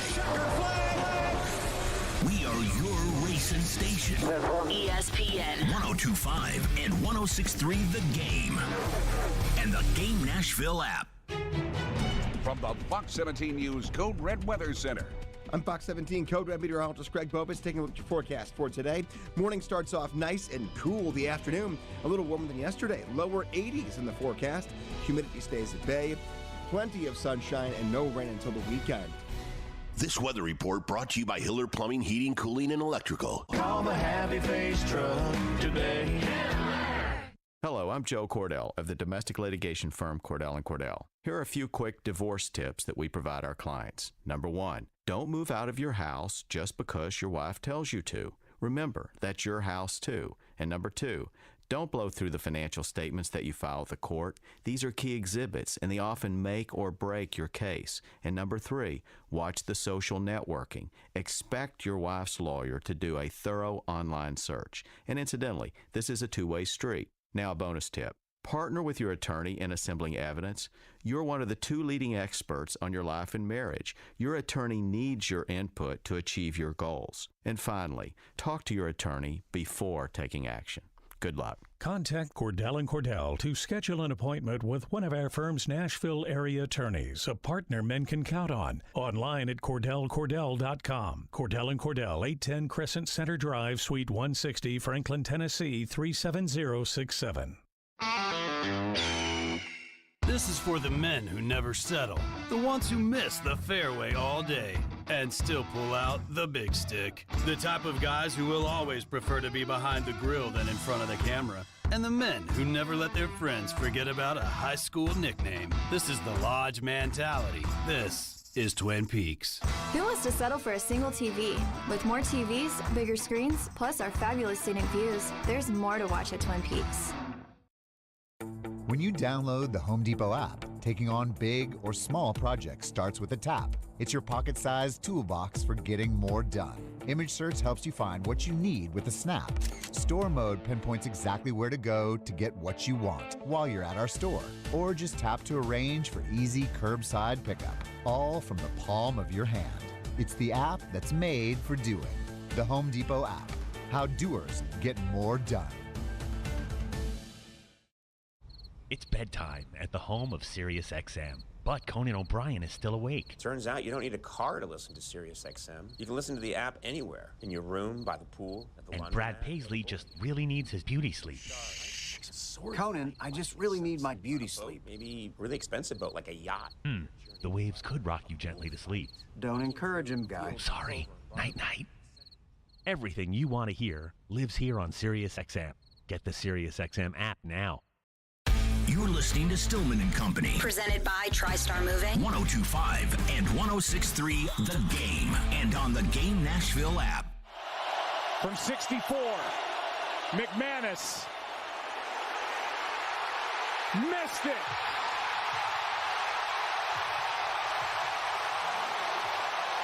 And the Seahawks are going to win this game. There you go. The field goal heard round the world last night. I could not believe it. I was not watching the game with the sound on. There was something weird last night. I don't know if you felt this way about Buck and Aikman calling the game on ESPN with the Monday Night Football music. It was weird to me. You didn't like it? It's not that I didn't like it. It's going to take some getting used to. Yeah, James Lofton calling a Titans game I don't like. But Buck and Aikman, it's like I'm used to Buck and Aikman, calling the Cowboys or the Packers or something like that. Brady and the Buccaneers. This just, this felt like a Monday night game where they would have, the Monday night broadcasters. But you have the added layer of the storyline of Russ comes back to Seattle, and this is a unique game. But it was still kind of a Monday night. I don't know, it's weird. It was weird for Buck and Aikman to call that game. I don't know why. But so I was on the phone last night, and I'm just minding my own business on the phone. And I'm watching the game with the sound off, and I'm looking at what they're doing, and they're moving down the field. And I'm like, oh, yeah, all they have to do is get to the 35 because unlike the Broncos, they don't have Randy Bullock kicking for them. So all they have to do is set up McManus, and McManus is money, so they're going to win the game. And then I see them, and I'm like, what are they doing? And I didn't even have a problem. I'm serious. The Manning cast where Peyton was like, Timeout. I didn't watch the Manning cast. So it was on Twitter. It was going viral. So it was Peyton, Shannon Sharp, and Eli. Uh-huh.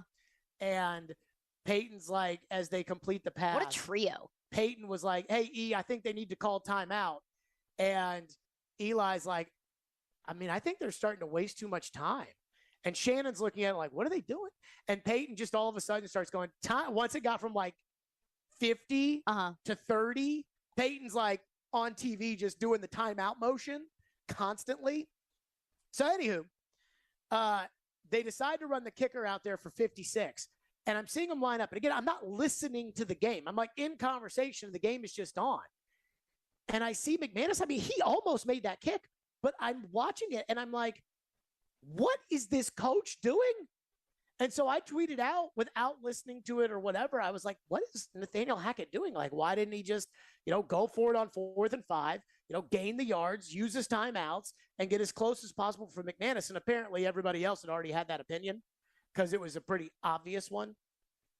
What's up with these coaches? It was pretty brutal. Like, for these Denver guys make night. millions and millions and millions of dollars.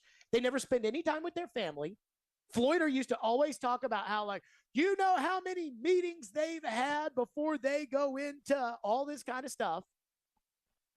And I'm sitting here thinking, like, if I owned a team and I paid $8 trillion for everything, and I'm paying my head coach like $6 million a year to be my head coach, can we do the simple stuff here? Like, I don't even like what Vrabel did the other day, but this?